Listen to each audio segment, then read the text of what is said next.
of Ukrainian people?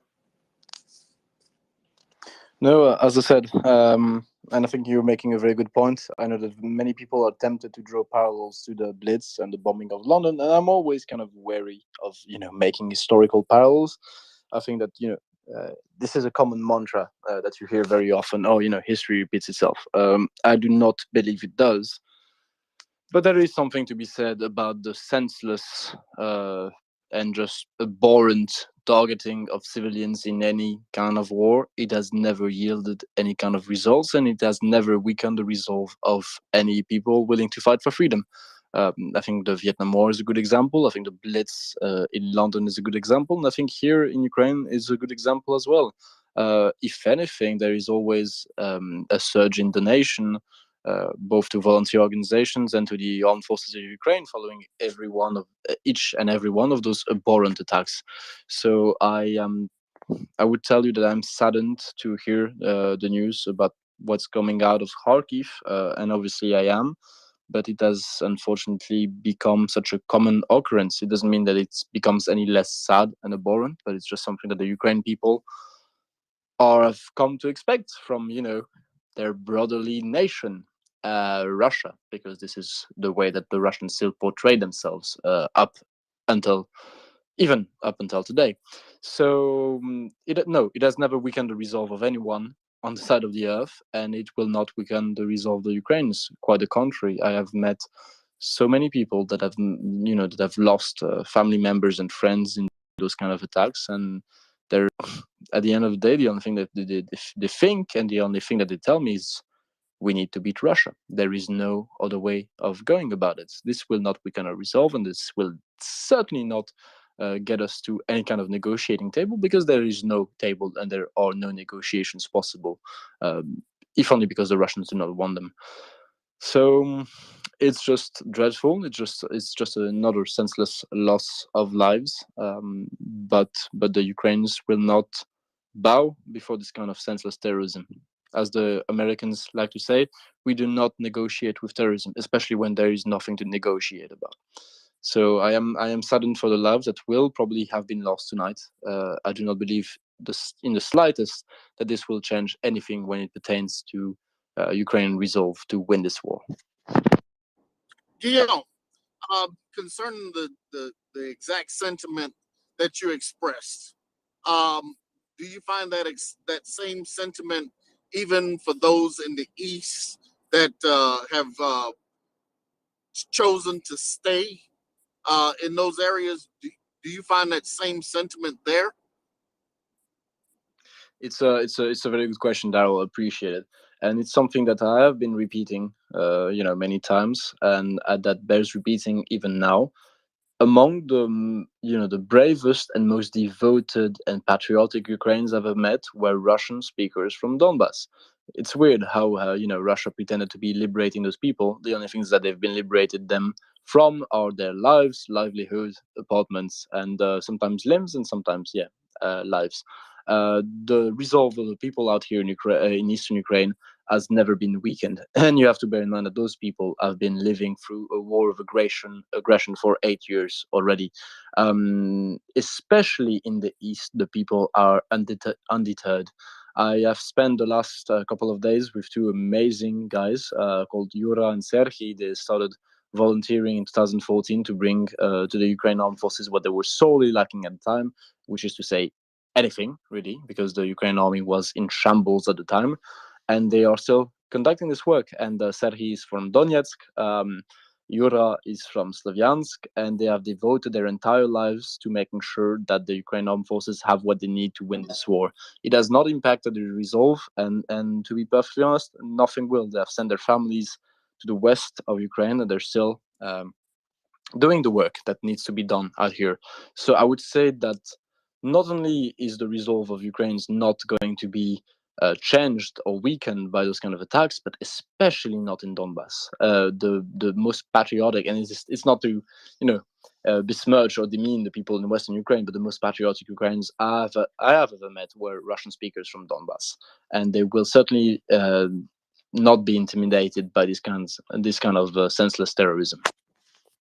I'm back. And let's remember the bombing of Kharkiv right now, this is something Ukrainians and her allies have anticipated should the time come when someone, the Middle Eastern Santa Claus, was to deliver treats to the bad guys, right? I'm sure they knew that this would be the Russian response, right? They're humiliated time and time again, and every time they're really humiliated, what happened with the Moskva, right? What happened with the Kerch Bridge?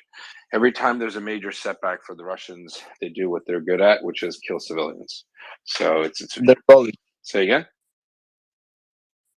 They are acting like bullies. Of course they are. You know, Yeah. because I cannot have it, I'm just going to break the toys. Yeah, that's it's about worse than that. They actually get all more genocidal.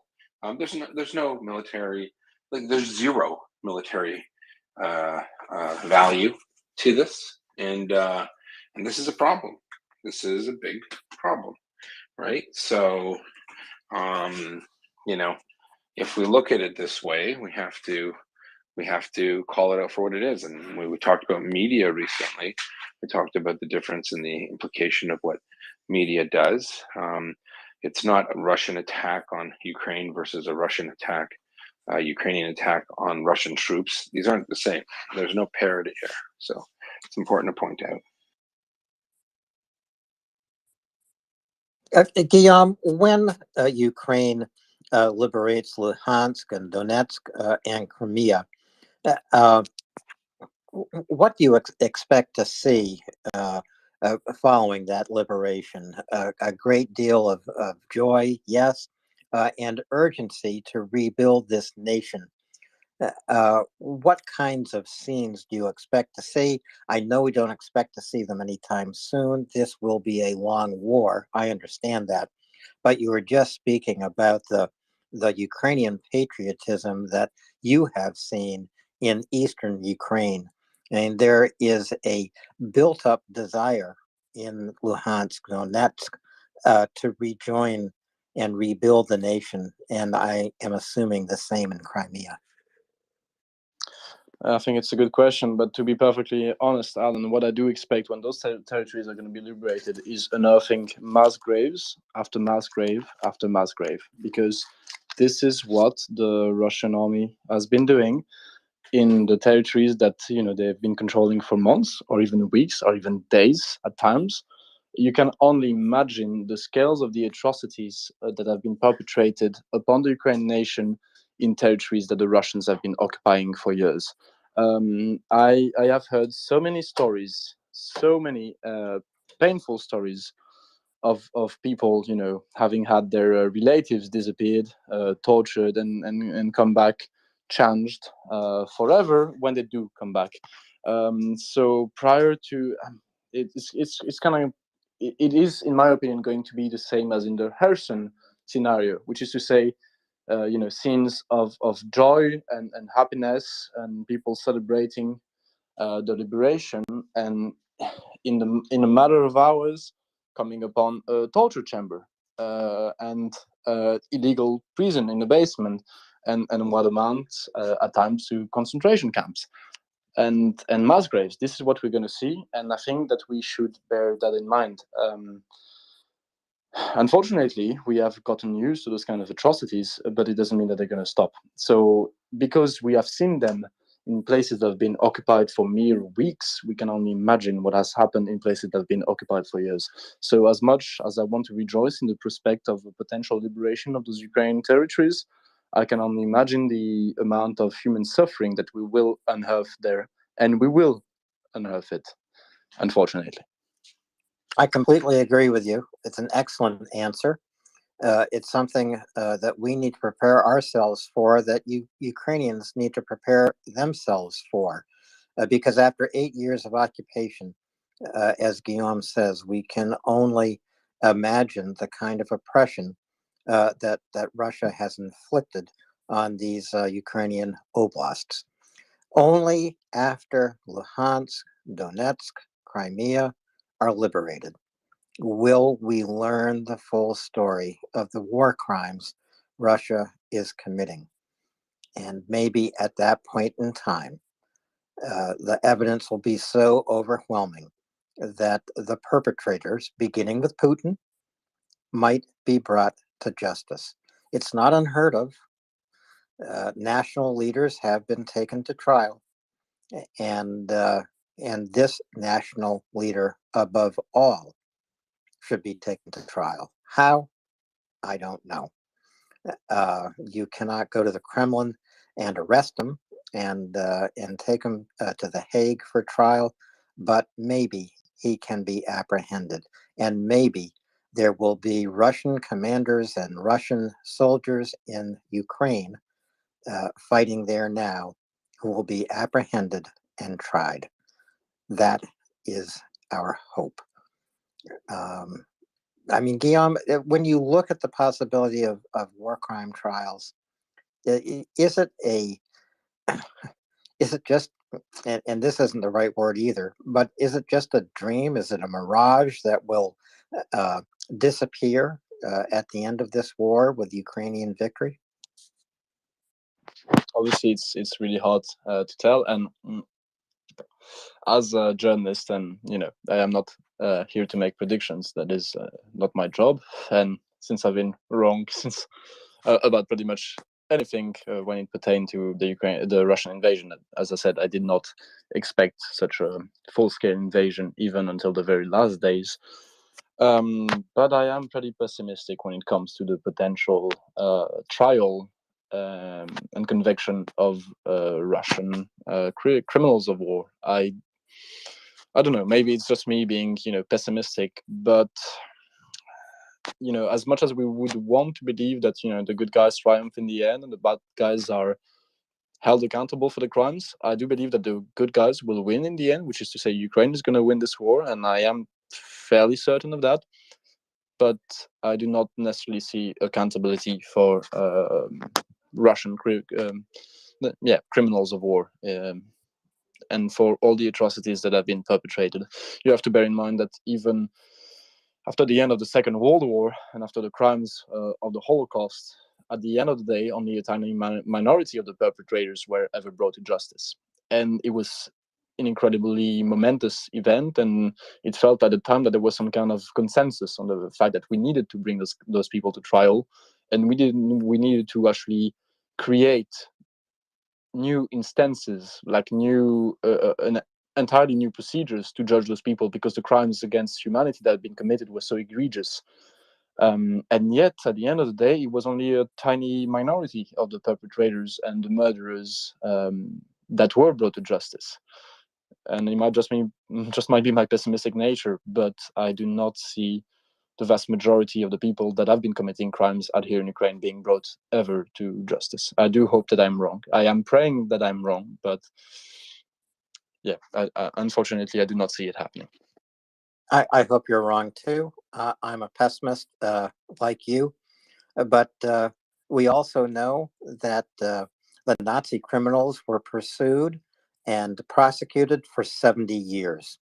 And so while it's true, as Guillaume says, a tiny percentage of those criminals were indeed apprehended and prosecuted, the search for them and the uncovering of evidence that would convict them continued for 70 years.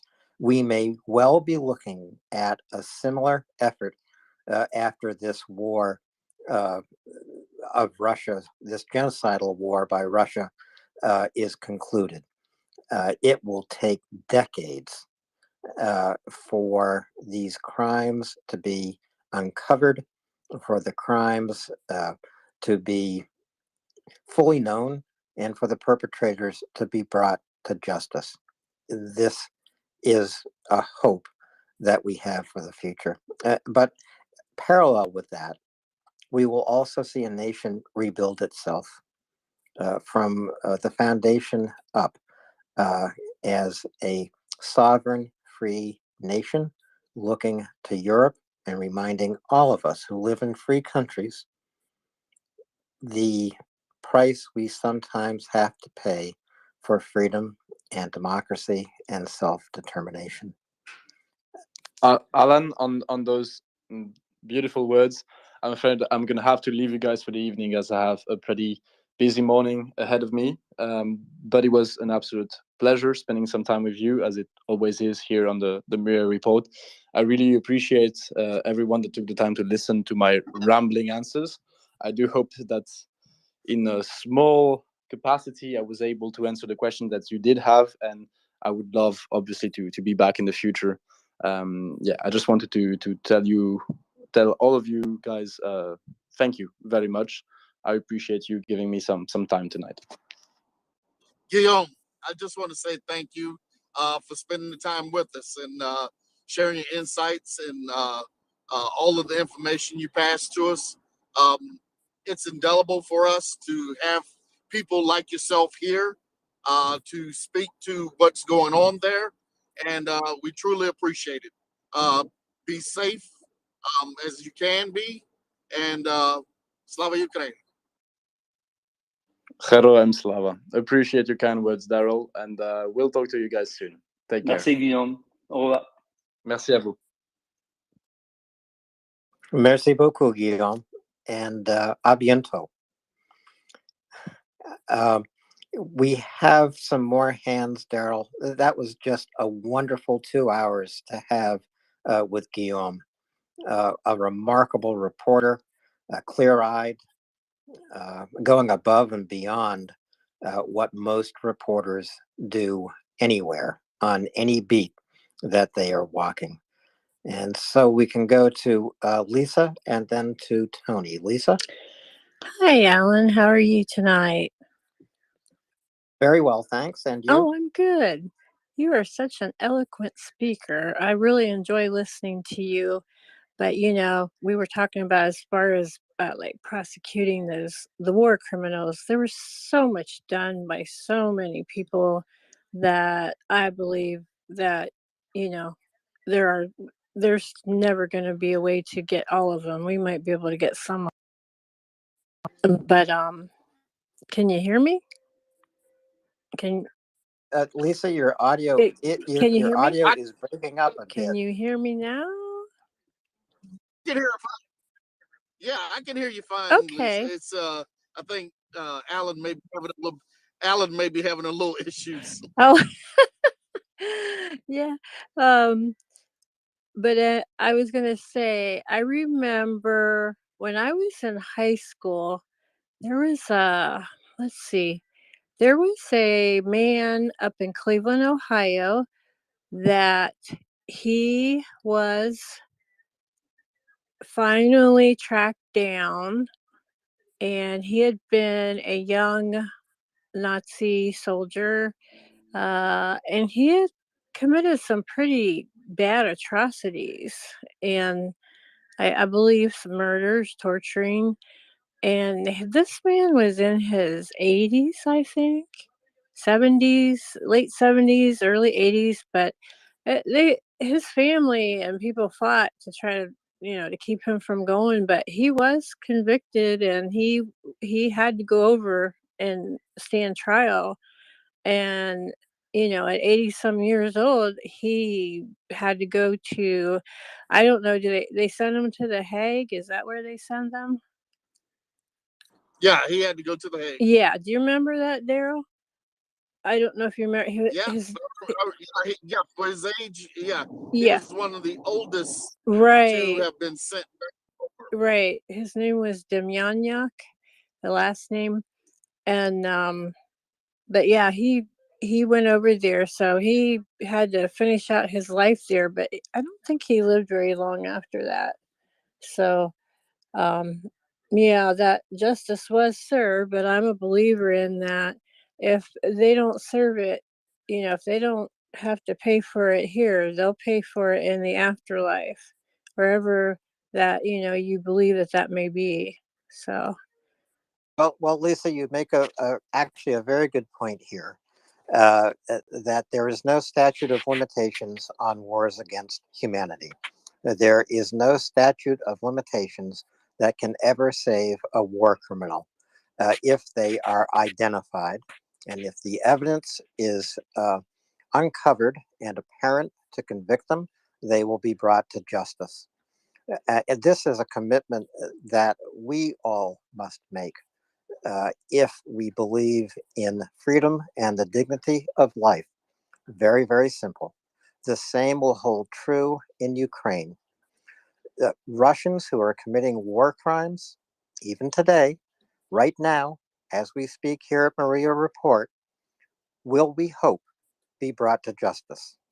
It's possible. It's been done before. The prosecution of Nazi war criminals proves that. Over 70 years, these war criminals have been found, they've been outed, they have been brought to justice, prosecuted, and convicted. The same will happen in Ukraine. This is a benefit to all of us. To all of us. So, Lisa, thank you for your observation. We have some more hands. I'd like to go on to Tony. Hi again, guys. Just some gossip or speculation. I don't know what you want to call it, but on flight radar now, there's a Eurofighter Typhoon just come out of Jordan. Whether he's turned on his transponder there, and there's is it a Royal UK? They're both UK Royal Air Force. Could be a tanker, refueling tanker that looks like it's turned on its transponder just out of Iraq on the other side of Jordan's border. Just speculating on what Yehuda had to say about Iran bombings, yeah? Maybe it's a gossip point for this evening. That's all I had to say, sorry. Thanks, Tony. Lots of people are watching. I'm sure there's going to be more news developing overnight and possibly tomorrow morning or to morning. You can combine those words. But this is a developing story, and we're watching it. It affects Ukraine. Yeah, the Typhoon has just dropped off the radar again. Looks like I think the UK have got a base in Cyprus. But anyway, the Typhoon's just dropped off the radar. You can't see it anymore. Only the Euro tanker. I think it's called a Euro tanker. 1 second. I'm not sure, Tony, but I know there. It's a Voyager, KP Voyager, but it's a refueling tanker. Okay, Alan. Thanks, Tony. Cheers to you, and thanks for coming up with that information real time. Okay, Daryl, back to you for just one moment. All right. So, folks, there's what Yehuda was saying, that there's still flashes going on over there. There's hopefully what we're looking at is the end somewhat of Russia's ability to use these Shahed drones. They have only a limited capacity to build the missiles that they've been using. So, we know that they've been using some Western parts in those. And so the hope and we're looking for the effectiveness to be a severe degrading of their ability to build and launch these missiles. That's the key thing we need to remember.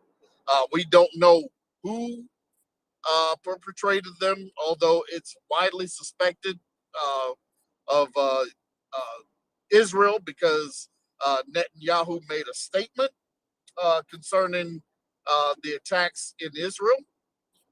However, we don't blame nobody unless we have evidence, and will remain that way.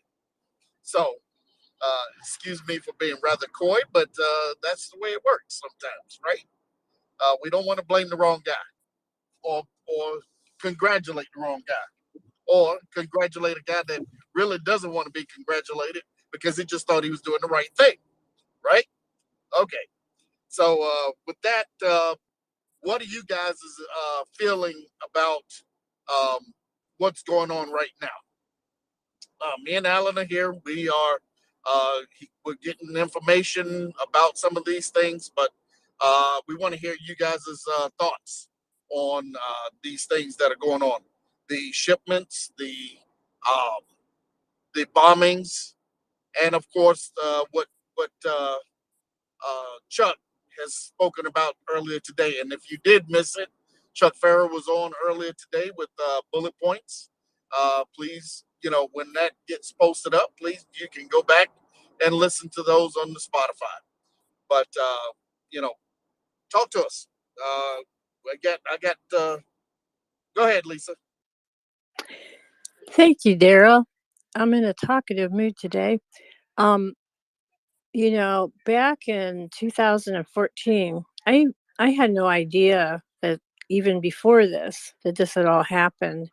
Um, I don't know where I was. I must have been off into something else, but I just never really paid much to, world wars and politics and all that. But this, just the atrocities and just the horrific actions carried out by the Russians just like caught my eye and my heart. I mean, it just was heartbreaking. And following this whole process, um, when it first began, when they tried to take the capital, when the Russians tried to take the capital, and I mean, there was literally uh, people, farmers with pitchforks, and I'll never forget the story of the babushka throwing a canned jar up at a drone and knocking it down. But right there, they just prove the spirit of what they could do. And I mean, they were fighting for their existence, and you just see that uh, as it goes, and it's kind of like there was ups and downs, and kind of like, okay, are they going to be able to do this? And then I think that they prove themselves greatly. Their utilities, the way they can um, look at the process, what they can use, what was available, and definitely they are very highly intelligent, that they can absorb all this stuff very well. And they do that because their country and existence depends upon it. But I have a great admiration for the Ukrainians, that they can do this. And I think that's why the US and everybody started jumping in, because they believed in them too. And also, it's kind of like they're the gateway to keeping freedom and democracy and sovereignty. And we have to show Russia that they're not going to do this to any of us. And if we don't stop them now, they'll just keep pushing forward. So I see that this is going to take a while. Um, and I don't know, when I listened to, it was great listening to Chuck. I always enjoy listening to him, and I love his bullet points. But he will tell you exactly what's going on, and he will, when he can't tell you, he'll let you know. But it was good to hear him today talking about. We were trying to figure out, was it in Iran with the earthquake, and was it related to somewhat, somebody maybe perhaps. All I remember is some kind of missile that could penetrate the ground and go through concrete. And was there actually a munitions destroyed over there? I can't remember. Can you help Well, me out, Daryl? it sure looks that way, Lisa. But Oh, okay. this is a developing story. And as news comes in and we can verify it here at MriyaReport, we will report it to you. Right. But yeah, it is always great to hear from Chuck. I love it when he pops up unexpectedly. He's always here on Tuesday and Thursday nights with Right. points. And so, Lisa, I know that you're almost always here when Chuck is here, but I would encourage the rest of you to put a bookmark in your calendar Tuesday, Thursday nights, 7 p.m. Eastern time. Um, who knows what time that is, UTC. My mind doesn't work that quickly, but I think it's midnight UTC time. So you can make your own calculations from that and join Chuck on Tuesday and Thursday nights, 7 p.m. Eastern time. Lisa, we have a Hey, couple of. Oh, go ahead, Daryl.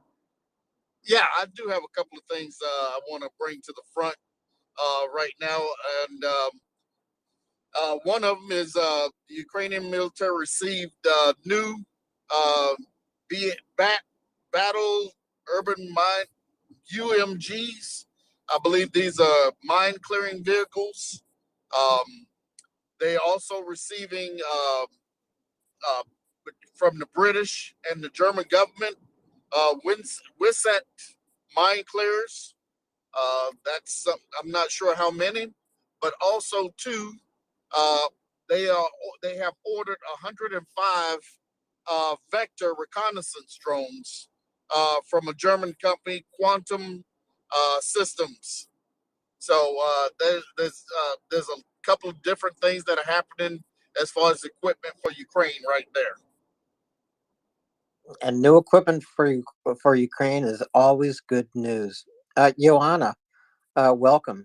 Please go ahead. Thank you, Alan. So I was looking at the pictures with the building that was struck in Kharkiv by apparently a S-300 Russian system, and it's so impressive. I don't know if you've seen that, but in that building, it's a 3 or 4 story building. There are lights on, so there were definitely people in the building. And I wanted to ask a question because I have a supposition, but I'm not sure. The S-300, it's normally an anti-air system that the Russians modified and they use it for the ground targets. The range normally is about 200 kilometers, but Kharkiv is very close to the border, and probably they were using it from just beyond the border to hit the city.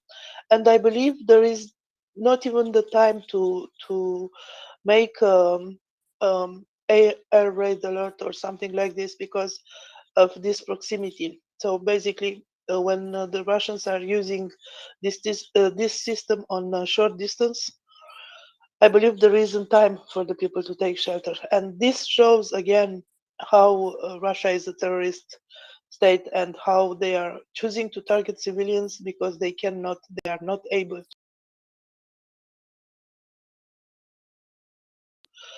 to win the war like fighting gram of dignity. So I'm wondering if you can assess this and if you can develop on this. Thank you. Thank you, Joanna. I have not seen those videos yet, but I'm going to look for them. And you're completely right. Russia does not strike against the military targets inside Ukraine. Rather, they choose to launch terrorist attacks on Ukrainian civilians. This attack you're speaking about tonight that just occurred in Kharkiv against a residential area of the city appears to have to set off fires.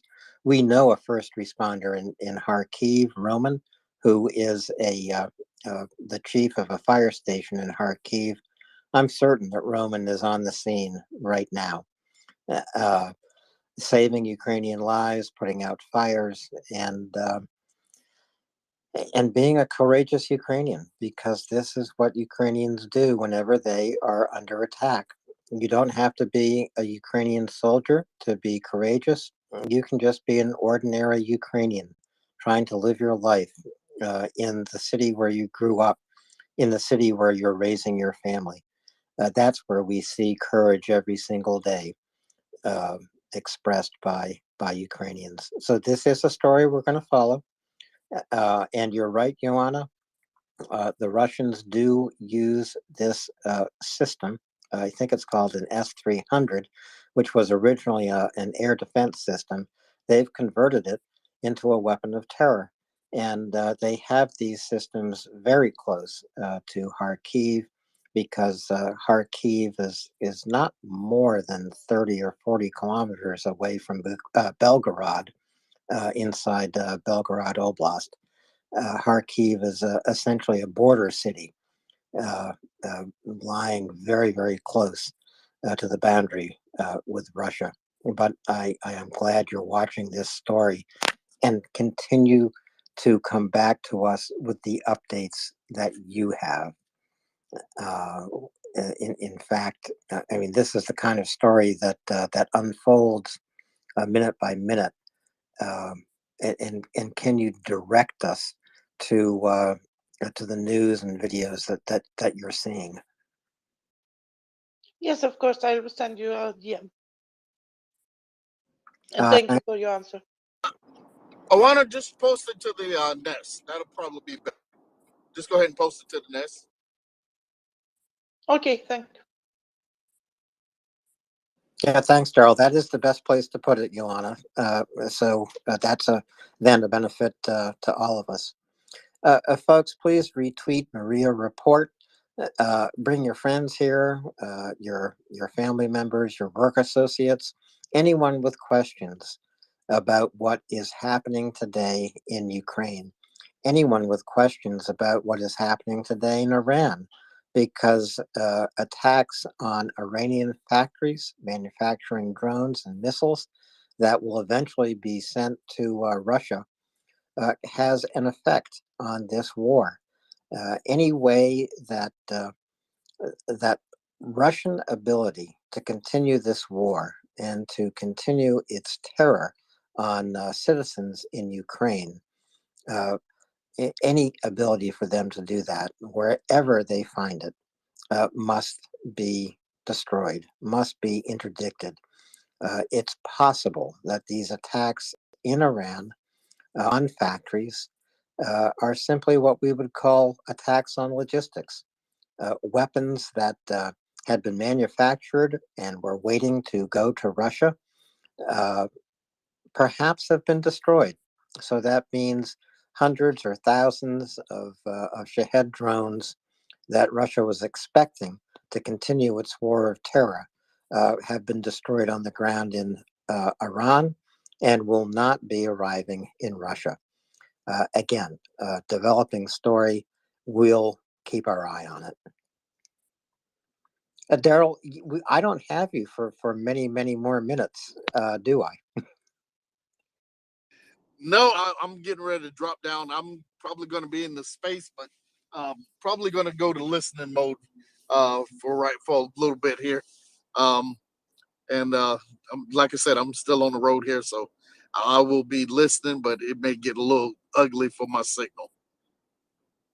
I understand. It was great to have the hour plus that we had together tonight. I know we'll be back together maybe tomorrow, but I certainly hope on Tuesday with Chuck for bullet points and throughout the week. Love co-hosting with you, Daryl. You and I have been doing this for a few weeks now, and we'll keep doing it until Ukraine wins this war. I know you'll be here. I'll be here too.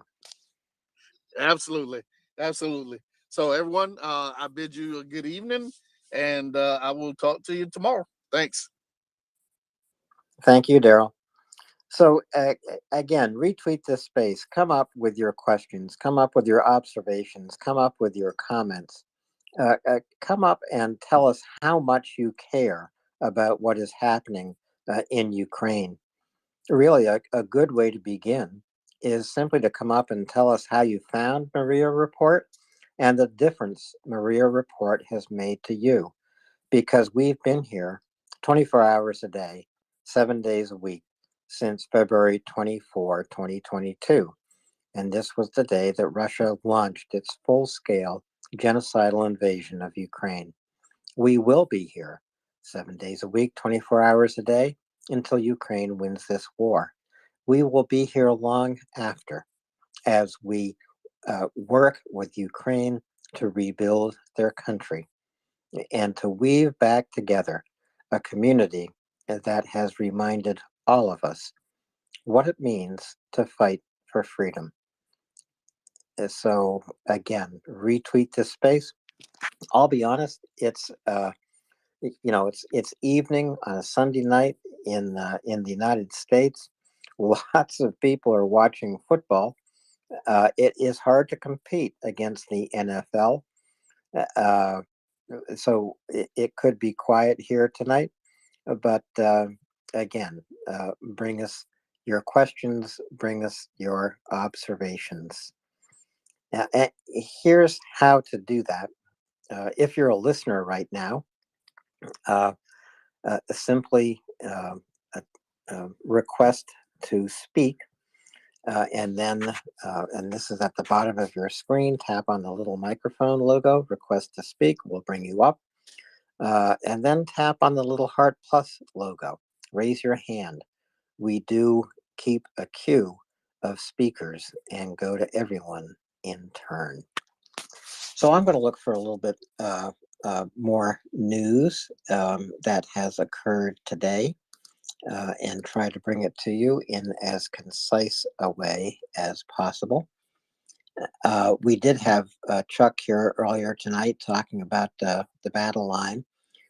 Ukraine has launched some behind the line precision strikes, taking out logistic points, taking out supplies, moving through occupied Ukraine, and apparently taking out a key bridge.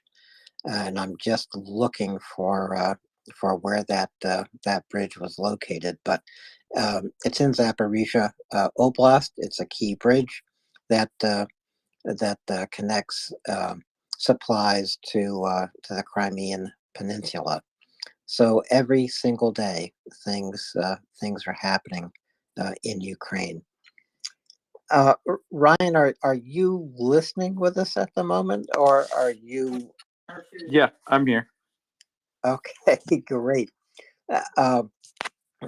Is there anything that has caught your attention today specifically? Only the additional attacks in Iran, but my girlfriend just got home here, so I was talking to her and passively listening the last couple of minutes. Well, that's okay. Your girlfriend deserves your attention. Your girlfriend will be here long after MriyaReport, and so I'm talking about a lifetime here, Ryan. Alan, quit! You're not helping my situation. Why is that? I heard that, and yeah, quiet down, Ryan. um, so as I say, I'm just looking for a little bit of news, and this is the 340th day of war in Ukraine. When I say war in Ukraine, it's the 340th day of the latest Russian invasion of Ukraine. Of course, Russia has occupied parts of Ukraine for over 8 years now. Namely Crimea. They created these fake people's republics in Luhansk and Donetsk. That's really where they launched the war 8 years ago. So they have been fighting on and on, but in just 340 days, we can verify what are called approximate losses, and these are approximate losses of Russian forces in Ukraine. Most important, 125,000 plus soldiers and support personnel killed or wounded or missing in action. Russia began this war with a shortage of troops, but with an advantage in lots of weapons, especially artillery. However, since the war began, February 24, Ukraine has destroyed 2,188 artillery weapons that Russia has used. in this war. Russia never achieved air superiority, and one of the reasons why is because Ukraine has shot down 293 fighter jets and airplanes. Yes, Ukraine has also upgraded its ability to defend itself with air defense. And this has resulted in Ukraine shooting down almost 800 cruise missiles. Every cruise missile that is shot down before it reaches its target means hundreds of Ukrainian lives are saved. The percentage of of knocking out cruise missiles and incoming drones is above 80%, above 85%. In some cases, around Kyiv, the IRIST air defense system supplied by Germany has achieved a 100% efficiency, striking incoming missiles and drones. We've talked a lot about tanks. The Russians entered this invasion with thousands of tanks, and Ukraine has knocked out more than 3,000 and captured Russian tanks that they are bringing into their own service. So this is a little facetious to say. The United States, NATO, other countries have created a kind of lend-lease program for Ukraine. Lots of weapons are being supplied to Ukraine, either through lend-lease in the United States or in outright delivery. But Russia itself, by losing tanks and other weapons systems, are actually Russia is actually the largest supplier of arms to Ukraine. Talk about irony. Ukraine has also taken more than 280 attack helicopters out of commission. Ukraine has destroyed more than 6,000 armored combat vehicles. They've destroyed more than 200 air defense systems that Russia attempts to use on the line of battle to protect its forces, its troops, its tactical headquarters, and depots of ammunition. Ukraine has destroyed almost 2,000 tactical UAVs. These drones, these unmanned air attack vehicles that drop loitering munitions across the battlefield, and logistics vehicles. Ukraine is constantly targeting supply lines, the supply lines that Russia uses to bring up ammo, fuel, food, clothing, medical supplies to its troops occupying Ukraine. Ukraine has destroyed more than 5,000 of these supply vehicles. We do welcome your questions here at MriyaReport. We welcome everyone's contribution here at MriyaReport. So if you do have a question or an observation, please join us as a speaker. Click on the mic, request to speak. We'll bring you up. Click on the little heart plus icon, raise your hand, and we will get to you in order. It's a little unusual to have no speakers here, but as I said, I understand we're competing with American football playoffs. Never an easy thing to do, and so I welcome Abdullah raising his hand. Abdullah, please go ahead. Hi, Alan. Thank you for hosting. It's a bit late in here, but just wanted to ask you: have you seen the anti-NATO protest in Finland?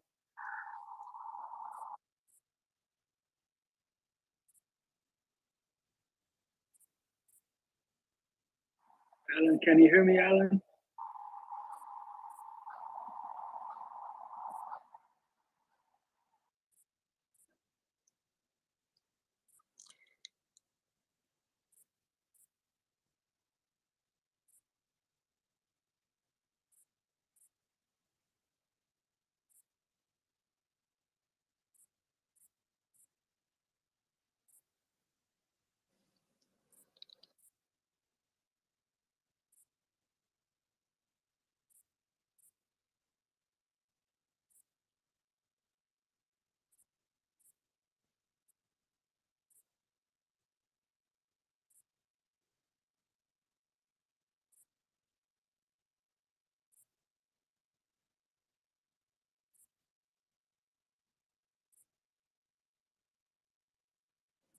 So it's quite possible we might be experiencing a little Twitter glitch at the moment. I'm not sure. Ryan dropped down. Ryan is back.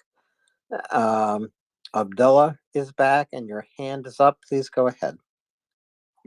Can you hear me now, Alan? Yes, Loud I and clear. can. Oh, perfect. Thank you so much. I was just wondering, have you seen the anti-NATO protests in Finland? I was just wondering if they closed the highway and if they sent in the riot police. I was just wondering.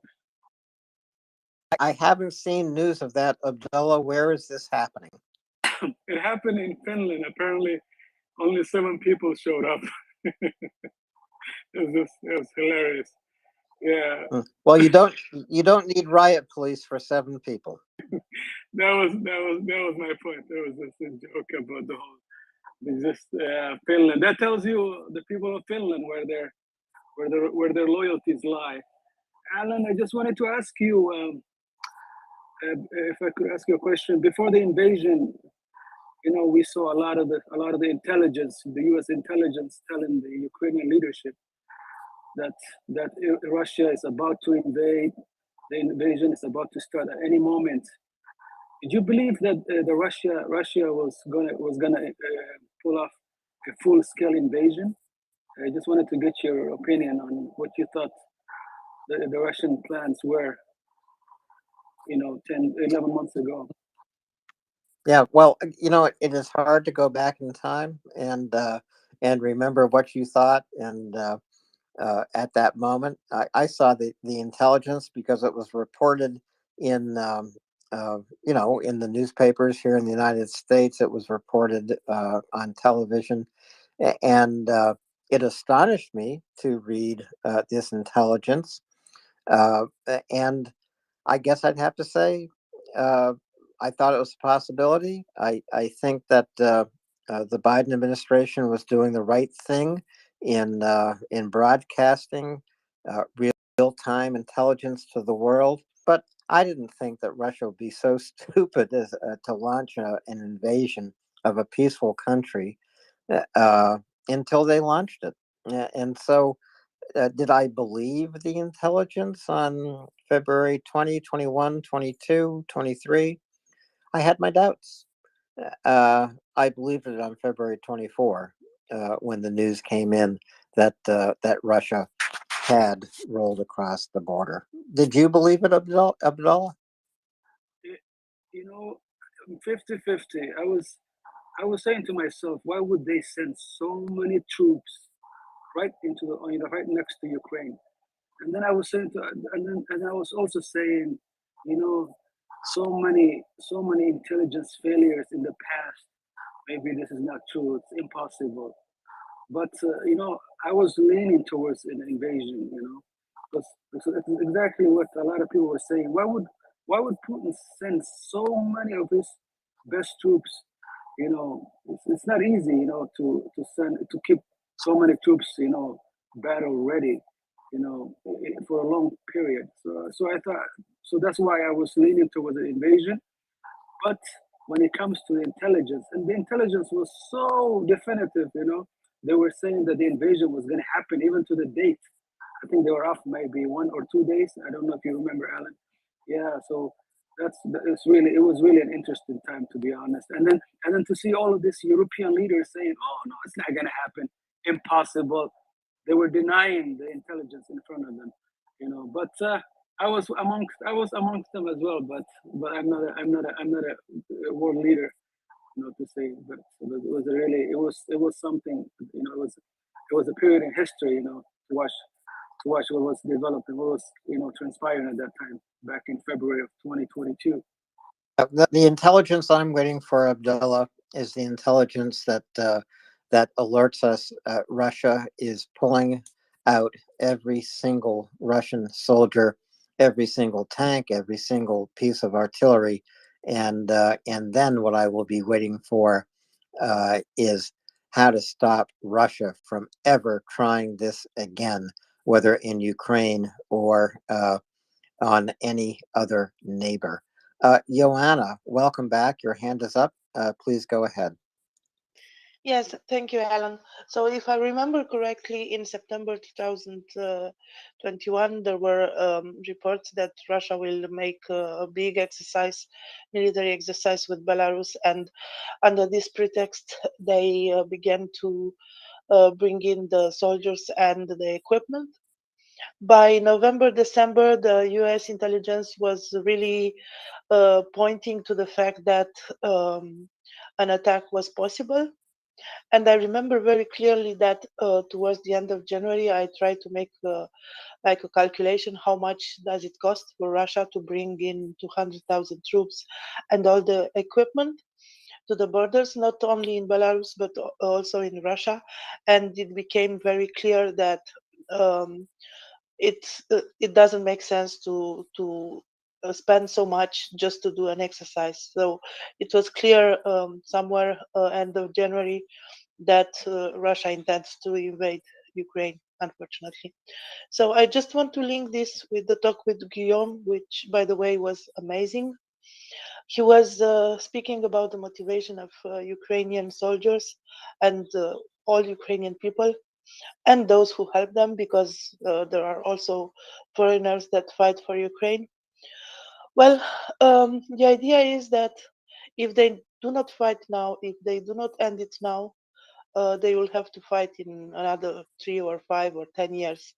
And if they do not stop Russia now, maybe their children will have to fight. And I remember we had a fighter from Ukraine here in the space, and he was asked how come he's on the front and how come he's not with his son, because he had a son, 7 year old, and he said, "That's why I'm on the front, because I don't want my son to fight this fight. I want to fight it in order for him to live in a free Ukraine."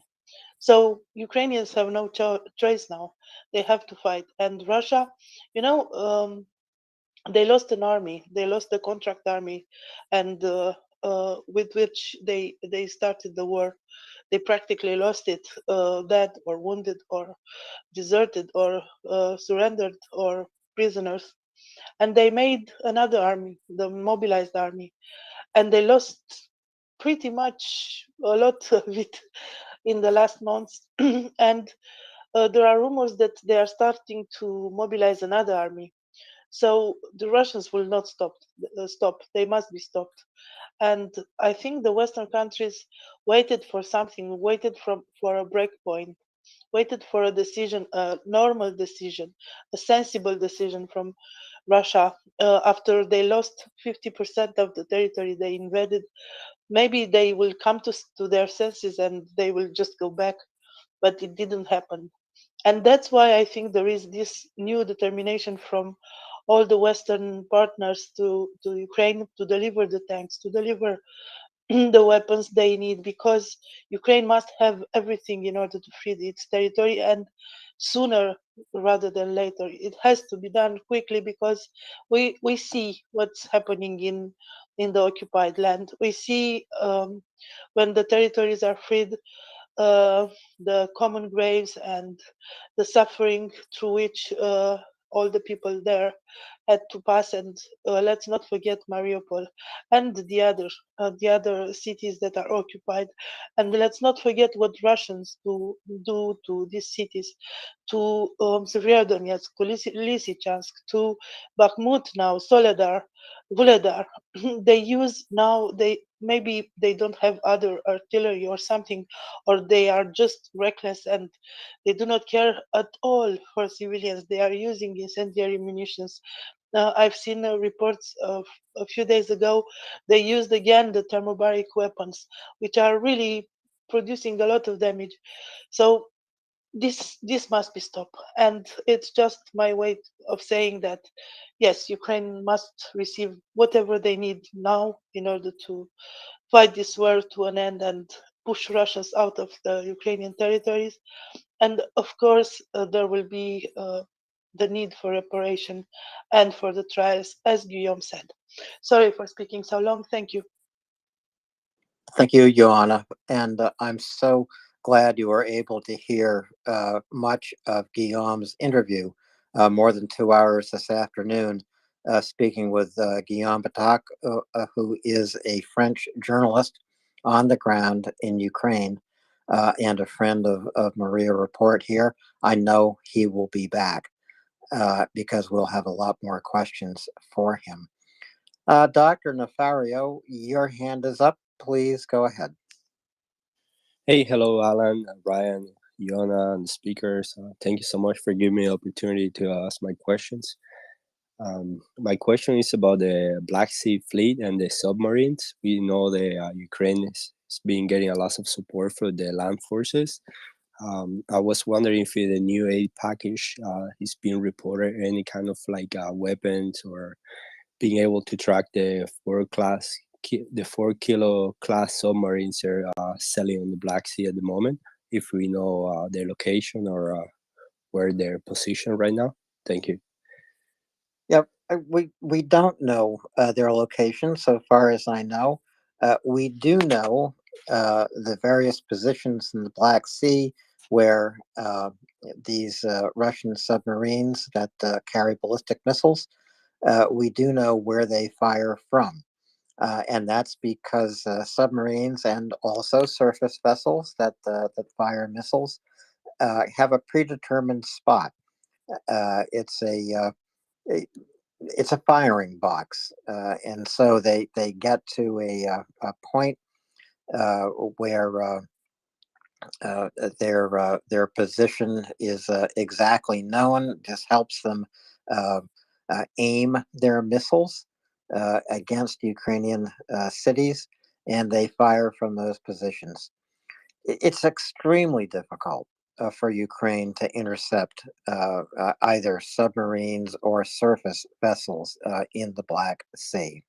But what Ukraine has done is target Sevastopol, where the Russians had a submarine base, and which is one of Russia's primary ports on the Black Sea. Of course, Sevastopol is inside occupied Crimea, so they won't have it for long.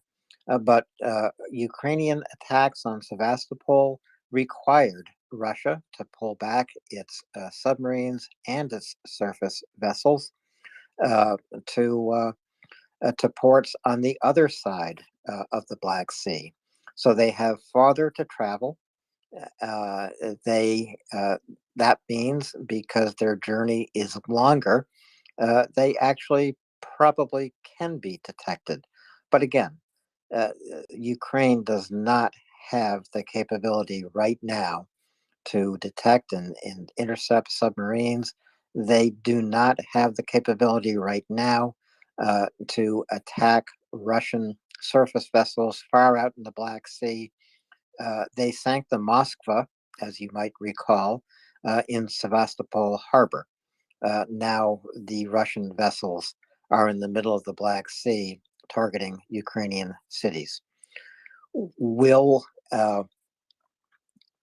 adding capacity to Ukraine be part of upcoming packages of weapon delivery to Ukraine? You know, there are more important things that Ukraine needs at the moment. one way to address this seaborne assault by Russia is to continue to improve air defense inside Ukraine.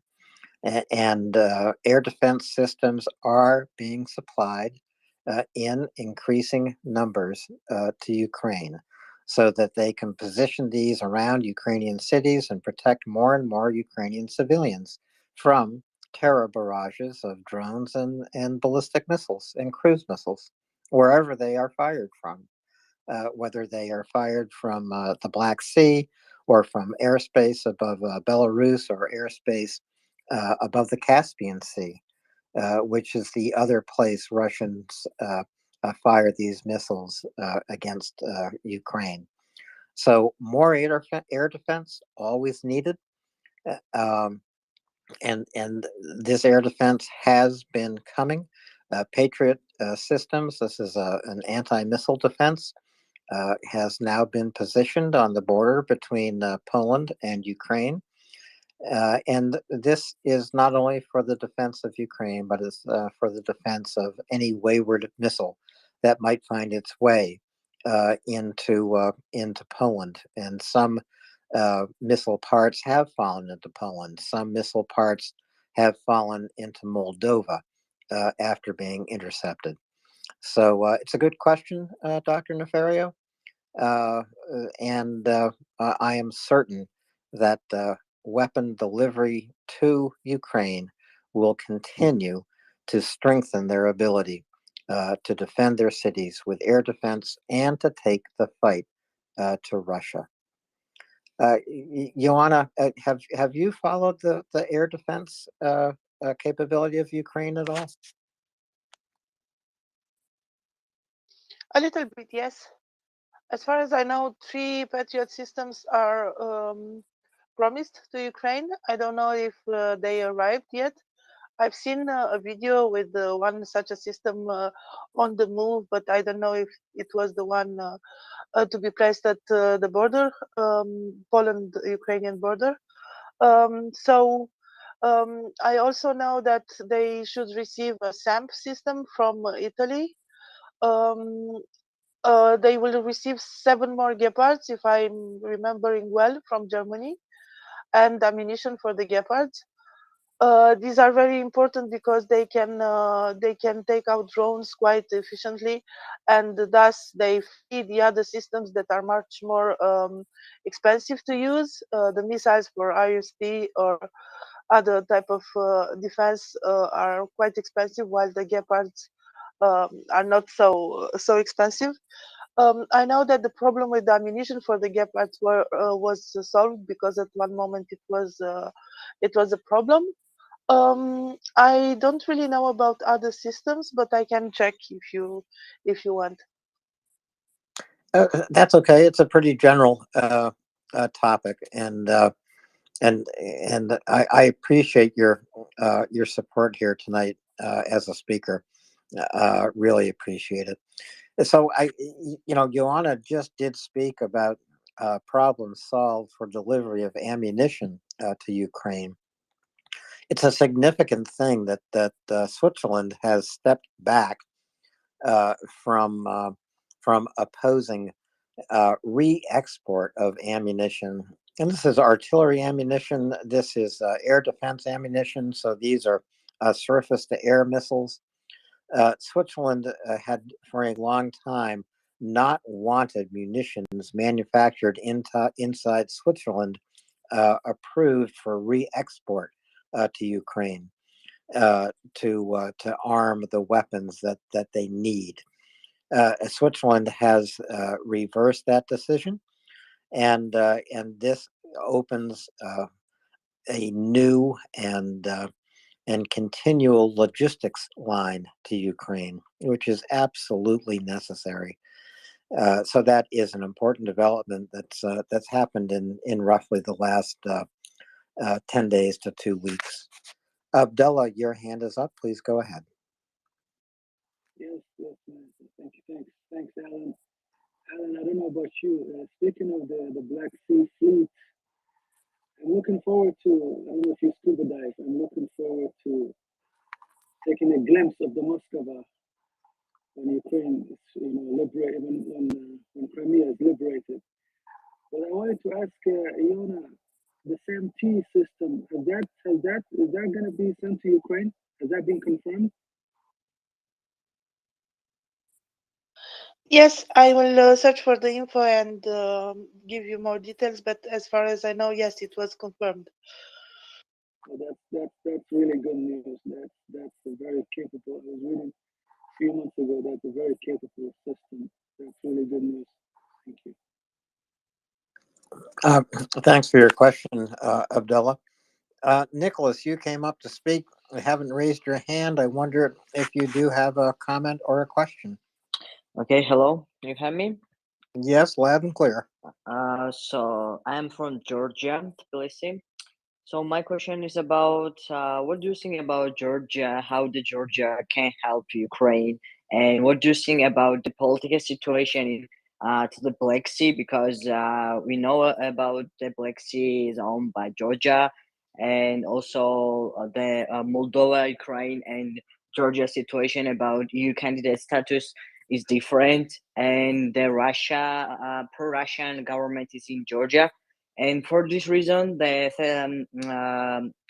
what is how can the Georgia help on this war in Ukraine exactly? If the for example the Georgian government is not pro-Russian, for example, what can I do for Georgian people or Georgian Black Sea or this territory, and what is the potential of Georgia of this war? Thank Well, you. thanks, Nicholas. Actually, there was news today about Georgian patriots fighting alongside Ukrainian soldiers in Ukraine today. So there are Georgian legions, Georgian volunteers, and Georgian patriots already fighting in Ukraine. In terms of the Black Sea, uh, you know, the Black Sea doesn't belong to Georgia, doesn't belong to Russia, doesn't belong to Turkey, certainly doesn't belong to Ukraine. Moldova, I believe, is a landlocked country. I don't think Moldova has any port on the Black Sea that I know of. I'd have to go pull up maps, but the mental map in my mind tells me that Moldova is a landlocked nation. Yes, I can confirm you this. That's what that's what I thought, Johanna. Thank you. Now, what's going to happen in the Black Sea? We don't know, but we do know that some helicopters, Sea King helicopters from United Kingdom, have been delivered to Ukraine. These are air, sea, and rescue helicopters, but they could certainly be converted for use as attack helicopters. We don't know how Ukraine intends to use them. We do know that these helicopters, and not many, just a handful, I think 3, have been delivered to Ukraine, and Ukrainian airmen have already trained on the Sea King helicopters back in the United Kingdom. Abdullah, your hand is back up, and please speak up. Your audio has been a little weak. Oh, sorry, Alan. What about now? Is it better? It's better. Oh, thank you so much. Yes, I just wanted to ask Nicholas. Nicholas, I just wanted to ask you, what are you guys doing about the state of the former president, Mikhail Saakashvili? As you know, he is a very good friend of Ukraine, and he is being slowly poisoned to death in Georgian jail by his political enemies, who are sucking up to the Russian dictator. What are the Georgian citizens doing, to help him, be freed and just get the hell out of there? Thank you. I think Nicholas dropped, but I'll bring him back in just one moment. He's requested again. Nicholas, are you back with us?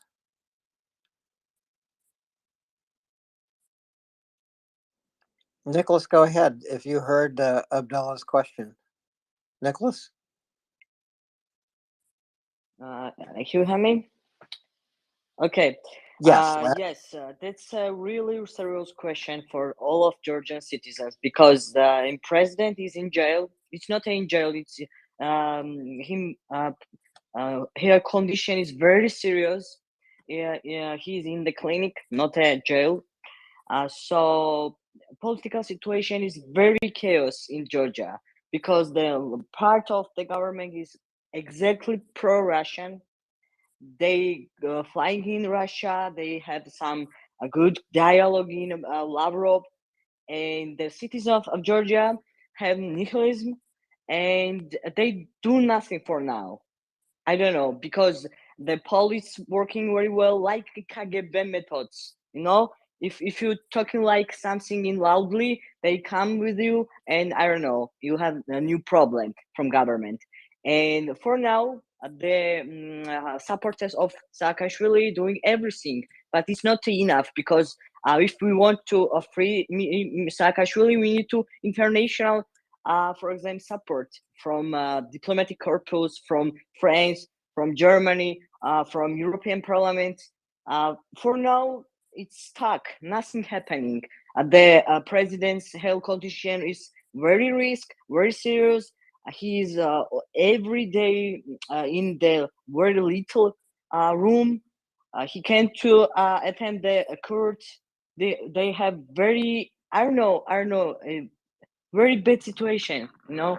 And for now, in the inside the Georgia, no one is the hero the to support Saakashvili, no. Everyone talking from the outside of country, you know. Also, we know about information about Magnitsky list, Magnitsky Act, because also we know CNN reports, every BBC reports and something. But inside the country is everything like zero, zero. No one is helping Saakashvili. I don't know why. But maybe the same situation in Russia, because in Russia you can't talk about these issues because some FSB comes in your office, in your business, in your company, you go also jail. And for now, I don't know, everything is stuck. Thank you. Okay. Thank you so Thanks, much. Nicholas, and thanks, Abdullah. Joanna, please jump in here. Yes, so you asked me about air defense. I did a quick search. I have an article from Free Europe, Radio Free Europe, from the end of the year 2022, which lists all the systems that Ukraine uses. So S-300, as it's the classical Soviet system, but it can be affected. Iris-T from Germany, NASAMS. I forgot about NASAMS. So they are very, very effective. The Patriot systems that I mentioned. In November, Spain sent Hawk air defense system to Ukraine. So this one also is quite effective. And of course, it has a very good radar. Then there are some smaller defense systems like the Gepard, Avengers, and Vampire. And I just and of course the man portable air defense that we all know. And I just want to add the package after the Ramstein meeting. So United Kingdom sent advanced missiles, Sweden and Poland S-60 anti-aircraft guns. The Netherlands sent another Patriot battery. And just a moment, Latvia sent another bunch of Stingers. They have also, just a moment, I'm looking. So it's confirmed the SAMP system from Italy, joint effort with France. From Lithuania, L-70 anti-aircraft guns. And I think I made, yeah. That's and Canada sent another NASAMS battery after the Rammstein sent promised. I don't know if it's really in Ukraine right now or it will be delivered shortly. So yeah, that's what I wanted to add, and it's confirmed for the SAM system. There is an article from Defense News that confirms this system will be sent to Ukraine January 23rd. So that's all. And I will probably go to sleep because it's very late. But it was a very, very interesting discussion and evening. And thank you all. Thank you, Joanna. And yes, I know it's very late for you. I'm again very pleased you were able to listen in to Guillaume Patak's interview. I didn't hear all of it. I was fortunate enough to participate in 45 minutes of it before he had to go. And Joanna, thank you so much for being here with me tonight. Karen, your hand is up. Please go ahead. Hi guys, hi Ellen, hi Joanna. Thank you for hosting the space. I have a question for Nicholas, and I would like to know if there's a lot of Russian immigrants in Georgia, and how how he thinks of that. That's my question for him. Okay, thanks. Nicholas may come back. He has dropped, but when he comes back, Could you repeat the question? I did not get it. So Karen is asking about Russians who have gone to Georgia. They have left Russia to avoid mobilization by and large. What are they doing in Georgia? Are they disruptive? Are they? Just tell us a little bit about them if you encounter them. So okay, I don't know exactly what they do in Georgia, but a lot of Russians in visit Georgia last 6 months, maybe the 500,000 or more. You know, they visiting because of the tourist reason, but who knows who are they? No one can they know what are they exactly doing in Georgia. Usually, the first reason why they move in Georgia is like this because of war, because the new generation don't need war, and they don't need go in there, for example, in Ukraine or something, and they moving to living in Georgia because Georgia we have a visa free country. We don't need anything. This country is very cheap, and everything is fine for them. Also, you can to register your business very quick, everything. But second reason is like too many. For example, like FSB guy coming in Georgia because we are bordering Turkey. Also, after Turkey, here is Iran, and the Caucasus region is very interesting for Russia because it's Azerbaijan and something, you know. And these two mixed reasons, they coming in Georgia and stay as long as they want. And I don't have any more information about that, but every day I'm reading the reports, and of course this is very bad for Georgia because we are not a large population, you know. More than for example, the capital of Tbilisi is 1 million people, you know. After the Ukraine war, like 500,000 Russian living in Georgia now, in Tbilisi, for example. You know, every second word in Tbilisi is Russian words. And our country, 20% occupied by Russia. And this political situation is very dangerous and very bad for the all of Georgian citizens. And I don't know, that's if I got you and give you back an answer. I have no more information. Thank you. That's a very good answer, Nicholas. One thing you mentioned was the arrival of FSB officers. The FSB is the Secret Service of Russia. So you actually have encountered FSB officers in Georgia?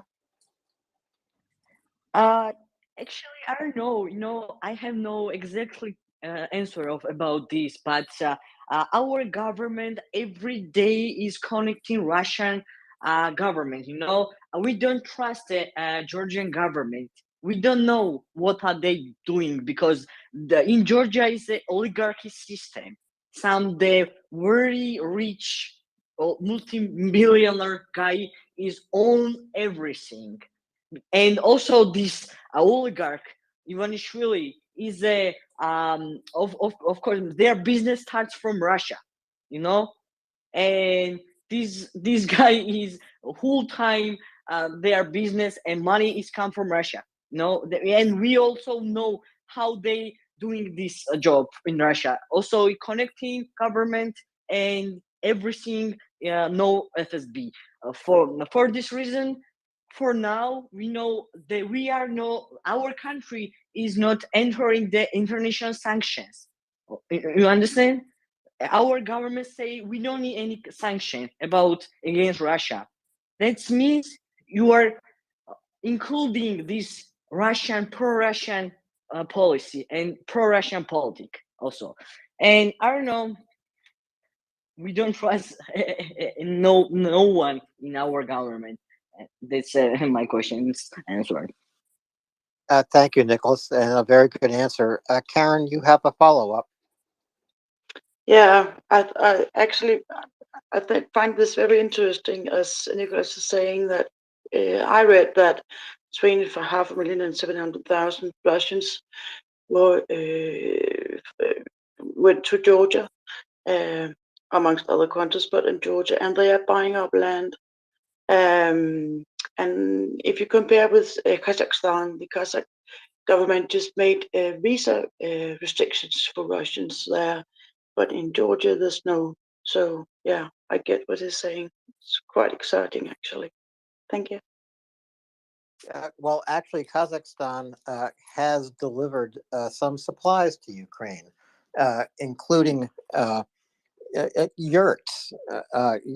This isn't might not sound like a big thing, but Kazakhstan delivered a few hundred yurts to Ukraine that can be used as warming centers and used as centers of invincibility, which Ukraine has set up all over the country. And these are places where Ukrainian citizens can go to keep warm if there's a power outage or rolling power blackouts. They can come to these invincibility centers to recharge their phone, to get a hot meal or even a hot cup of coffee, and to stay together as a community. And so Kazakhstan delivering such a humanitarian supply to Ukraine is significant. It's, I mean, Kazakhstan and Georgia, of course, were former republics in the Soviet Union, and the course ahead into the future for these former republics is not clear. But Nicholas and Karen have spoken about Georgia. We do know that anywhere Russia can destabilize a country, they will attempt to do it. And in Georgia, as I'm sure Nicholas will remind us, Russia has fought two wars, two Georgian wars, which were dreadful and destructive. Abdullah, go ahead, please. Yeah, thanks, Alan. Yes, a very interesting discussion about Georgia. One of my colleagues at work is a microbiologist. He's from Georgia, so we talk about these issues a lot. Georgia is a country, as you said, Alan, that has suffered a lot at the hands of the Russians. There's two places that the Russians are occupying, Georgian land. And also you mentioned, Alan, about Kazakhstan, another country that the Russians were thinking they might go next after Ukraine. But to go back to Nicholas, I don't know if you are following Bill Browder, the guy that businessman who's behind the Magnitsky Act. I'm so proud of him that he's finally coming after the Georgian leaders who are torturing and who have jailed the former president. Have you heard anything about this, Bill Browder? I think the Georgian leaders will listen when they're told that their bank accounts in the West will be blocked and they won't be able to travel to the West. I think they might listen. Yes, thank you. Yeah, I know information about them because Bill is leading on this process, and Bill also gave the big interview radio, British radio, and you can to check this interview and talking all of stuff about Saakashvili. But I don't know for the our government, Bill and any other the very important people, they are nothing for them, you know. Saakashvili, yeah, we're talking about this every interview, every spot. We talking about the Saakashvili need the health, everything. For example, moving to European clinic or something. But our government don't listen about this. No, thank you, Bill. You're doing amazing job for human rights and for Saakashvili. But our government don't listen you. The situation is like this. No, and also here is the American experts results and reports. Time is no for Saakashvili because him condition is very serious. Please move the different clinic. But also the lawyer of Saakashvili, Khachapuridzhe, say like this. The clinic name is VivaMed. Owner is Russian oligarch too. No, Saakashvili says, for now, he is in the clinic, name of VivaMed, and owner is a Russian businessman, you know? And everything is linked each other, but we don't know where is the trust for this process. Yeah, thank you, Nicholas. Thanks a lot. Thanks, Abdullah, and thanks, Nicholas. A couple of more people have come up here. Haven't seen you raise your hands yet. You can do that just by tapping on the little heart plus icon at the bottom right of your phone screen. Everyone is welcome here at MriyaReport. We are open to all speakers, and to your comments, to your questions. We will do our best to answer. Mike, your hand is up. Please go ahead. Hello, can you hear me? Loud and clear. All right. I know we've all seen the aid packages and the weapons the NATO and its allies have been sending to Ukraine and the effect of them. However, I was just wondering, what is your opinion and what do you think about the sanction the US and NATO countries and EU as well has imposed on Russia? How effective are those? And what are your thoughts on them? So the sanctions on Russia, which have been imposed internationally, are having an increasing effect. Sanctions on Russian oil has had a greater effect than was originally predicted. I think the last selling price I saw was that Russian oil was selling for between what I think it was right around $40 a barrel, but I will double check that. And so oil selling for $40 a barrel is way below the current price for non-Russian oil for Brent crude. Which is selling for around $65 a barrel or worldwide right now. One thing we have seen, some nations like India and like Pakistan have increased their imports of Russian oil, but they cannot increase them sufficiently for Russia to recover its loss of energy profit. And so these sanctions are having Yep. Karen, you have a hot mic, so please mute yourself. The sanctions are having the effect, a greater effect than was anticipated, but it's not allowing Putin to replenish his coffers to continue to fight this war. Secondly, the sanctions are having a serious effect on Russia's ability to manufacture basic supplies, supplies that actually have a military use. For example, ball bearings. Russia imported ball bearings, which it needed for tanks, vehicles, especially for railway cars, from Western nations.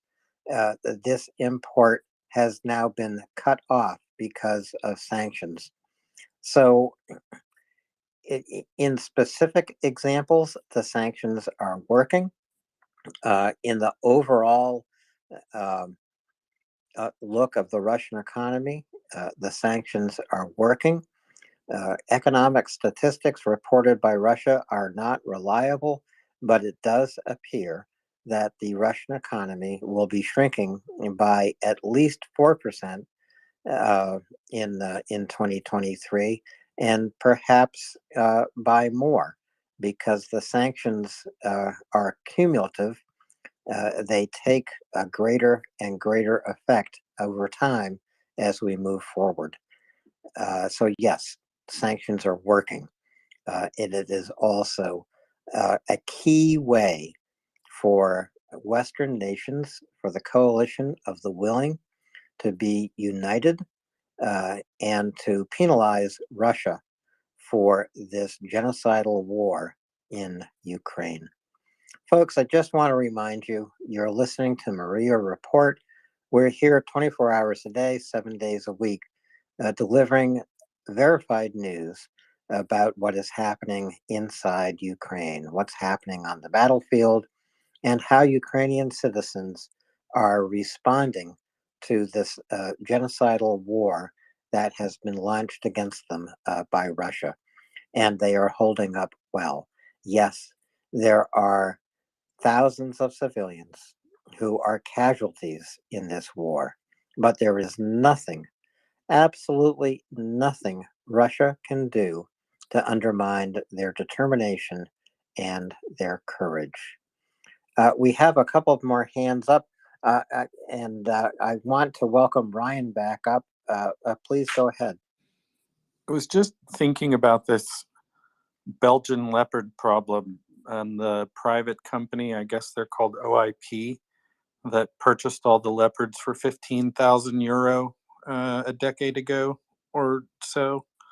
Does the Belgian legal system not have some version of eminent domain where they can charge them?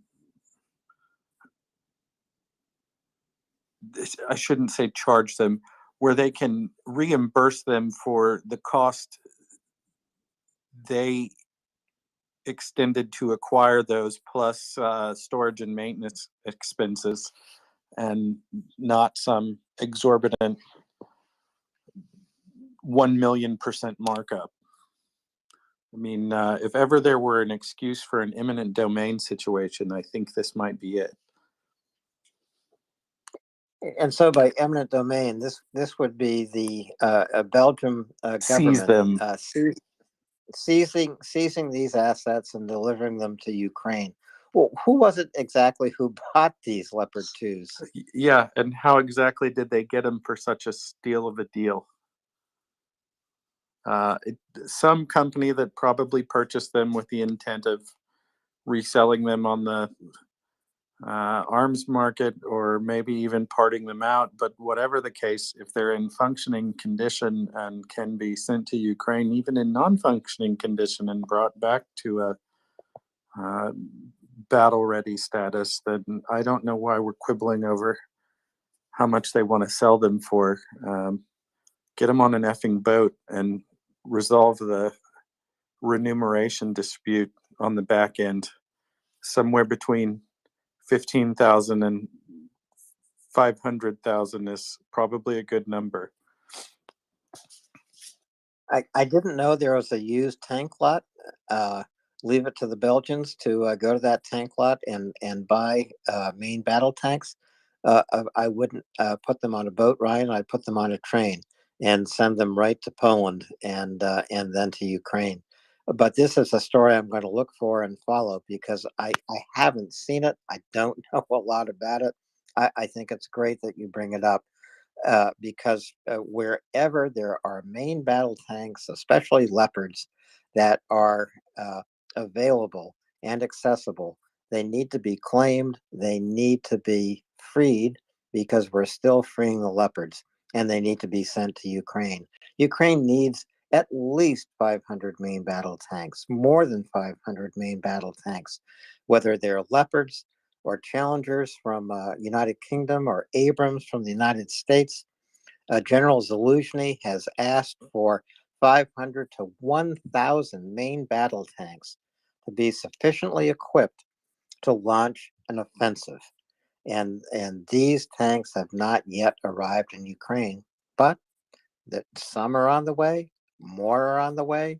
When the dam burst, it meant that a stream of new armaments would begin to flow to Ukraine. So this is a story I'm going to follow. I'm going to look for it. Thank you for raising it. Ryan, back to you. Well, I know they sold them to a surplus arms dealer for, like I said, about 15,000 euro a while back, and now the guy wants 500,000 for each. And they're not even heavily armored. I think they can only defend against like a 30 millimeter cannon, but it's still better than nothing. Yeah, it's better than nothing. And my God, if any one of us happen to have a Leopard 2 in our garage and we attempted to profit from it, that is war profiteering. Make a donation. Don't ask for 10 times the price of what you paid. Just send the tank to Ukraine. I'm still waiting for somebody to reach out to me with contact info for that American billionaire that owns a MiG-29 trainer edition. Surely he doesn't need that, and the Ukrainians could make better use of it. Yeah, and even one MiG-29 in would make a difference. What would make an even greater difference are F-15s and F-16s. I think these jets will be on the agenda of the next Ramstein conference, Ramstein 9, being convened on February 14. So there, I'm sure the Allies are going to talk about jets. They're going to talk about ATACMS. They are going to talk about everything that that Ukraine is asking for. As I like to say here, and you've heard me say it so many times before, Ryan, you've said it yourself, as General Zaluzhny says, quoting Winston Churchill, "Give us the tools, we will finish the job." That's why these Ramstein conferences are so important. And this is a collection of almost 50 nations now united to support Ukraine.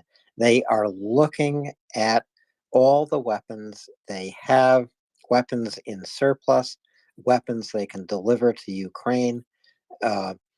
This is everything from arms to small arms munitions, artillery munition, missiles, tanks, and we hope in Ramstein, February 14, on the agenda, we'll see jet fighters.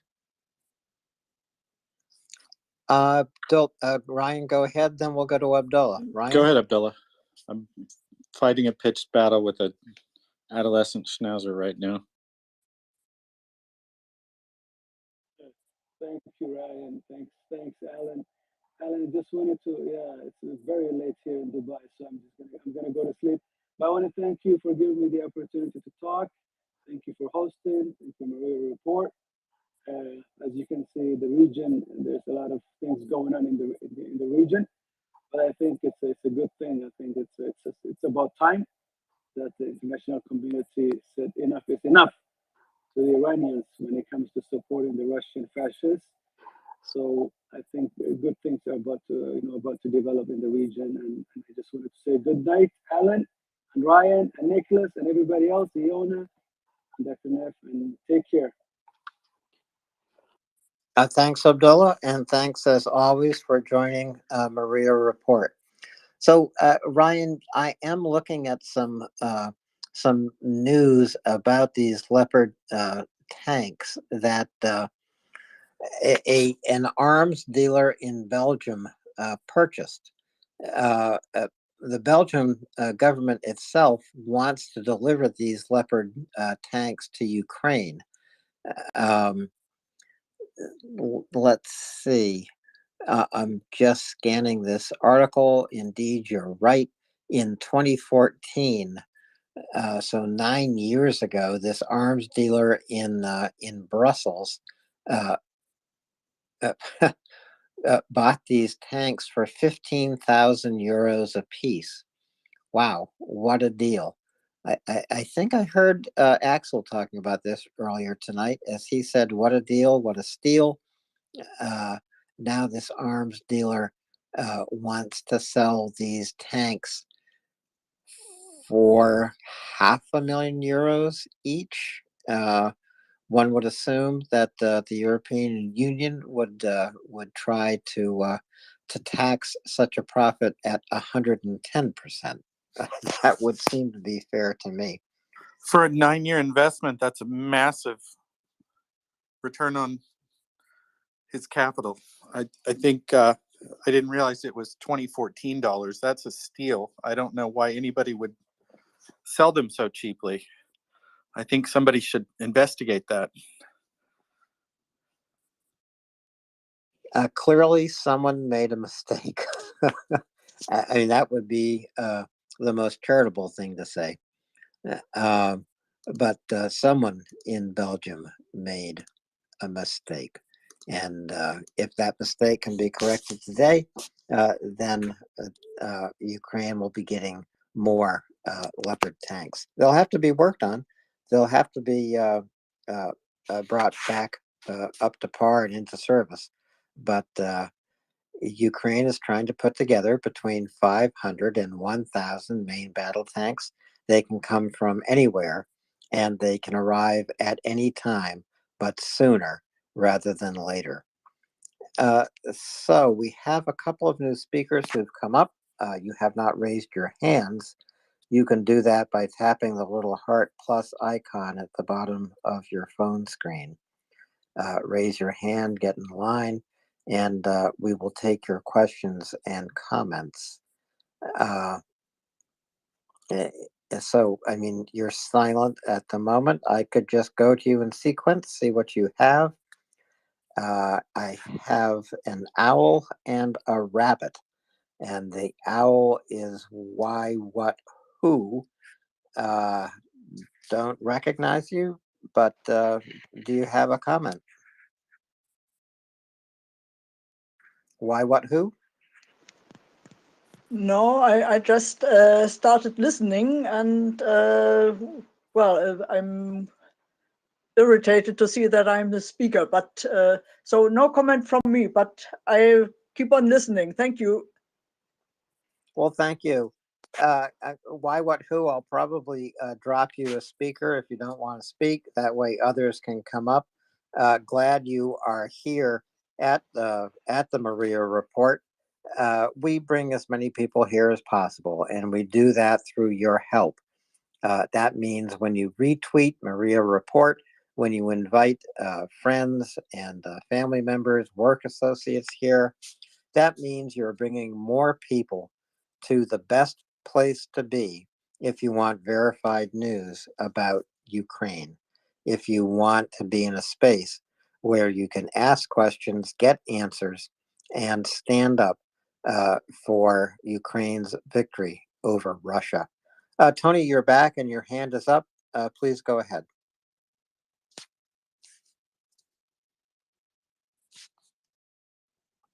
Tony? Sorry, I didn't hear the end of it. I was just connecting still. I agree with Ryan. Shouldn't there be I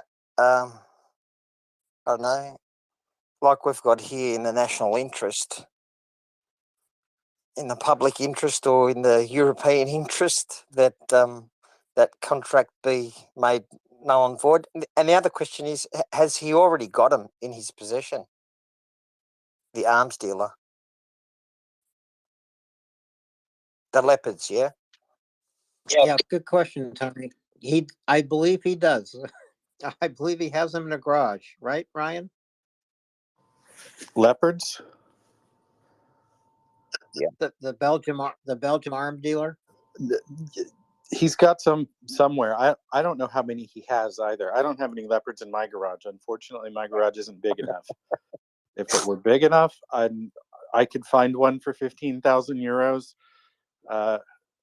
against everything financially responsible and the look on the face of the person I'm making eye contact with right now. I would absolutely buy a leopard tank. You would not. She says I wouldn't. Just another thing, Alan. So you got no hands up. I don't have any hands up at the moment, but all these leopard tanks are. Tony, just mute your mic for a moment. Otherwise, we get this feedback. Ryan, you might have a hot mic too. But these leopard tanks are being warehoused outside under tarps, and there are dozens of them. I know that's an imprecise number, but that's the only number I see in the news at the moment. Dozens of leopard tanks bought by an arms dealer in Belgium for 15,000 euros a tank. My garage isn't big enough for a leopard either. Not even if I sawed off the gun barrel. But maybe Ryan, you and I can find a warehouse somewhere and get some leopard tanks under storage. So, Tony, you're from Australia, right? Yeah, that's right. It's 11:30 in the morning here. So, Have you been watching the Australian tennis Open that's been taking place, and some of the Russian protesters there? I know Djokovic did in fact win that tournament, but it's made another kind of news in Australia. Am I right?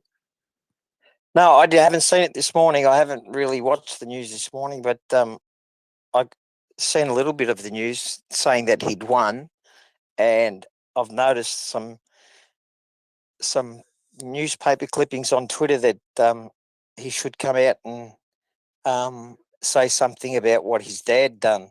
And just to clear up, most of those Russian supporters aren't Russian. They're of Serbian background. Yeah, because we've got many of them here in Australia from the 50s and 60s when they migrated out here. So Serbia's sympathetic with Russia. So, but yeah, no, I haven't heard Alan this morning. I'm on the 24-hour news cycle, and I haven't heard anything that there's been any more flag waving or anything. I think there was enough flag waving a couple of days ago. Flag waving and chest thumping on T-shirts with the letter Z.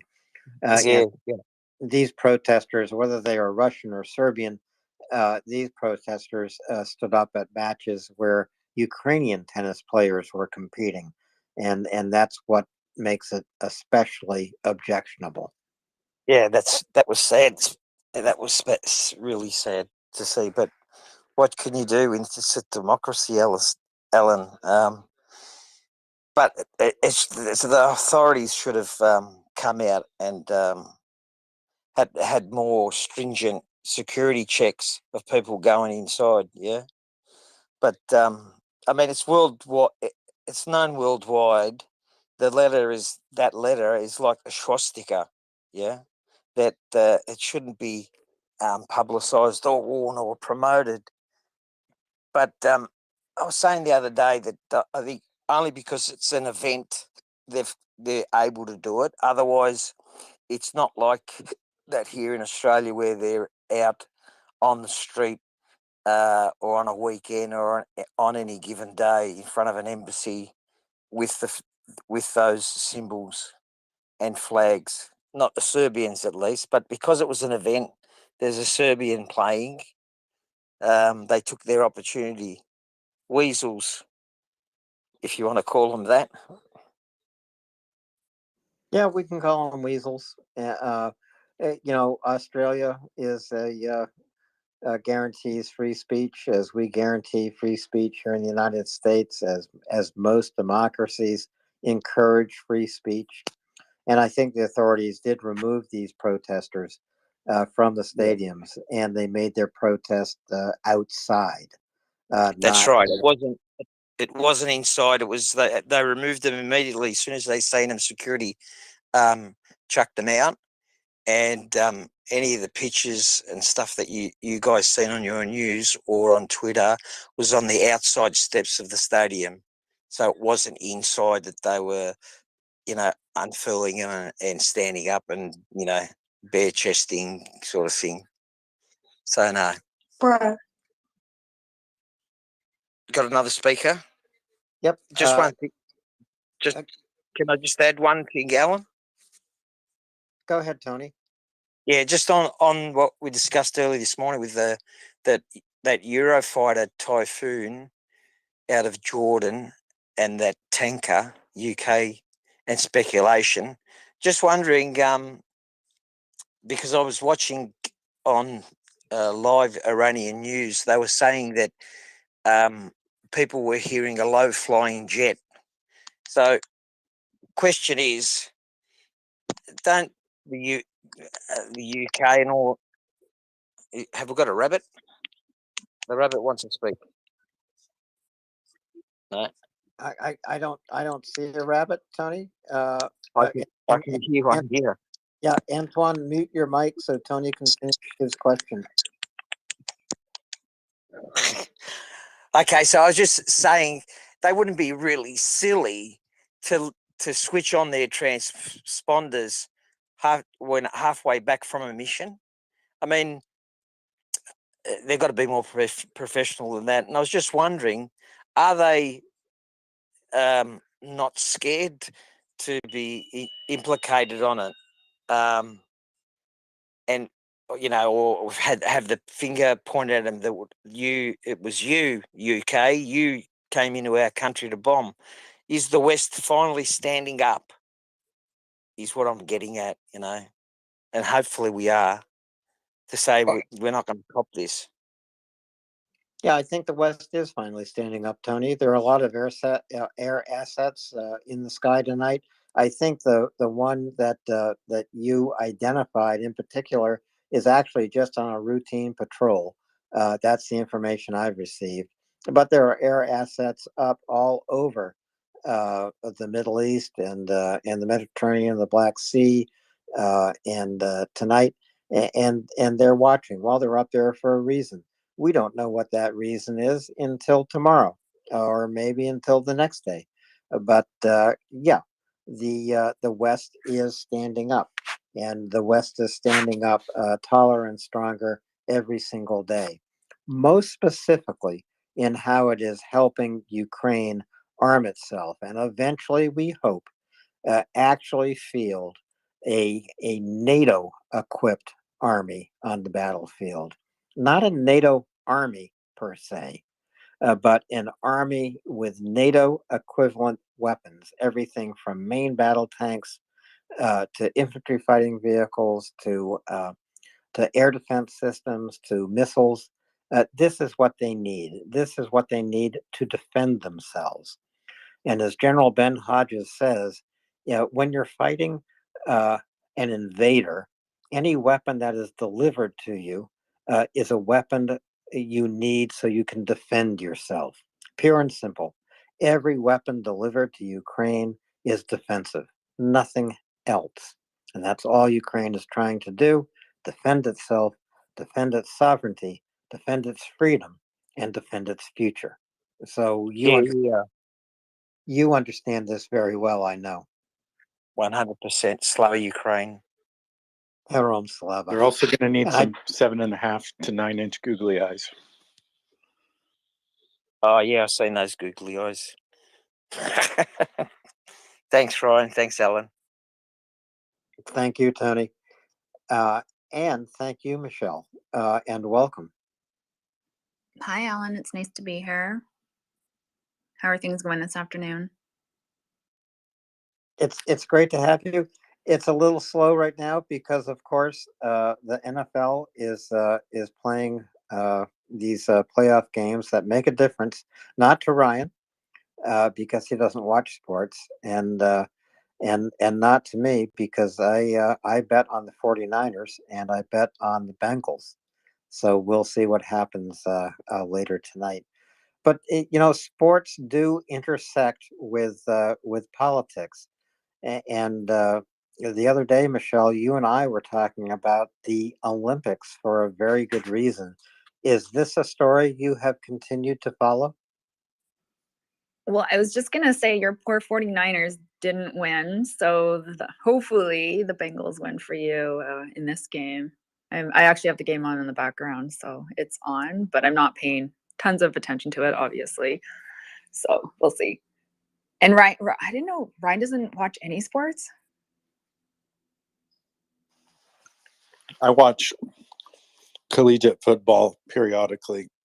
I'll go to a sporting event, but I'd rather spend time talking to the people I'm there with really than watching games. I have severe ADD, so I can play games.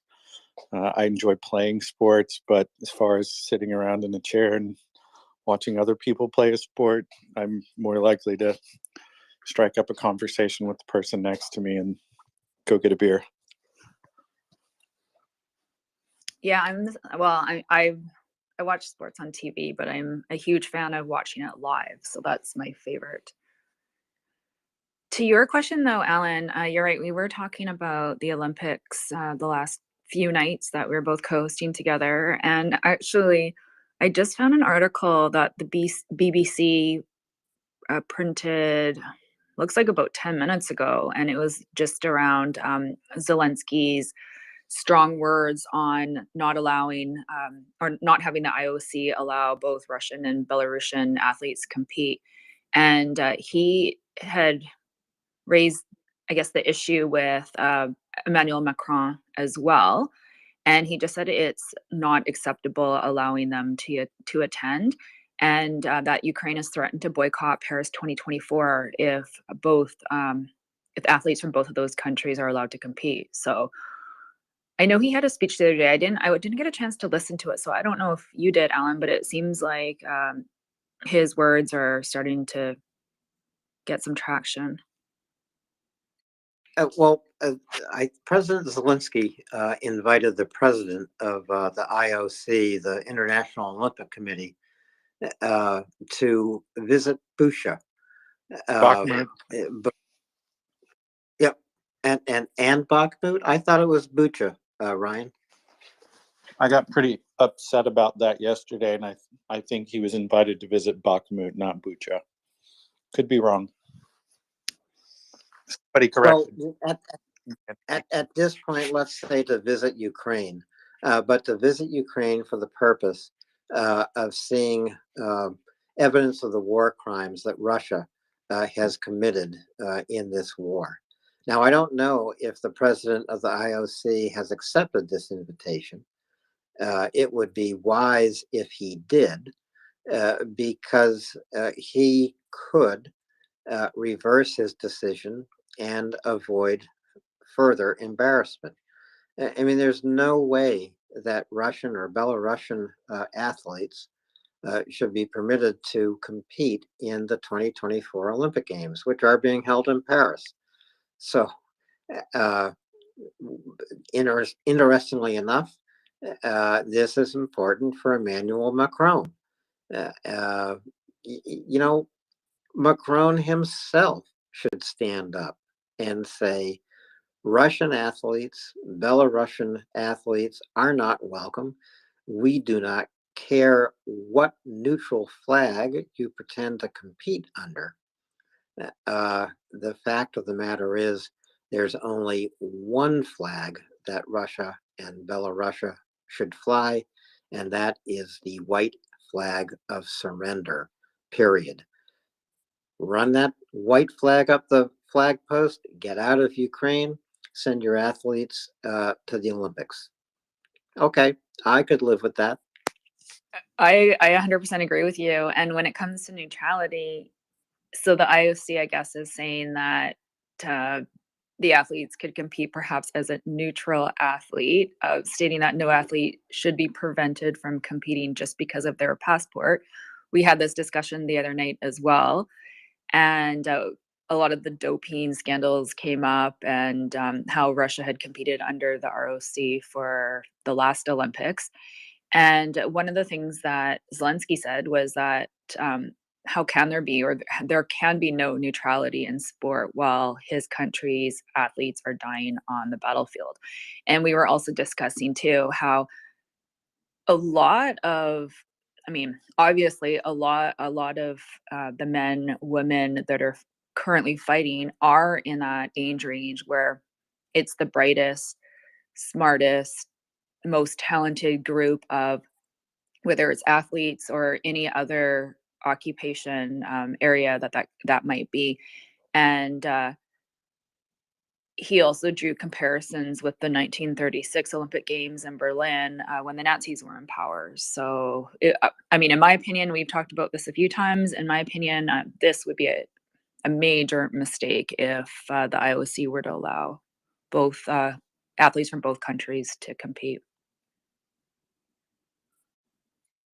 And you know, we might think that sports are not important, but sports intersect in so many ways with real life and with news and opinions that people form for themselves just because they are sports fans. And the Olympics, of course, are a global blockbusting event unlike any other. So it would make a difference if Russian and Belarusian athletes are banned and everyone understands why they are banned.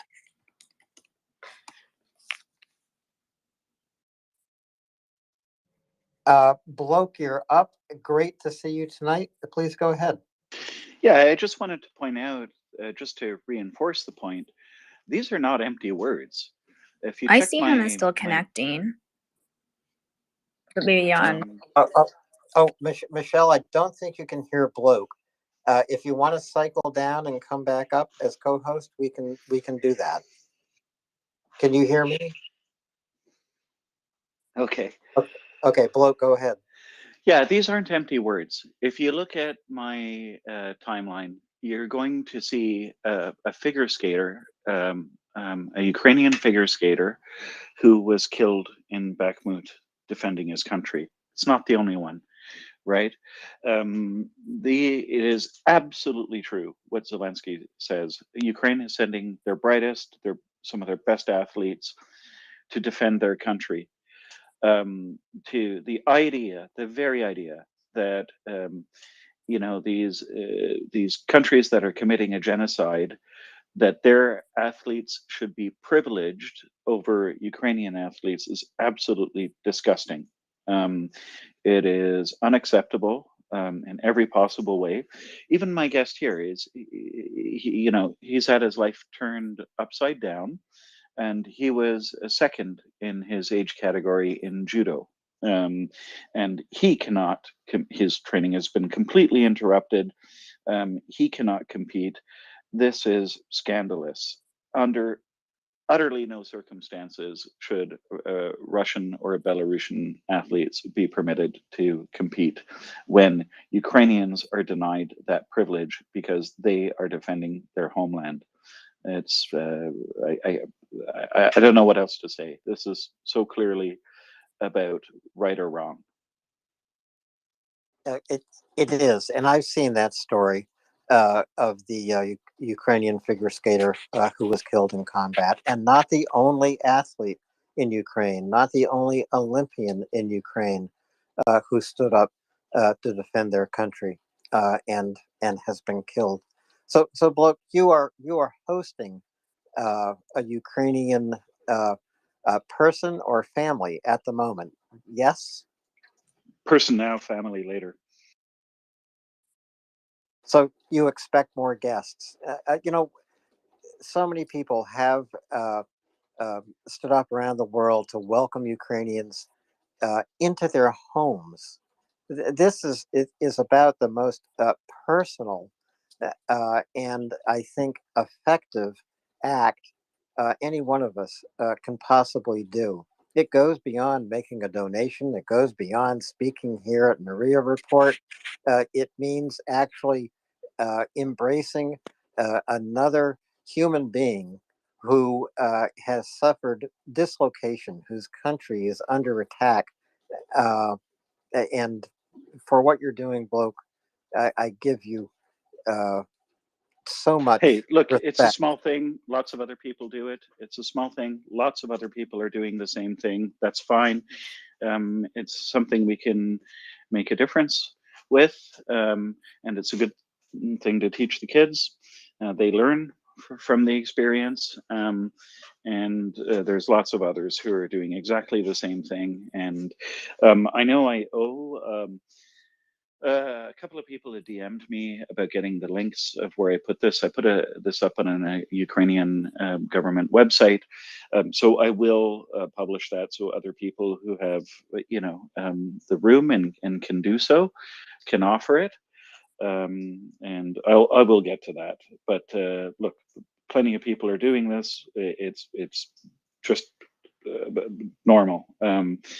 And I would encourage everyone, if you have something like a guest room or extra space, usually what people need is they need a couple of weeks to get on their feet, and that's all they need. And all different people from different walks of life, and with varying command of the language and so forth, but all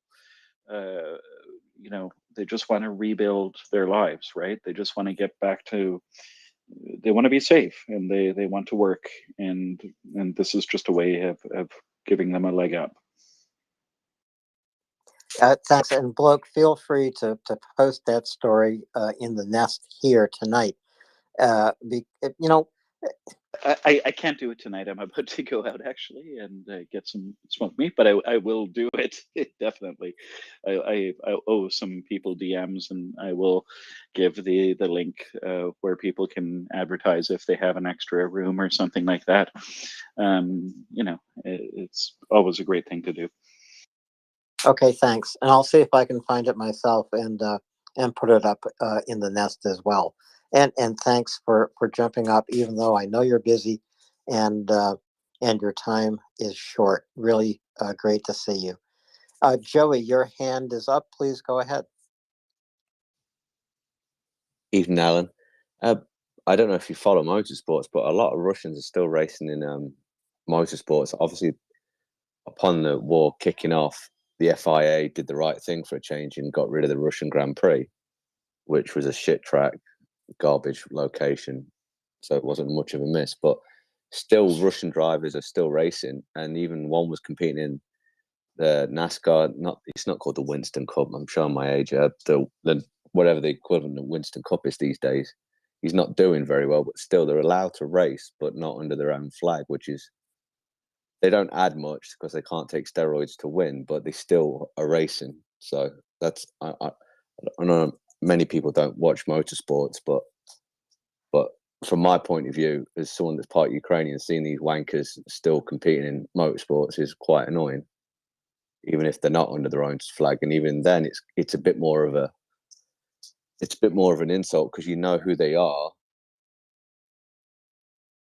because it's obvious they're Russians, but they're not allowed to use the Russian flag, but they're still Russians. Nikita Mazepin, for instance, was a son of an oligarch, was absolute crap in his couple of seasons in Formula One. One of the best things about Putin invading was him being kicked off of Formula One, because the only thing he actually did was nearly kill Michael Schumacher's son, Mick Schumacher, in Azerbaijan. So the motorsport issue is still there, because they're still being allowed to compete, whereas they shouldn't be in the Olympics. That's a given. And I'm not a tennis fan, but I was really happy that Wimbledon took the stance last year that they did. But even in motorsports, they're still allowed to compete, which is not right.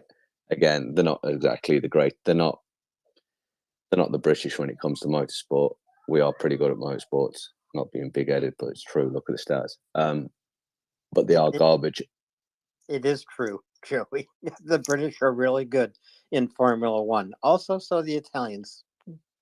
Not so much. Is that they're good until they lose the Reds. Then Ferrari start putting strange tyre choices on drivers, and Ferrari drivers start swearing in Italian, which the FIA loves, I'm sure, when it's going out towards millions of people. But makes Drive to Survive watchable on Netflix. But Joey makes a good point. Russians, all kinds of Russian private citizens who are athletes, need to be cut off from their competition. I don't care what the competition is, because lots of people watch sports. I know here tonight, a huge part of the audience is watching the NFL here in the United States and in Canada. And when sports organizations like the International Olympic Committee or Formula One racing can stand up and make an ethical statement and say, because of what your country is doing and because of your support of what your country is doing, or simply because of your silence about what your country is doing, you may not race, you may not compete, and come back to us when this war is over, and when this war is long over. Write us a note, ask to come back in as a competitor, and then we'll see what our decision will be. And Bloke was just talking about the Ukrainian figure skater, an Olympian figure skater who was killed defending his country, not the only athlete in Ukraine who has been killed. And now we expect to see Russian and Belarusian athletes competing in the Paris Olympic Games in 2024? I don't think so. Joey? You actually brought the point up about there was a boxer killed a couple of days ago, but it's my friends in my granddad's village in Ukraine always makes the point that we're losing our best and they're losing the dregs of their society, which is the shame of one of the shames of this war. But the way the Ukrainians are going through, they'll be soon going through the supposed best of the Ukrainian society, Russian society. Sorry, the way the Russian losses are going, but there's no way that Russia should be allowed to commit to be able to compete in wherever the next Olympics are, because Bucha, in whatever we find out in Mariupol when that's ever liberated, these are war crimes. Sports is an embodiment of human spirit, should be. This is not what the Olympic spirit or anyone's or even FIFA's spirit, because let's face it, FIFA in 2014 or no, around 2010 gave the World Cup, the Football World Cup, to Russia, which was a decision I disliked at the time. But in 2014, we had the partial invasion of Ukraine, the annexation of Crimea, the Donbass region kicking off. And yet still in 2018, the Football World Cup was still allowed to go ahead in Russia, which is, again, people moaned about Qatar, which was in some ways right, because Qatar's heritage of football is non-existent. But the World Cup could have been moved in 2014, but Russian rubles kept that World Cup there. And that's a sad thing, a sad indictment on FIFA as well. But saying that, UEFA acted pretty good. As soon as the war started, Champions League was moved from St. Petersburg to Paris final, which is the biggest football game in the world every year. So sports is a role to play in this, and the Russians should be clamped down and punished, sporting wise, because they always take great pride in their sports, what they did. when they filled their people up with steroids and told them run or die, and they ran. As Joey points out, you cannot put steroids in a Formula One racing car and improve its performance. And yes, Russia has used winning athletes in Olympic games and in other games for purposes of propaganda, and because they use sports for propaganda, we need to cut that off. Pierce, on the Yeah, show. Please go I ahead. was just gonna add in there because you were talking about the propaganda that sports. Some of the countries will use sports for their own gains, and then when we talk about the Olympics, so Joy, you mentioned this as well. The 7 values of the Olympic Games. So those 7 values are friendship, respect, excellence, equality, determination, inspiration, and courage. And I think those values are not only important just for Olympic times, but they're important for everybody. And yet, what is that saying to the rest of the world if the IOC is allowing 2 countries that don't deserve to be part of this Olympic Games to be part of it? So, sorry, go ahead, Pierce. Oh, thank you. Yeah, no problem. I have to say that I listen to the Maria Report way more than I probably should in terms of getting things done, but it's fascinating, and I'm just so glad that I've found it. I was had a fellowship in with the Harvard Project on Economic Reform in Ukraine in 1992, which is, so I spent 3 months in Ukraine, and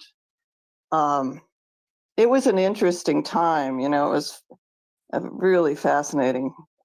About a year after the exit from the Soviet Union, I think I had a topic request, probably not for tonight, but I was wondering if we could talk about Ukrainian presidents. I was trying to remember who was president then, and I think it was Kravchuk. Pierce, I do want to just jump in real quick. I wanted to give an update, Michelle and Alan.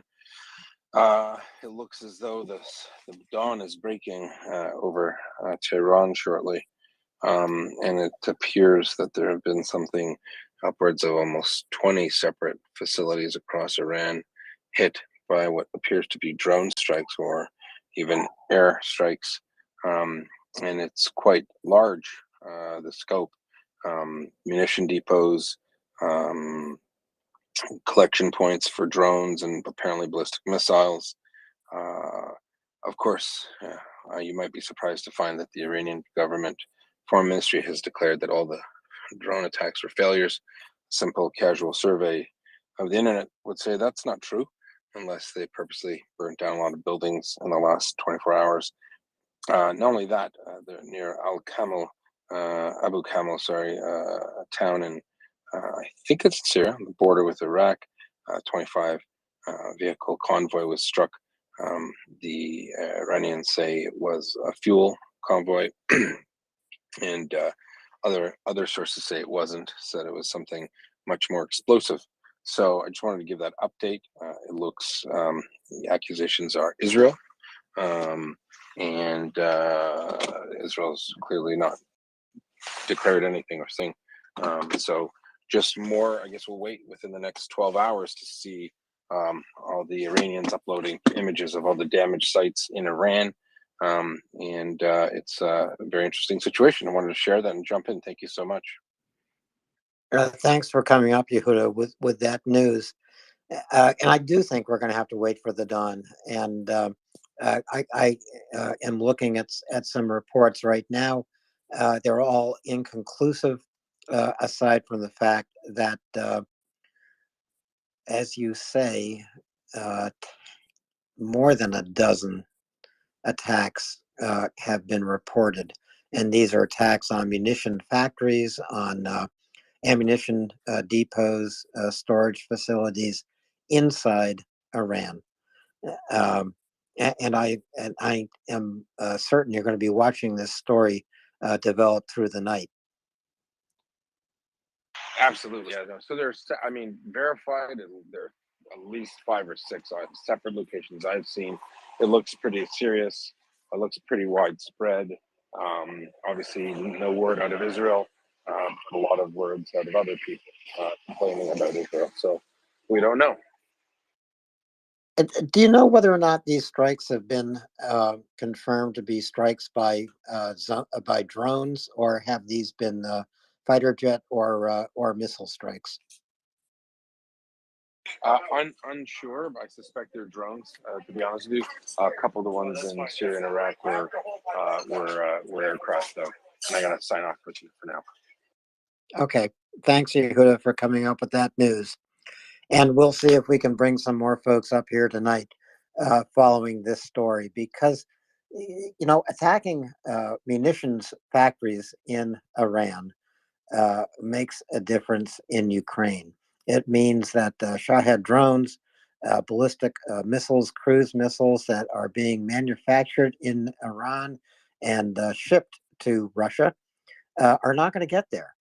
They're going to be destroyed on the ground in Iran.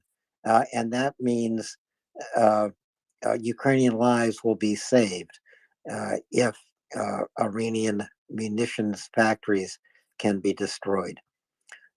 So this is a story we're going to follow tonight. Michelle, go ahead. Yeah, I was just going to add too that it looks like, so Jason J. Smart tweeted that it looks like Charter 97 is reporting that the headquarters of the Islamic Revolutionary Guard Corps of Iran has also been bombed. So that's it's also interesting. And to your point, whether it's drones or missiles, I guess we'll find out soon what the damage looks like and where, and what the outcome is going to be. Joey, your hand is up. Is this a story you've been following? Yeah, I was talking to a girl in my granddad's village this morning, and she was. I think there's been reports even in Ukraine about it. So, because obviously we know where these lawnmower drones are coming from. So, it's a beautiful thing seeing Iran on fire. I'm glad that Ukraine don't have to waste ammunition shooting them out of the sky, and whoever's doing this, whoever's taking them down, I don't want to speculate who, but they're doing good things. They've been a pain in the ass to the Ukrainians for quite a lot, even though they're an annoying, shitty little thing. But the missiles was obviously going to be the more dangerous item. But at least the Shahed missiles have been taken out, which is just a good thing. This is the quicker we can get these tanks going, the quicker we can get this Air Force with these F-16s going, the quicker this war ends. And this is just one small step for the defeat of Russia, and hopefully the breakup of Russia when Ukraine is won and taking its final blow on Russia. And by blow, I mean punch, not or anything other type of blow.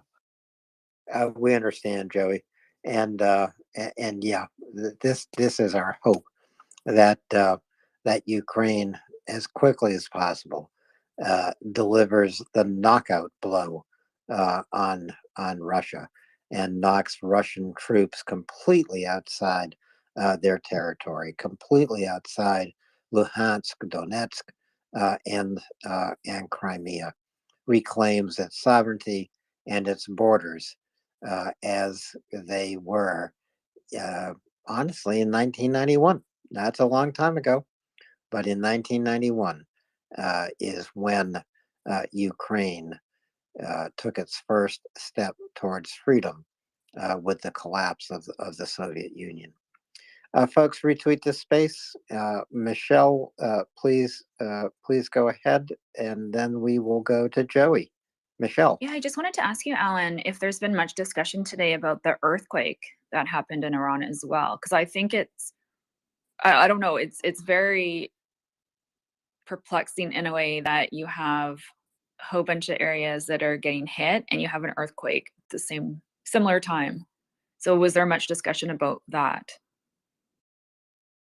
There has been discussion about the earthquake. It was a 6 magnitude, almost a 6 magnitude earthquake that took place almost at the same time.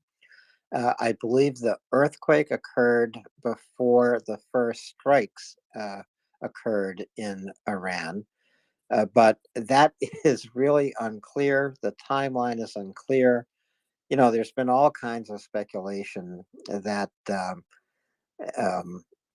know, the strikes and the success of the strikes, especially if there was a bunker busting bomb used on an ammunition depot, and which led to a secondary explosion. Could that have triggered an earthquake?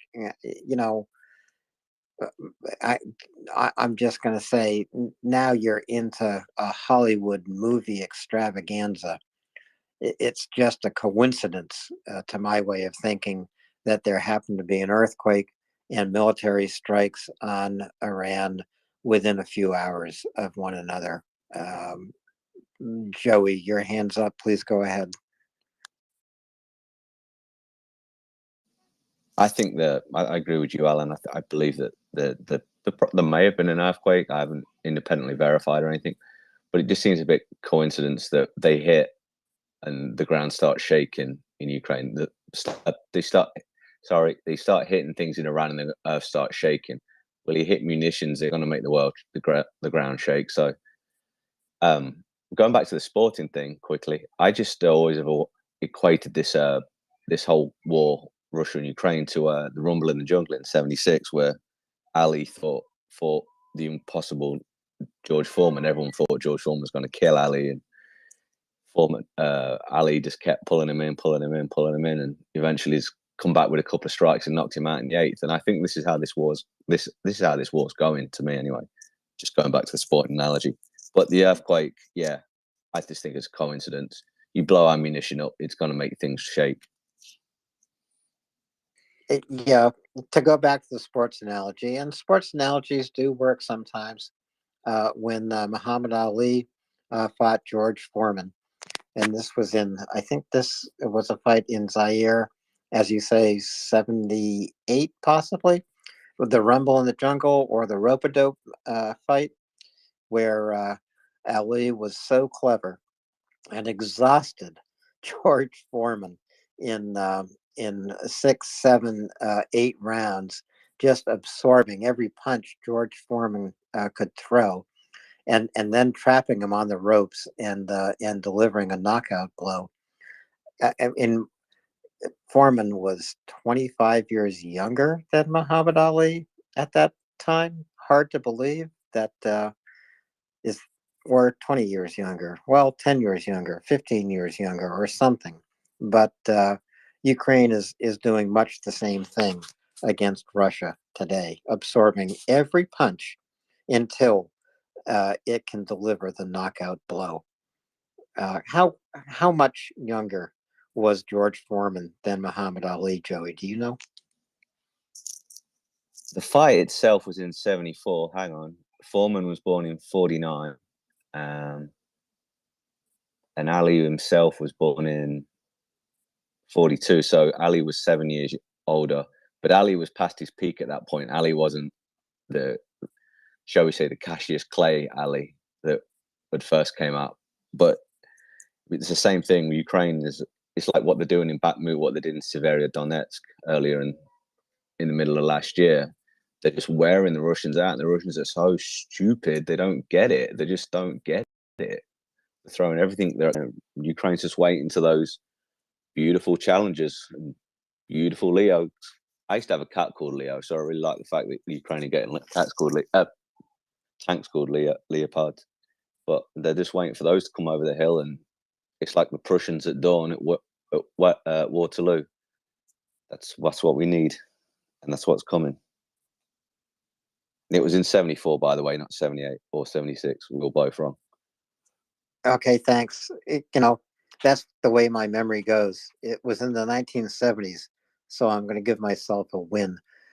Donnie, welcome. Your hand's up. Please go ahead. Yeah, I don't have any inside info on this, but with the earthquake happening an hour and a half before the strikes leads me to believe that it could, and this is Hollywood conjecture, but it leads me to believe that it was a nuclear test, and that's Israel's hard line, or U.S.'s hard line, or whoever put those babies up in the air and made it so that can't happen again. So that's my assumption. My assumption is that the earthquake was a test, and this is just an assumption. This is just with my rudimentary knowledge of the situation. It was a test, and people saw it as a threat, and they did something about it. So, yeah. Yeah, any nuclear test carried out by Iran would be a provocation and a response coming from Israel or the United States, or Israel, the United States, and who knows who else would be expected. So Martin, then Pierce. That's the order I saw hands go up. Martin? Oh, sorry. Hi. Slava Ukraini, Alan, Michelle. Yeah, I'm just going to say Rumble in the Jungle, 1974. And I just got to say that Ukraine is going to whoop them. It's going to whoop them good, just like Ali did to his opponents, including George Foreman, who went on to quite a career afterwards. Ali Beaumoyer. Ali Beaumoyer. Ali Beaumoyer. Oh yeah. I remember he had all of the Zairians chanting that during his training, and he was, well, Muhammad Ali, right? One of the great personages of the latter half of the 20th century, and he was revered as not only as an athlete, but as a humanitarian and so many other things. And Ali Beaumoyer.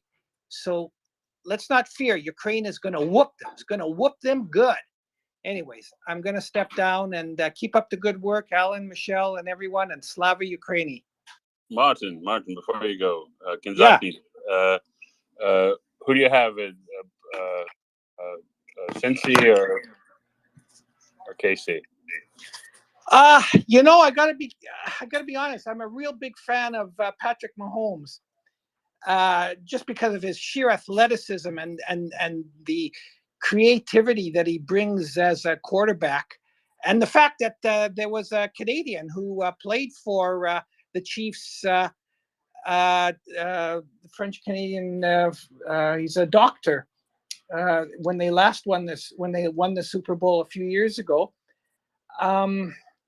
What was his name? Duvernay. Last name was Duvernay. Yeah. But that Bengals team, there's something else. So I don't like to sort of make choices like that. I know it sounds like I'm equivocating, but if you're a betting person, and I don't bet, I think KC with a healthy Patrick Mahomes is going to put up some points. Yeah, that's what I think. But I could be wrong, of course. Hey, it's a chumps game. Predicting anything can happen. Look, Well, so why? What do you think? Oh, I mean, I come from. You remember the early '90s when we all were Raiders or Bengals. You were one or the other. Yeah. And so I was Bengals. So. That's right. No, Bengals are a great team, and I got a great quarterback. And by the way, I'm a Vikings fan. I mean, I've been a Vikings fan for years and years, and they're all they've been the Cinderella team for a long time too. And I thought maybe this year, but no, the division wasn't strong, and they sort of played true to form towards the end, but. Yeah, and the Raiders, of course. I remember the Raiders. Oh God, I go back a long way. I remember the Raiders when oh God, George Blanda. George Blanda. Yeah, my dad and I used to. That's right. That's right. I was just going to say, thanks, Alan. George Blanda, where he would tie up the boot and go kick 50 and 60-yard field goals. You know, he was when he the was oldest 50, player. when he was 50 years old. Yeah, yeah, he's a Hall of Famer, I think. Yeah, he is. Yeah.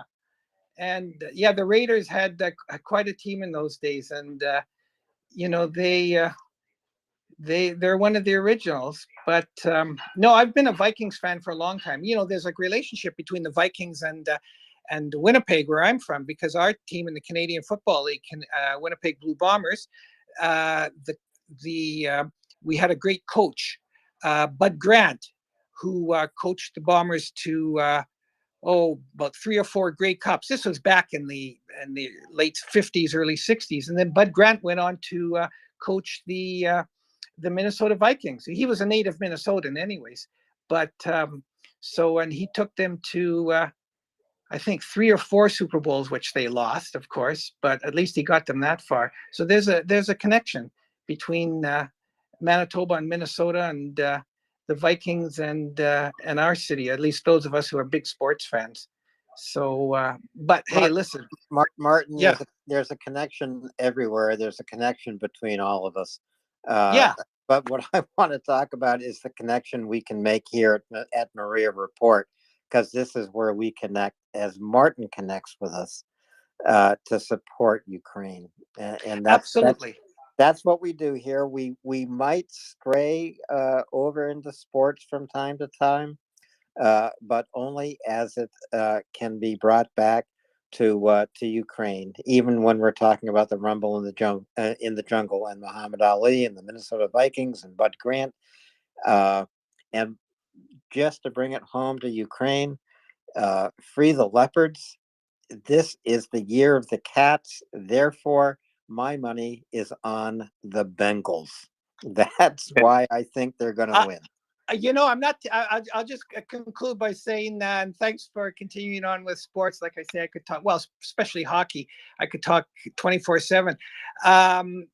But it's a good thing I'm not a betting man, because, yeah, I mean, the Bengals are a heck of a team, and it's going to be close. It's going to be close. It'll be exciting, anyways. Let me put it that way. All right, it's going to be exciting, anyways. I want to interject. Like we say that, like the saying goes, war is politics by other means. So is sport. Yeah. And I posit, Martin, we should have a sport and politics hour with you. Oh, I'd go for that in a minute. Because you seem to have very deep knowledge base in sport and also politics. So it might be. I'm just positing the idea. Let's let it froth, and then take it from there. Donnie, totally agree, and I'm ready for it. Let's have it on, and we won't call it the Rumble in the Jungle, but let's say Ali Boumaye and Slava Ukraini, and I'll drop down to listener. And Michelle, yeah, Canucks are going to do good after the All-Star break. So are the Jets. Well, we'll see. One game. Actually, it was a really good game that I went to, so I was lucky. And I didn't even see how the Jets did last night, so hopefully they won.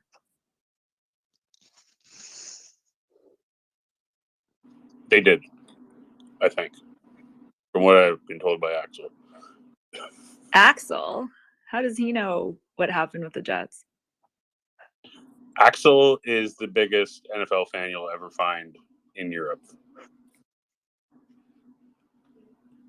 That's all. Yeah, Axel knows the last 100 years of sports. Absolutely amazing. I don't care what sport you talk to him about. It could be boxing. It could be football. It could be soccer. It's probably even squash, or bowling. I have no idea. Though he has a memory for great sports events and great sports moments. So he'll have to be part of that conversation too, Martin. And then, so Martin, go ahead. Then we're going to circle through hands. Okay, You've got to. briefly, thank you so much, and I apologize to those who are waiting. No, we're talking hockey. The Winnipeg Jets, not the New York Jets of the NFL. The NFL season is over. We've got the playoffs now. The Jets lost to the Flyers yesterday, 4-0 here at home. So, anyways, can't win them all. But anyways, and by the way, bit of trivia: the Winnipeg Jets. That's for a whole long story, are named the Winnipeg Jets because the original owner who started the franchise way back, Benny Hatskin, in the days of the World Hockey Association, which was supposed to be a rival to the NHL, his favorite NFL team were the New York Jets. So Winnipeg Jets, there's a bit of trivia, are named because Benny Hatskin's favorite NFL team was the Jets. And I'll drop down to listener. Slava Ukraini. Haram Slava. Slava. Thanks, Martin. So we'll go to hands. I think it was Pierce first. Is that right, Alan? Pierce, Joey, and then Seraphim? Sounds good. Okay. No problem. The Iranian thing is amazing. I mean, it's shocking, and I'm just glad to get that update. I guess glad is not a good word, but I do have a couple sports related things related to Ukraine and Russia, and one is related to my obsession with rowing, and I have a rowing podcast and live stream for the last 5 years. And I'm in the Boston area, so we have the Head of the Charles Regatta. Do y'all know what that is? Yes, I've been to the Head of the Charles. Oh, great! And my daughter currently rows for her college crew, so I'm all into crew.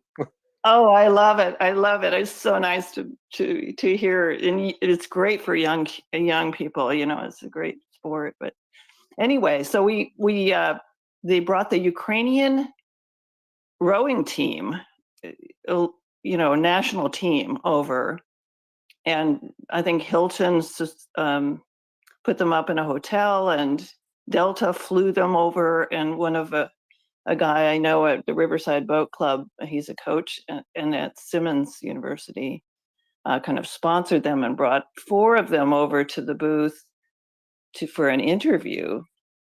So, like, the biggest, most beautiful woman I've ever seen.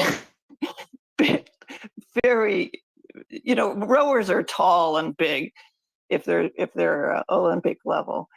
And that was Elena, and then Dima, and then 2 others who I can't remember their names quite now. But it was one of the most powerful discussions I've heard. There, a lot of them, or several of them, are in the military. I think the military actually sponsors. It's kind of like Navy football or something. They do the they do the rowing most of the time, but they also have military service. So we had a very powerful discussion with them, and the whole Boston area was, they went to the State House. They had a reception with the governor. It was I was very proud of my New England rowing community and community in general. But so there's that, and I'm going to stay in touch with them, I think. But the other thing I wanted to mention was hockey. I've become a rabid hockey fan. Of course, Boston Bruins are the best team around, but there's all these Russian players in the National Hockey League. In like Ovechkin with the Capitals, and he had a picture of himself with Putin when the war was starting, and he wasn't going to take it down. I think he maybe eventually did, but I don't know how I feel about that. I just like to get some input on, and the announcers, they never say anything. They never say, like, isn't this unfortunate that these countries are at war? Even they just never. It's like, why? It's like, to me, it's like it's looming large in my head when I see a Russian player, and maybe it isn't his fault, but it just seems like at least it should be acknowledged. I don't know. How do you all feel? I'll stop talking now and drop down. Well, you know, Pierce, I think part of the problem is sports announcers today are not like sports announcers in the old days. I guarantee you, if Howard Cosell was covering the NHL and he was interviewing a Russian hockey player, he would ask him about the war. And he wouldn't just ask him one question about the war. He wouldn't just say, uh, uh, Mr. Ovechkin, how do you feel about this war, and accept any answer. Cosell would then drive through with facts about what is happening. And that's because Cosell was more than a sports announcer. And there were others like him. I would even include Jim McKay on ABC Wide World of Sports. I would include almost any sports announcer from the 1960s on national TV in the United States, and who covered the 1968 Mexico City Olympic Games, and the Black Power fists raised in the air on the victory podium. You know, they asked some really good questions. They made some really good observations, but you know, we shouldn't be looking to sports broadcasters to bring us news about the war, or to bring us insights about the war. We have to rely on real journalists who should be doing a better job, who should be doing the same kind of job that Guillaume Patak, the French journalist, is doing on the ground in Ukraine right now. And he was a guest here at MriyaReport this afternoon for more than 2 hours. So, Donnie, I think you've got a follow up Yeah. here. Well, I just wanted to say that yes, sport should be sport, but Russia has targeted uh, certain communities in North America, at least. I don't know about anywhere else, and with their disinformation, and sports is one of them.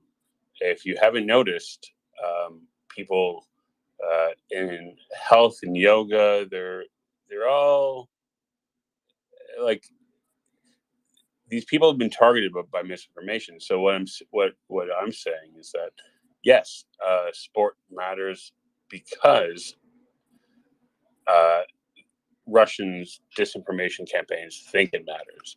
So they know that they have a target. They're targeting that audience. They're targeting the the uh, the the this, like, the sphere of sport and health, and you know, as like with the anti-vaxxer movement, so like they're targeting these people. So we should also be targeting these people in our campaign to tell them, hey, maybe people don't need to be genocided, and that's a health issue too. And number one, number two is, you know, you're right about Howard Cosell, and like how the poetry and and the and the what's the word, how sport relates to politics and how sport relates to the human condition. Howard Cosell did it the best. I mean, obviously, but I think we need to stress that, like you're right, that modern day sport commentators don't dive deeper, in a sense, and I think it's necessary because not just because it's a good thing to do, but also because the disinformation spheres are targeting them, because they know that we don't target them. We don't reach out to these certain demographics, and so when they know, okay, you know, Democratic left leaning, blah blah blah blah blah, you know, it's they know that there's a power gap. There's a empty hole that they could fill. So if we're not there, they're there, and we should be there. Yeah, And good who? job. Ellen, if And, you want to drop me down, I don't know how to take myself off speaker. I can do it for you, but I Okay. really I appreciate your coming up, Pierce. Keep rowing. Thank Rowing's you. a Yeah. great sport. And Well, for an you old can keep. lady like me, it's fantastic because there's no impact. You know, what school does your daughter row with? I'll let you know, but it's Okay. Oh, actually okay. Sorry. Yeah. it's something I Yeah. No, wouldn't no problem. broadcast. I didn't realize what sort of a public thing we were on. All right. Talk to you later. Thanks again for being here.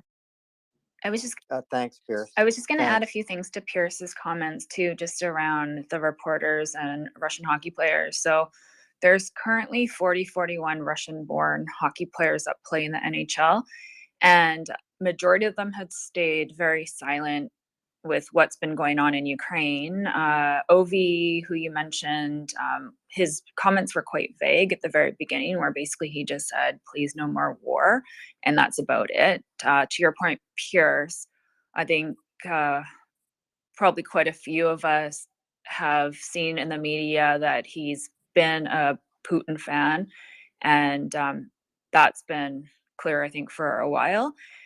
Panarin, who plays for the New York Rangers, who's also Russian, he's had a different point of view, and I think he's had some backlash about that. A different point of view in terms of his relationship with Putin in a negative way. So he's been quite outspoken.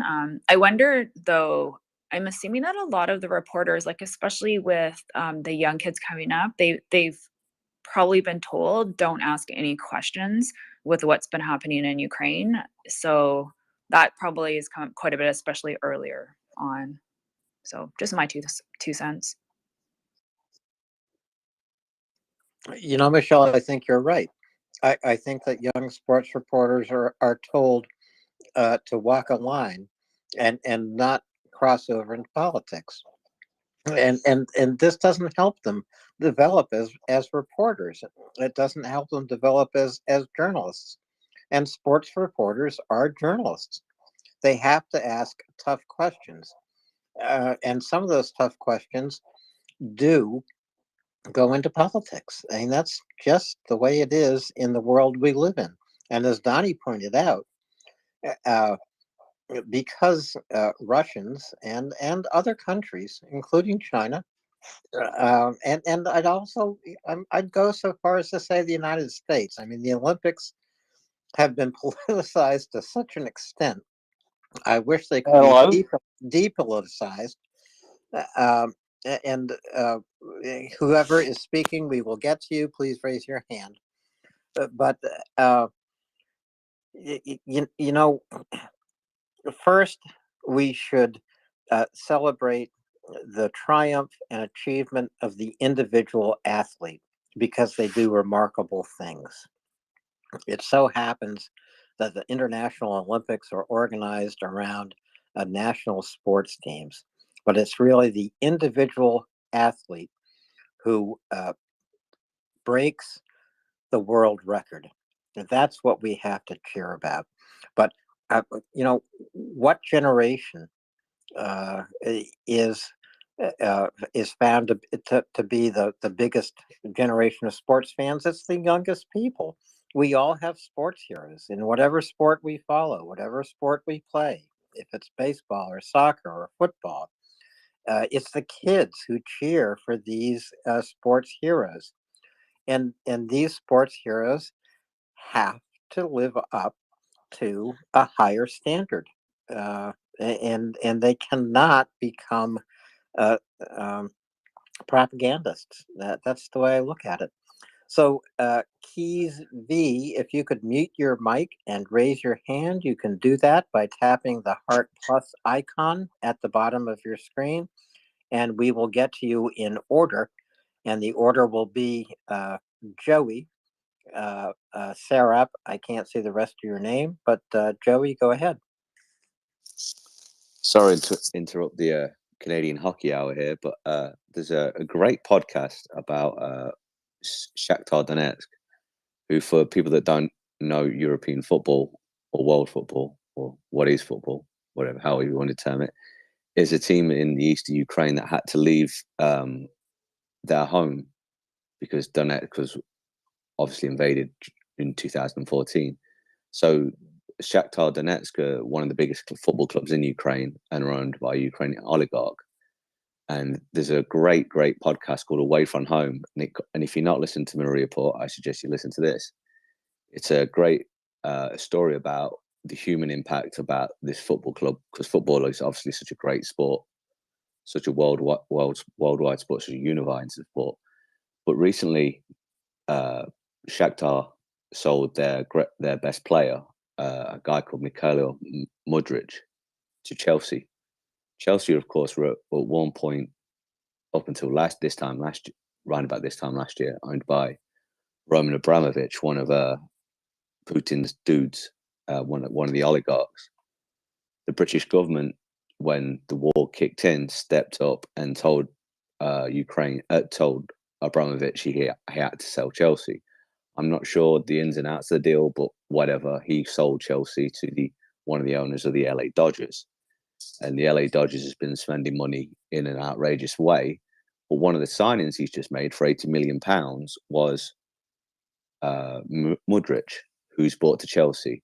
And Chelsea, this transfer wouldn't have happened last year because of the Abramovich Russian connection, and that wouldn't have happened. But one of the conditions of the transfer was that Chelsea would give £20 million to the Ukrainian army to help support the Ukrainian army defeat the Russians.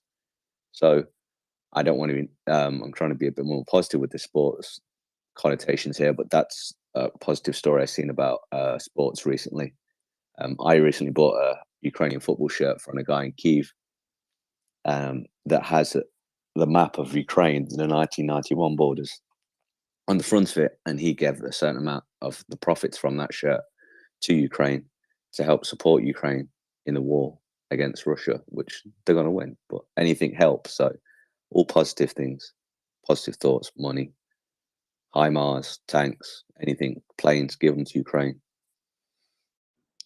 And this podcast, can you DM me the podcast so I can find it and listen to it? Yeah, sure. I mean, it's really great. I mean, it doesn't just concentrate on the footballing side of things.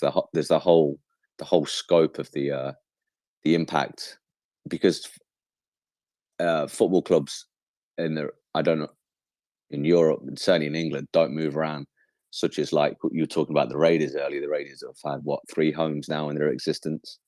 So it's an interesting human podcast to listen to. Thanks so much for sharing, Joey. I actually just looked it up too, and it looks like it's a 6-episode podcast. So it's anywhere between maybe 30 minutes to almost an hour. And if anyone has a subscription to The Athletic, it looks like The Athletic was given inside access to the podcast as well, unless they were the ones that were. Oh, actually, 2 of The Athletic's members traveled with the team. Yeah, they actually produced it. Some of it's quite tear-jerking as well. I had a business trip to Arizona, and on the plane I listened to a couple of episodes, and it was like, oh, I'm going to cry. I don't want people looking at me thinking this weirdo. But some of there's one of the players I think was from the European Kyiv, Chernihiv region, and one of them died, or his brother was killed or something. And he's sitting there going, this is yeah. Bill Shankly, who was a football manager in England, once said football's not life, it's more important than that. I think one time Bill Shankly may have been wrong about that statement, could have been applied right there and then, because that was a definite tear-jerking moment.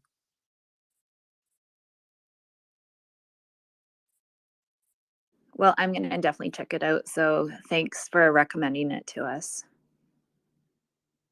Go ahead, Seraphim. Hi, can you hear me? Yes. Okay. I was wondering, what do you think about the recent reshuffle of Zelensky's cabinet, given the corruption charges that have been filed against them? Yes, thanks for that question, Seraphim.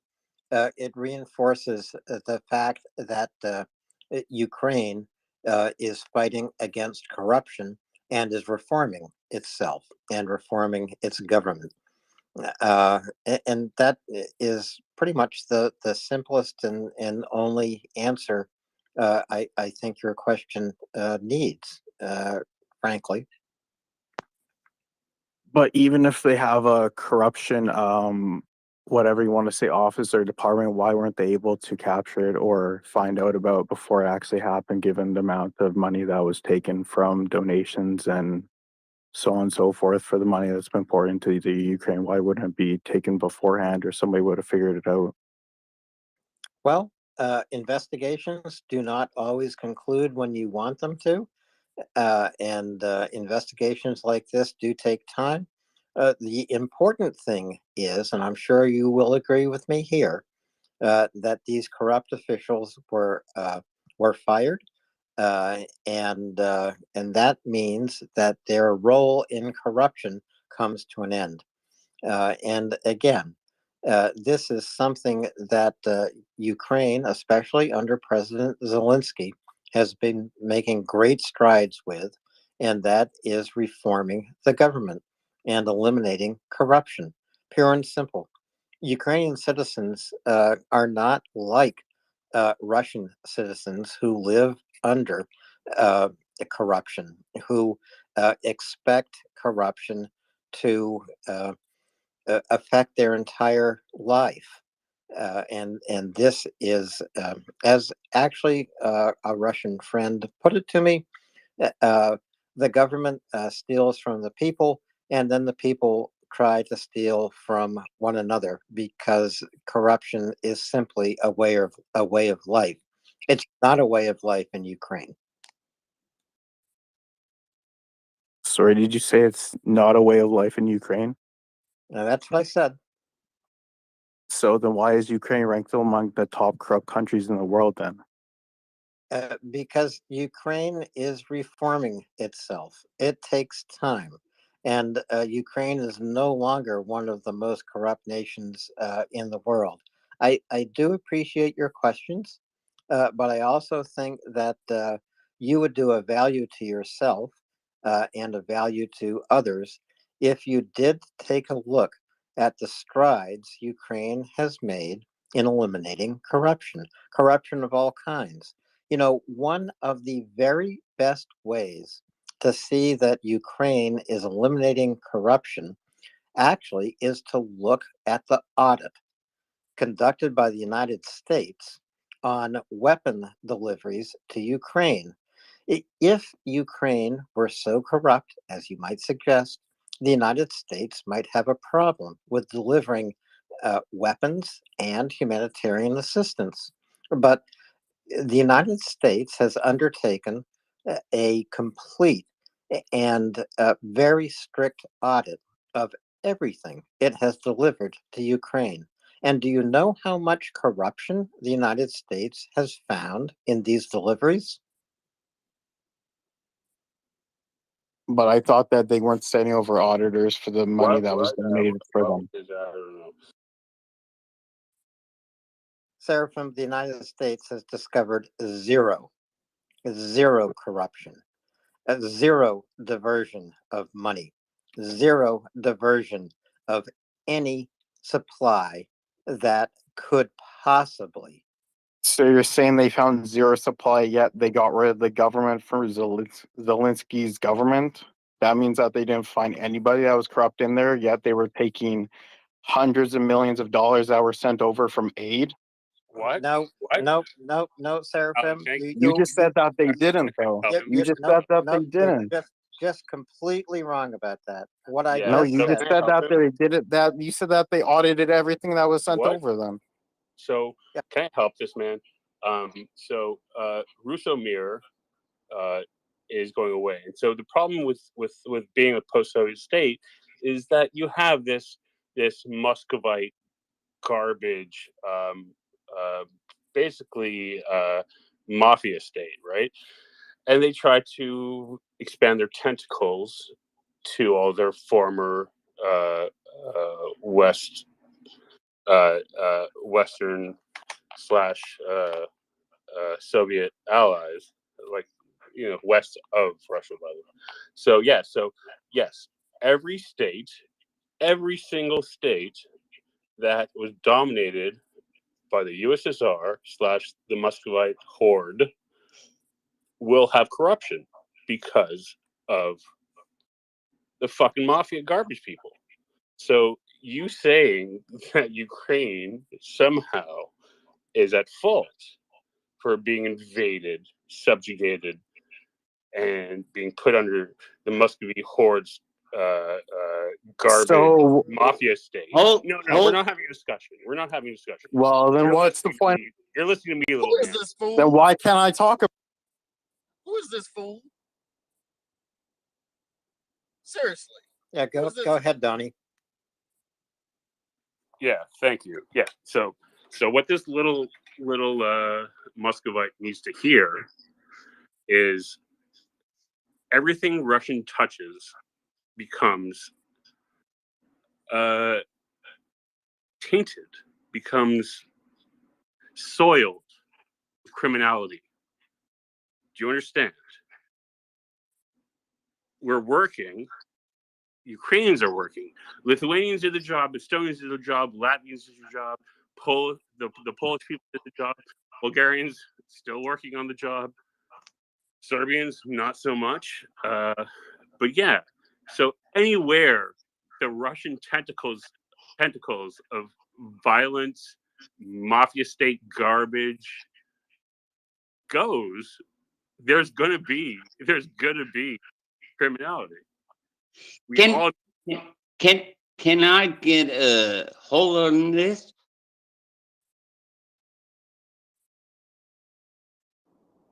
Alan, who was that fool? Hello? Yep, Kiev, you can make a brief statement, and then we're going to go back to Donnie. But Kiev V, go ahead. Yeah. On a few of my tours, Hey, and I got into Russia on the tour to Moscow. Hey, hold on. First of all, if you get into Russia, So, Kiev, how can come you can you didn't get stay to there? your point? Are you How come talking you didn't about stay in corruption? Russia? Or are you talking about corruption? No. It was just a tour. Alan, this dude is drunk. Get him off. He's drunk. Well, Kiev, I just don't know what your point No, is. I just want to make a point. Well, go ahead and make it, please. Alan, he's drunk. Get him off. Because when you go from the border of Poland to Moscow, you only see poverty. You know, real poverty. Little villages. Right. Don't know. So Kiev, I don't know exactly where you are going, but I'm just going to move on to some other. No, I just want to say that the Russian people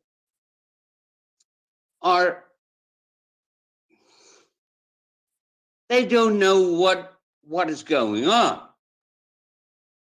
I think you're right. They are getting dragged into it. Something Yes, they don't even believe. I think you're right about that, Keeves, but we're going to move on to the discussion we're having with some others. I appreciate your coming up, but I want to go back to Donnie, please, and then we can circle back to you. Yeah, no, and what Keeves is saying is right. There's extreme poverty east of Berlin, and why is that? Why is there prosperity in the West and people shitting in the ground in the East? It doesn't have anything to do with Moscow, does it? It doesn't have anything to do with the Muscovy horde subjugating everybody around them to do their bidding. It doesn't have anything to do with them throwing people in gulags to dig mines in Siberia, does it? So when you say that Ukraine is corrupt, you're saying that Ukraine is dealing with a Russian horde corrupting society. And they're dealing with it, and they will deal with it, and it's good.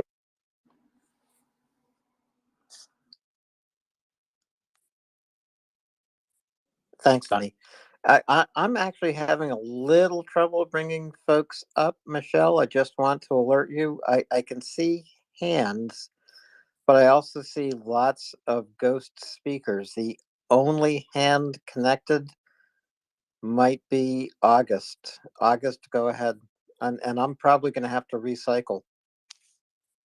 Hey, Alan and Michelle. Haven't seen you in a long time, Michelle, and it's nice to see you back in the space. But this conversation certainly pivoted really quickly.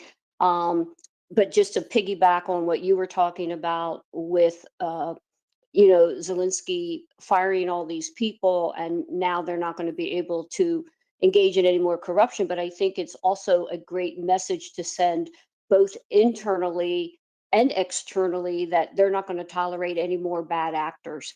So I think that's going to expedite this anti-corruption movement. But what I came up to say when we were talking about sports, which I am totally unqualified to talk about, as my husband will be happy to let you know, but just tonight we watched a documentary about the Ukrainian American Football League, sponsored by the NFL. And it's about 50 minutes, and it was called Who If Not Us. So I would just encourage anybody who's interested in sports and Ukraine it's on YouTube, just pop it on. But it was really interesting and very touching, if you're a sports enthusiast, to see how these Ukrainian American football players are participating and contributing to the war effort.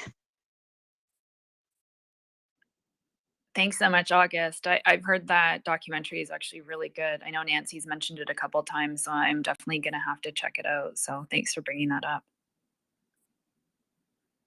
Go ahead, Dryfly, then Donnie. Yeah, thank you. I was going to speak on the sports side of it too. In fact, the guy that came up and talked about the corruption actually was an interesting segue, because a lot of the sports people hear about in the NHL, with the Russians and their connections, there's a ton of corruption potentially with that too. And I'm not saying that the players themselves are corrupt, but that the FSB through some of the sports organizations in Russia actually, I mean, this is all conjecture, but it's been reported to be very likely to the case. There's a shit ton of lean on those guys in the States. In other words, the Russian mob basically hits on them really hard here in the US to be able to keep parroting the party line, so to speak, back in Russia. And they threaten family members in the back. And Kirill I want to say Kutsov, the guy who plays for Minnesota. He's a young, very, very talented forward for the Minnesota Wild.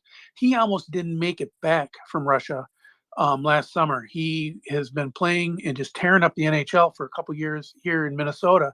He went back to visit his family, and his family are not rich. I mean, they come from a very, very poor working class family in Novosibirsk area, and not even in Novosibirsk. Novosibirsk was the bright lights that they went to. He was from a much, much smaller town. And you can just imagine how poor. Those are the kind of families that you read about. They may not have plumbing. They may not have, the best plumbing anyway. So here he is. He's got like a $20 million contract or something like that with the NHL. And he goes back and they lean on him hard. They were almost going to hold him in country for some kind of visa violation in the States. I can only imagine what all the excuses were.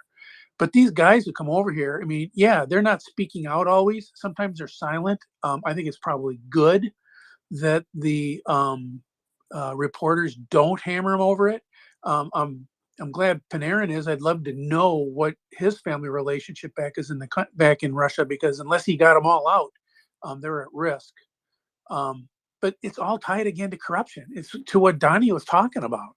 I mean, the FSB and the Russian mob in North America, and especially in the United States, and I'm thinking Brighton Beach Mafia and also the Florida Mafia and Sunny Isles and West Palm. I mean, they're just all over a lot of these institutions here in the U.S. that have any connection at all with Russia. And the corruption runs really, really deep. And if in a country like the United States can't rout them out, how would you expect somebody like Ukraine at war, under the threat, living next door, being harassed, to be able to be 100% successful at it? The fact that Zelensky is doing the job he's doing, trying to hunt it down and chase it out, is absolutely miraculous. God, I wish he was the mayor of New York, because we could use it. And I will listen.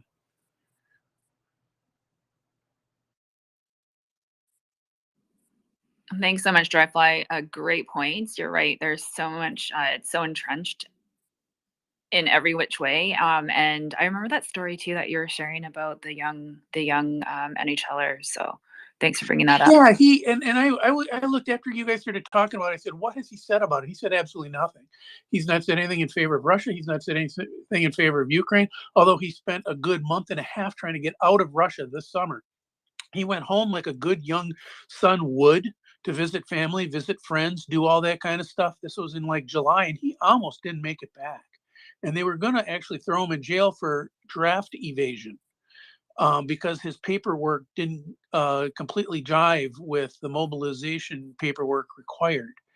And you can bet money that was an excuse to lean on him for something. And I don't know what it was, but he came back and he's been silent since. And the local press has left him alone.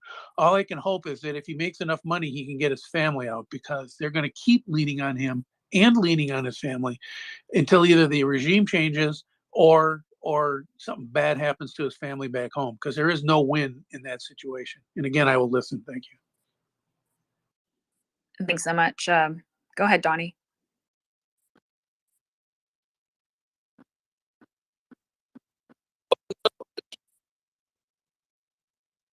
You're breaking up for me. Can you hear me? Oh, there Yes, we go. you're Sorry, the app was glitchy. As to what Dryfly was saying, absolutely. Here in North America, the Russian mafia has somewhat partnered with Hell's Angels and the Italian mafia, and no, they're not shooting at each other anymore. They are ganging up together and doing shit. So yes, and you need to know that the Russian mafia is an extension of the KGB or the FS, whatever the new head of the Hydra snake. But so what my original point in raising my hand, and I'm thinking while I'm speaking right now, so I don't remember, but what were we speaking about? Okay, give me a second. I have to read my thoughts. Okay, we'll see you in a sec. Dryfly, did you want to respond first, or I'll come back to you after? No, I want to actually respond to exactly what he said, because not only is the Russian mob partnering with the Italian mob, and especially the five families in Chicago. If you go back to, I think it was 1986, 1987, just before the Soviet Union fell, okay, there was a lot of Russian mob amongst the immigrant community in New York, specifically Brighton Beach. And to a great extent, they didn't just partner with the Italian mob; they took them over. They basically became the master family over which the other five families basically had to pay tribute. And it goes back to having the top family members of the Italian mob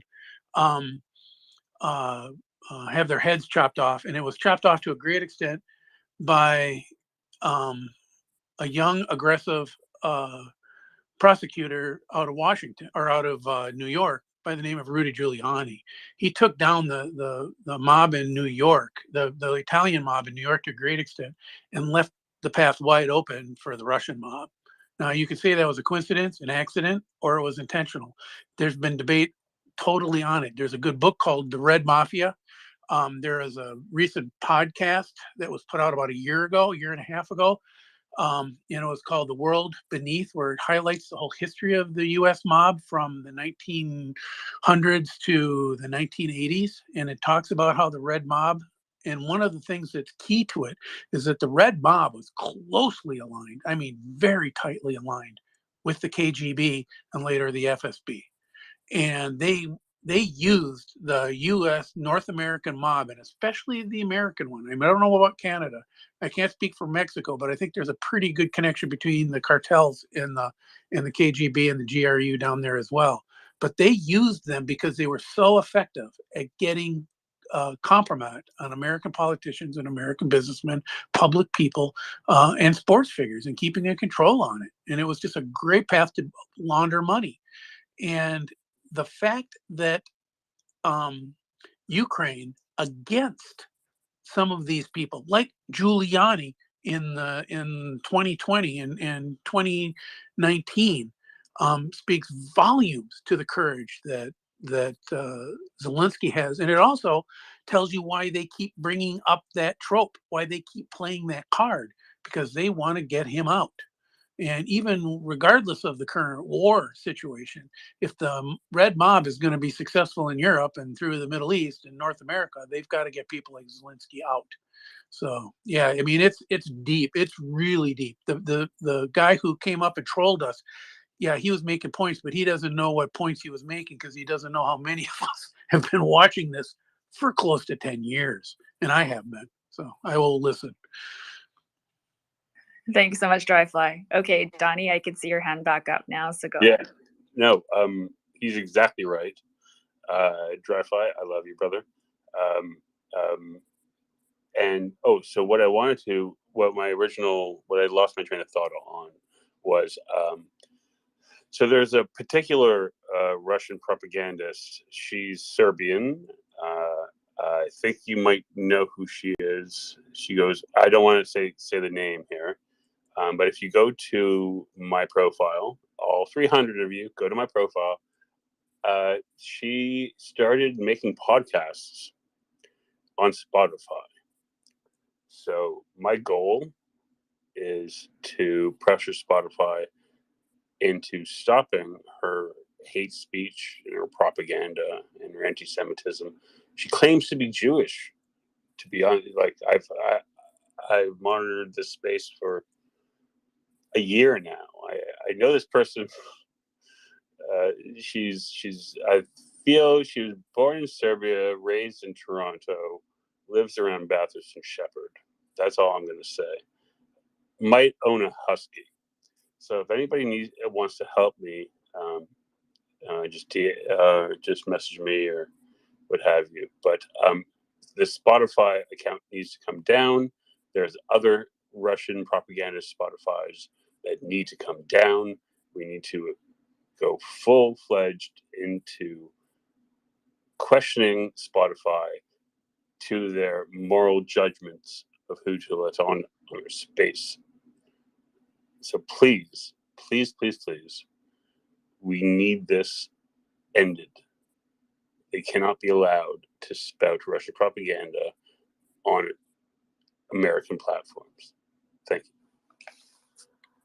Absolutely. And as Donnie mentioned, if you go onto his Twitter profile, please retweet his comments about the Spotify. So thank you. Prince, go ahead. It's nice to see you. Thank you, Michelle. I need to go back for a second to what August said in the absence of Nancy, because we became aware of this documentary by NFL 360. Oh, let's see. I put her tweet in the nest from the day we found out about it, which was the 15th. And it is an absolutely amazing documentary. And I don't think I'm giving anything away because I heard it on the space. I'm going to encourage everybody to watch this documentary in the coming days, because I believe that we are going to have the producers of the documentary on sometime later this week. I can't remember the exact date, but I believe that we are going to have the producers of that documentary. It is a wonderful, wonderful, wonderful documentary, and I encourage everybody to watch it. I mean, I hate to tell people not to listen to the Maria Report, but take 50 minutes and watch this documentary so that you know how meaningful it is and how wonderful it is, so that when the producers show up sometime in the next week or so, I believe that we have a good audience who is well informed about what amazing work these people have done. I also just want to point out it's a little odd that people have said hockey more than 3 times, and Martin hasn't shown up.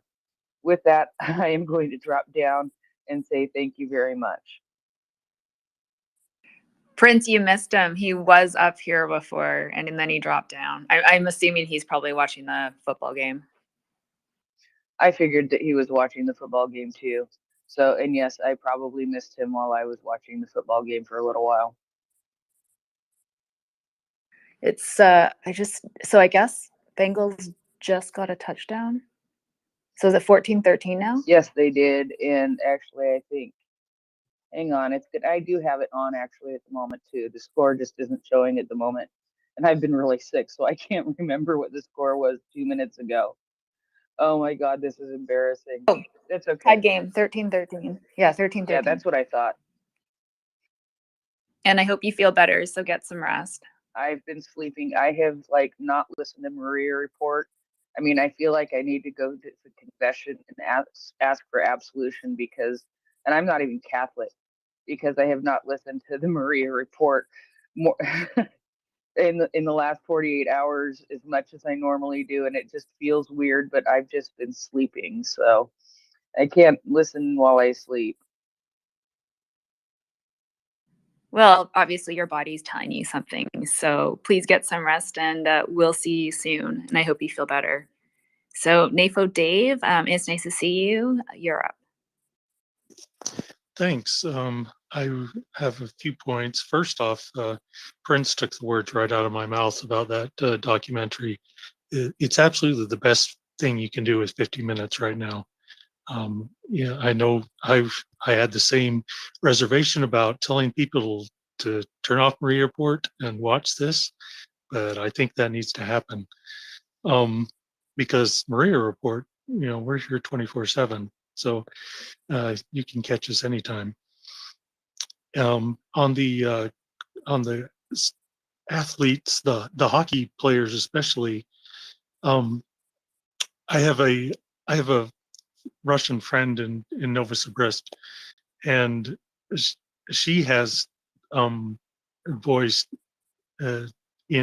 she will only talk in encrypted channels and usually not very much, but she's very scared about saying anything because she's seen other families just disappear.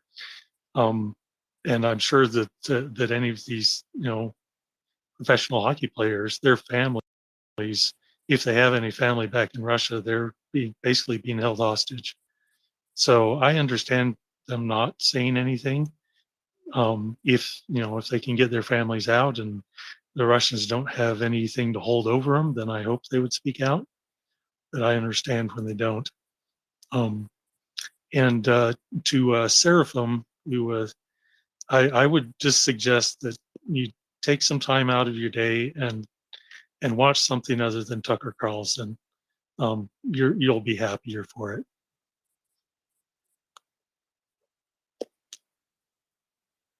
Words of wisdom. Thanks so much, NAFO Dave. So we have Farhan next, and then Sargent. Thank you, Michelle. And hey, everyone, it's me, Farhan. I'm really sorry this was going too long from last year, 2022, February 24, until now. I think the Ukrainian people deserve more than that. It's not fair. Kiev is bombing and Moscow is living well. I think all the European country and the American, they have to support Ukraine very well. They are not supporting enough. I have seen the media, the United States, they want to send tanks, and also Britain and Germany, but these tanks they are not enough. They need more than that. I think Ukraine will solve this problem, inshallah, next month. And also Ukraine, they have played a big role with my country. I think 2021 they sent almost 21.6 million to aid for my country, or especially my village or my city. All we love Ukrainian people, and I think this war will end soon, inshallah. Thank you so much for your thoughts, Farhan. I'm just curious, where are you from originally? Somalia. Well, thank you. Yeah, you can see the all Somalian people. They also did the last year protest against Russia. They really don't like what they are doing, the mafia of Russians. But I think this war will going to end soon, inshallah. Thank you so much for coming up here and sharing your voice and sharing your thoughts with us. Ellen talks about this a lot, as well as the other co-host, just how small the world is and how we have people from all over, from every country, listening in, providing their thoughts and voice, and sharing it with us. And that's what makes this space really special and unique. You look at, I'm from Canada, Ellen's from the US, there's people from all over, there's people in Ukraine right now that are listening. And so we're really grateful and we really appreciate all of you being here with us. So thank you so much. Go ahead, Sergeant. Oh, hi, everyone. I just wanted to comment about this Olympic situation. And I think everybody's looking at it the wrong way. Firstly, I don't think the IOC is a political body, and I don't think they should really be making a decision. However, it's held in Europe. It's up to the European Union to decide, do we want to give visas to Russian sports people to compete in Europe? And whatever they decide regarding visas for Russians should be it. It's the IOC is not really a political organisation, so which the EU obviously is, and their visa policy should be determining the outcome here. Thank you. You know, Sergeant, you make a good point, and the EU could trump the IOC in this regard. It, of course, would affect all kinds of Russians, and it should affect all Russians. You are right in pointing out that the EU can simply deny entry visas to Russian athletes, not just to Russian athletes, but to all Russians. Some EU countries have already done this, not France, but others have, and I think that would really be a good solution and an ironclad solution. So good comment. Thank you. That's all I'm going to drop. Thanks, Sergeant. Donnie, do you want to come back in on the corruption conversation we're having? Yeah, of course. Sorry, I wasn't. I may have been watching the game. So what's the question? You know. Well, the question I had for you, when I had some a glitch here on Twitter, I had to drop down and come back. But we were talking to someone who was pushing very hard about corruption in Ukraine. What the point I was trying to make is that the United States has not found any such corruption, and this is after a really strict audit of everything the United States is sending to Ukraine, whether it's weapons or humanitarian aid of any kind. And it seems to me that does reassure people Ukraine is making an effort to eliminate corruption. And as you point out, the corruption in Ukraine is left over from its Russian occupation and etc. Alan, not only are they making progress, they're very proud. They're super proud. It's like this guy who they're like every week we see, oh, we arrested this guy because we found that he was taking money from the Russians and we put him in jail. And Russian Twitter will be like, oh, it's not so much of a free state, is it? And that's because they're trying to use our freedom, our liberal democracies against us, right? So they're saying that. So the Russian talking point is democracy, and our liberal democracies and what have you aren't that so because the freedom, because they don't. Anytime a Russian propagandist is jailed or caught, they yell and scream freedom, and it's because they're using our rights against us. They're using our Canadian, American, European, Ukrainian rights of free speech to embed their talking points. And it's funny, so you'll know. I have 300 people here. You'll know if someone is crying free speech while posting a link to a Russian propagandist being put in jail. They're disingenuous. It's idiocracy. It's stupidity. So in the past, and they've been successful. They have been successful in the past 10 years. In the past, it was very apparent that they were using our freedom of press, our freedom of speech, against us. It's like, I need to say Jews suck, and if you don't like that Jews suck, that means my freedom of press is being diminished. No, it just means you are spouting hate speech. And so what's happening?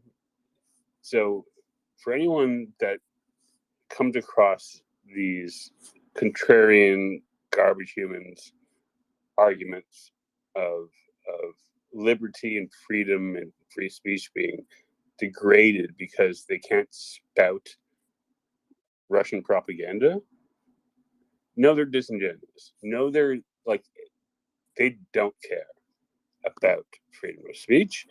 They only care about their ability to reach the populace of democracy. They want to infest us with their talking points. And their talking points are that our maybe flawed democracy is worse than the kleptocratic oligarchy. There are how many American retired generals, how many Canadian, how many UK, how many French, English, how many of their generals own multi-million-dollar yachts? How many? I'm guessing zero, because we're not fucking criminals. So for any Russians here looking at their Russian generals with their fucking goddamn yachts parked off the coast of Italy and thinking that you're on the right side of history, You're fucking retarded. I apologize for the language. No need to apologize. I think these are accurate, good sentiments. Russians are not on the right side of history anywhere, and those Russian oligarchs who own the yachts anchored off Italy, it can only be on the right side of navigational signals. If they're not, they'll probably have an unfortunate collision. And everyone remember, it's red right returning. So the order of hands, and help me out here, Michelle, but I think it's Joey, Mark, and Radu. So Joey, go ahead. I think Radu was actually ahead of me, Alan. Well, in that case, we'll go Radu, Joey, Mark. This is like playing Wordle. Hello to everybody from Romania. I hope you can hear me. Loud and clear, and welcome, Radu. Go ahead. So I'm from the east side of the Iron Curtain, so I know about something about corruption from the east side of Iron Curtain. When it becomes systemic, it takes time to take it off. If you remember from 1991, since the Ukrainians got their independence after the Soviet Union fell, they had about 20 something years. They were ruled by pro-Russians presidents and parliament. It was Yanukovych was the last one. Before that, it was how was it called? The one that got poisoned, if you remember, Yushchenko. Yushchenko was the first kind of pro-European leader, and it was poisoned because he was trying to get rid of corruption. After that, Poroshenko came and started to, with the help of United States and the West, started to try to get rid of corruption. But for everybody who's listening from the West, that's not used to corruption in their countries, like, I don't know, in Northern European countries or Western European countries or United States of America, where the corruption is not that systemic, or Canada or something like that. Here in our geopolitical space, corruption was for tens of years, it was systemic. So it's hard for societies to go from systemic corruption to, you cannot eliminate corruption for, like, eliminate it for real, so it's zero corruption. It's in each country there is a different percentage of corruption, but the problem is not to be systemic. So after just a few years of Poroshenko uh, starting the reforms, and after only one and something, mostly 1.5 years of Zelensky, and after that starting another invasion of Russia, so getting into a war and waiting just to the Ukraine to be free of corruption, that's absolute bonkers from my perspective. One point. The second point is, if you think, if anybody thinks, not you who are, so maybe somebody who's listening here, if they think that those men who and women who are fighting now and they're sacrificing their lives and their families, staying away from their families for months in a row, that after the war they will accept a state full of corruptions, who's thinking like this is very, very wrong, because those people will fight against corruption exactly like they fought in Euromaidan, if you remember, in 2014. And getting into that, I recommend everybody to look at Winter in Fire to see how brave Ukrainians are when they're fighting for values, which is an abstract term. Values, European values, democracy, freedom of speech, freedom of gathering, freedom of travel, and stuff like that. So they're not fighting for money, for pocket, for tomorrow, for bread.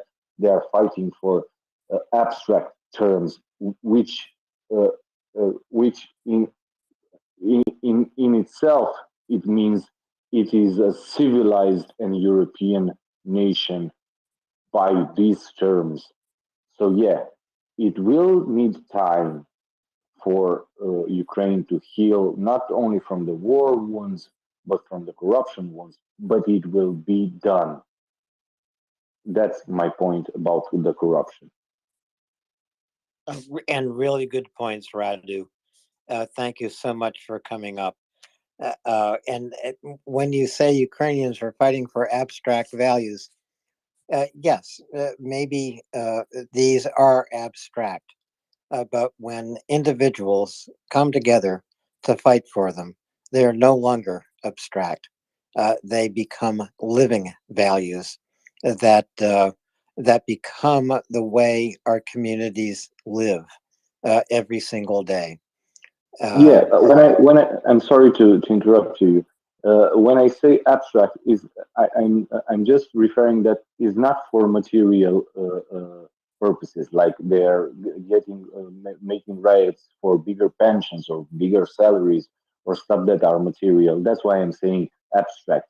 And when you have riots, when you have protests for stuff that is not material, where that you cannot put a finger on it, because you cannot put a finger on corruption and you can feel it.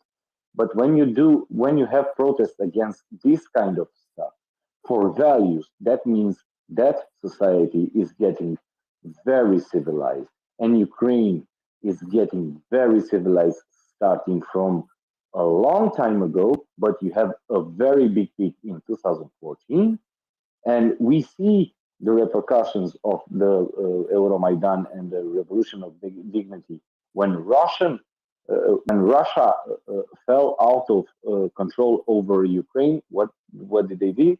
What did they did? They invaded Ukraine. So they wanted power through corruption, and the Ukrainians are fighting the corruptions, and now they are fighting corruptions and the war.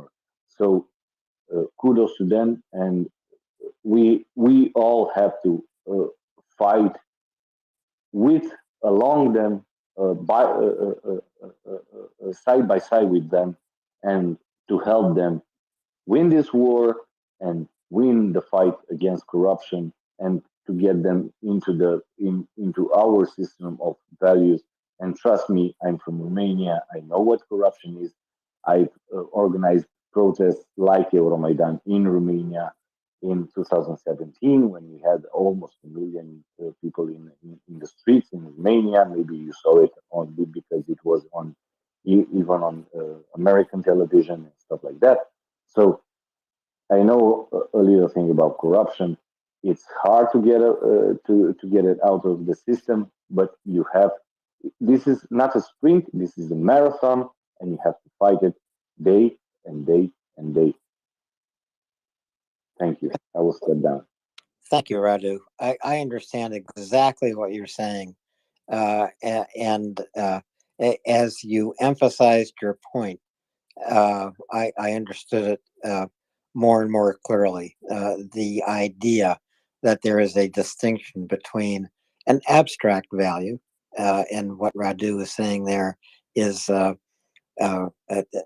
if you're protesting for a value, which he characterized as abstract, and not protesting for something that will line your pocket for money or for goods or for economic advantage, that does indeed, as he said, point something out to us. So, Michelle, I have again forgotten the order of hands, but you had them, and I'm hoping you wrote them down. And was it? Go ahead. It's Joey, Mark, and then Nate Dave.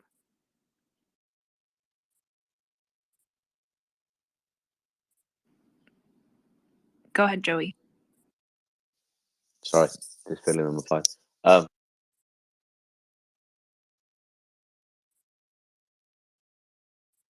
Element of society that opposes fighting for their freedom, that has to bring up the corruption thing, and they justify not giving the Ukrainians weapons because of the corruption problems that plagued Ukraine in the past. But we've seen Ukraine making strides in every which way facet that the Russians won't, and the Ukrainians have.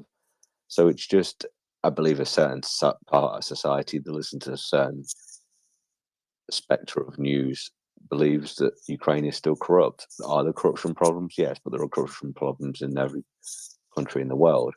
Ukraine at one point, though, was just the poster boy for corruption, but now it's rectifying it and continues to rectify it. Zelensky did things before the war that pissed a lot of the Ukrainians off. I know people in my granddad's village, some of them didn't like him, vehemently didn't like him before the war, but he's resurrected himself with his actions post February 24th, and certainly since his speech to Congress, which went down very well amongst my family in Ukraine. So there is just a systematic part. I will probably say the right, but I'm sure to the left as well, that thinks Ukraine is still corrupt. It is not. It is becoming a lot better society, and a lot of society that a lot of us should aspire to be honest. The patriotism growing through that country is quite amazing. But people have to be dicks, and people have to bring up the old problems of corruption. But that's just people for you. Yeah, that's just people for you. And that's also just Russian propaganda for you. Because every time we hear some of these stories, especially on a space like MriyaReport here on Twitter, when people come on and want to emphasize corruption and to talk about corruption in Ukraine, this is a Russian talking point. Why is Russia promoting the idea that Ukraine is corrupt through and through? The reason why is because they are trying to divide Americans in their support for Ukraine. They are trying to gain traction among some members of Congress to oppose continued military and humanitarian aid to Ukraine. Well, we're here to say that's not going to work. The evidence is otherwise. As Joey points out, as Radu points out, as President Zelensky shows the world, Ukraine is eliminating corruption, pure and simple. Russia doesn't want anyone to believe that, and especially in the United States, because Russia wants to weaken support for Ukraine. That's what Russia is out to do by dividing Congress and by sowing doubt among Americans. Well, we're not going to let that happen. We're going to help Ukraine eliminate corruption. So we now, God, Michelle, I think we have Mark and NAFO Dave. Thank Yes, you. that's Yeah, thanks, Alan. Yes, it's me again. Good evening to everybody. Hello, hope you're all well. Yeah, it's an interesting conversation this evening. That I haven't been on the space for that long tonight, but I've heard the challenges from the guy alleging corruption. Corruption is everywhere, as has been said before, and it amazes me how well the countries that had been behind the Iron Curtain have emerged from the situation they were in. The Baltics seem to have done really, really well. And even I think Ukraine is doing well. We heard, I think it was on, sometimes the conversations on here sort of merge a bit into one, but I was recall Peter Duran's talk on Saturday, which linked in not just the speeches of President Bush and President Reagan, but also then talked about some of the political stuff going on within in Ukraine around that same sort of time. And I think there was a a journalist was on as well. I think it was part of the same or just after that segment, which talked about the change in attitude of the Ukrainians to corruption, their unwillingness for corruption to take place. And I think this is actually, it was happening already, but I think it's been driven by the war, by the fact that people are not willing to see corruption, even the very low level corruption of, say, maybe a police officer wants a few, notes to let somebody off if they've committed a minor crime, that type of thing. And I think that reaction is, there's a story that's broken around Yulia Tymoshenko, who is a Ukrainian MP. She is currently in Dubai along with some of her friends, maybe other MPs. And I think the first reaction against that was from Ukrainians. Now it's been jumped on by all the Russian trolls, alleging she's over there spending American money. But I think the initial reaction was from Ukrainians who were totally flabbergasted about this lady being across in Dubai now. Now, she was an early leader, if you like, in the opposition to the previous regimes, but she has got there are some, I think it was said on this space the other day, there are some questions about her. And I think it just demonstrates that things have moved on. I don't think the Ukrainians are willing to accept corruption now, and that's fantastic to see. So, yes, let's be aware. There have been issues in the past. No doubt there are still issues to resolve, and I think we're seeing that being taken now by the Ukrainian government, and that's great. Thank you. Yeah, Mark, I think you're 100% correct. And the former Eastern European nation behind the Iron Curtain that is showing the way, I believe, is Poland.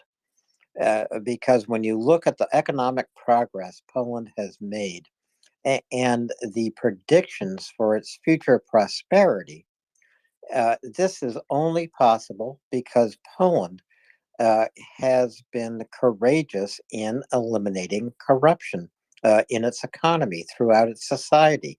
And only when you eliminate corruption do you open the door to prosperity. Well, Poland has shown the way.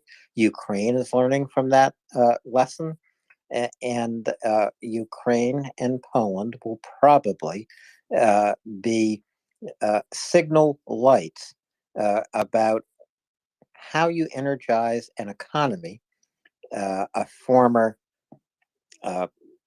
corrupt, Russianized Soviet economy. How do you energize it? First, eliminate corruption. And we're going to see that happen, I think. But thank you, Mark. And NAFO Dave, please go ahead.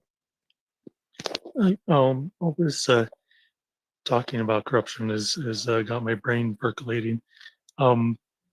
So there one of the tanky talking points I've heard recently is that Zelensky is putting on an anti-corruption face so that he can get more money from the U.S. and other countries, and in response to that, I would point out that he had that opportunity back in 2019 when somebody in the White House called him and said, "I would like you to do us a favor," and all he had to do was start an investigation into an American citizen, and then the U.S. would release all this aid money, and he turned them down. So it's not a new thing. I think Zelensky is very much an anti-corruption person, and he has been from the very beginning.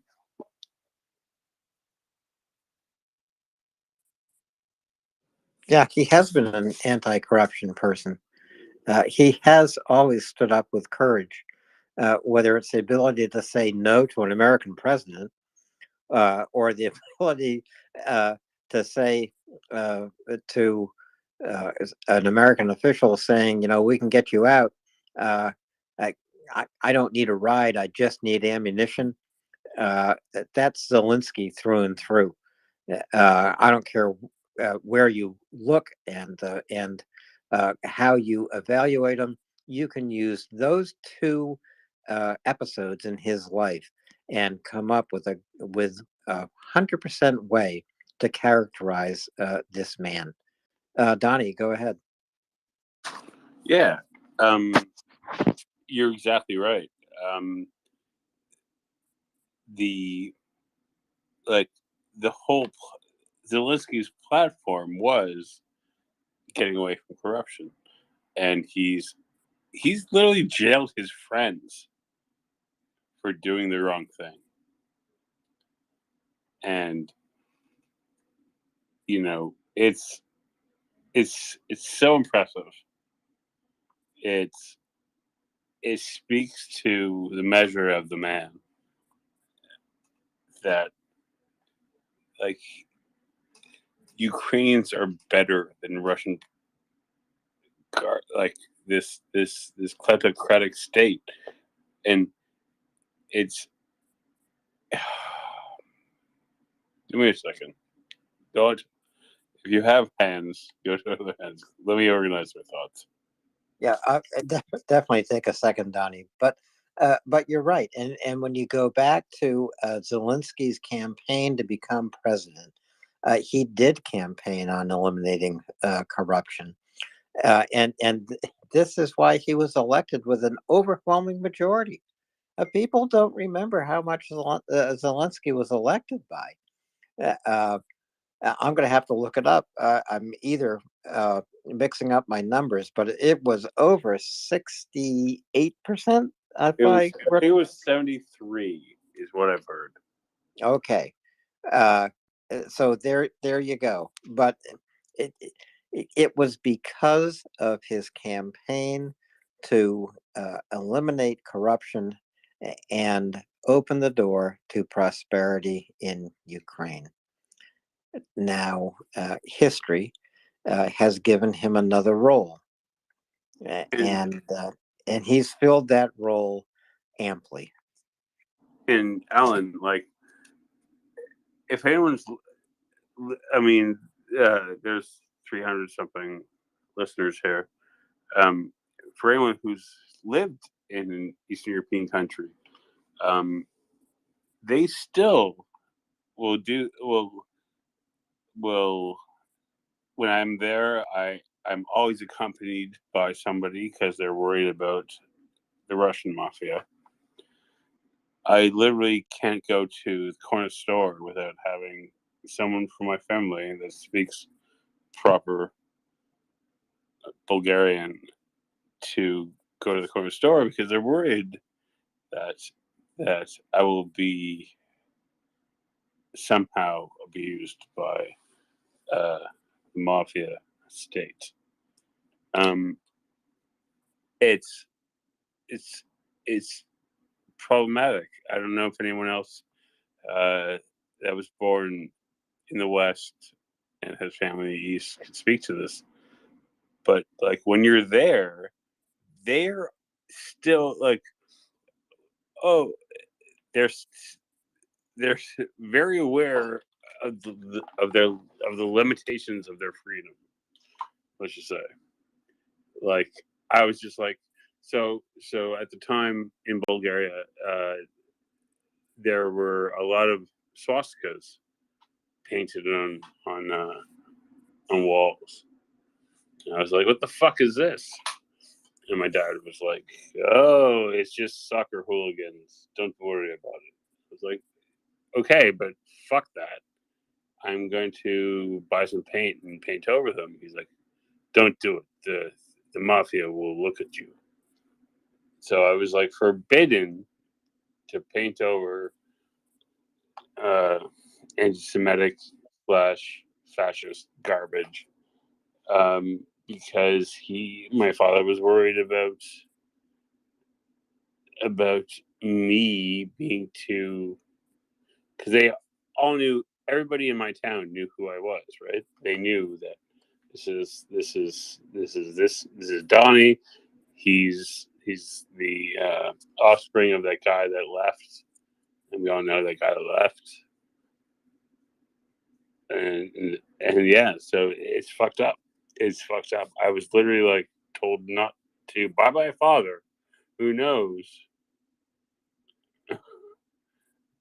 to not get a gallon of paint and paint over swastikas that were painted by like hooligans, like soccer hooligans. So,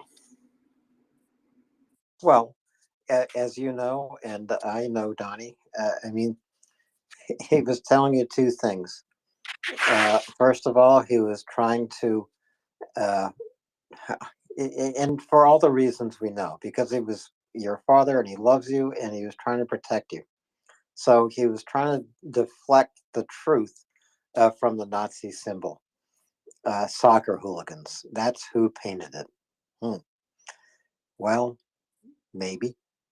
And then when you want to get the gallon of paint and obscure those Nazi symbols, he was trying to protect your life. Because if someone sees you do that, they're going to come up and beat you up. This might seem like a small episode in someone's life, but this episode has been repeated millions of times throughout history, in Russia, in Germany, even in the United States, all over the world, where someone has been exposed to prejudice that is a threat to their life. And that has not been the right time to stand up to it. I guess that's the way I'd say it. We have to choose our times and places to stand up to this kind of prejudice and to speak our minds. And anytime you do it, you can put your life at risk. But if you do it in the wrong place and at the wrong time, you can be killed. That's just the way it is. I think. Donnie, am I overstating this? no, not at all. Not at all. Like, my family in the East is very still aware of the powers that be, and no matter if they're free and they have a EU passport, they're still very aware that their freedoms are limited by the states. I mean, not the Bulgarian state, but the states, like the mafia, the powers that be, like the state, quote unquote, and it's not this, like, no one gives a fuck about uh, Bulgarian police. They care about what the Russian / Bulgarian mafia has to say about what you're doing. And even saying this is putting my father at risk.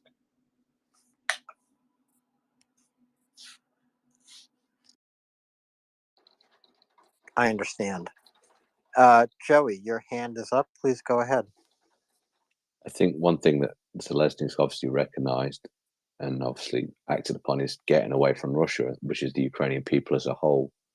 When they voted overwhelmingly for Zelensky, they voted against Russia, which was another follow-up to the Orange Revolution in 05, 04, wherever it was, and then the Maidan in 13. The Ukrainian people as a whole have had enough of Russia, their hold over the Ukrainians, their corruption, and the Russians are, this sounds horrible, but a lower form of life than most, it seems. I think the Ukrainians have had enough, and Zelensky has got in, and he's obviously his anti-corruption thing rang true to a lot of people. Getting away from Russia was the biggest anti-corruption thing you could do. because there is nothing good that comes from Russia. It's just pain and misery coming from Russia.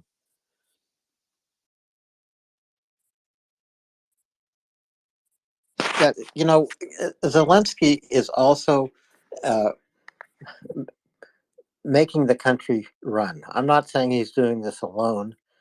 He has some really talented people working with him. But when I say that, I mean the Ukrainian Post. The moment Ukraine liberates a territory like Kherson, among the first people there are Ukrainian postal workers. What are they doing?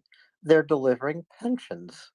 They are delivering pensions to older Ukrainians who haven't received money from the state for all the time Russia occupied their town or their city. So, you know, when you're able to do this, when you are able to make your state agencies work for the people, you are proving that this is a responsible, functioning state that cares about its citizens. And that's what Zelensky is doing, even while he is fighting this war.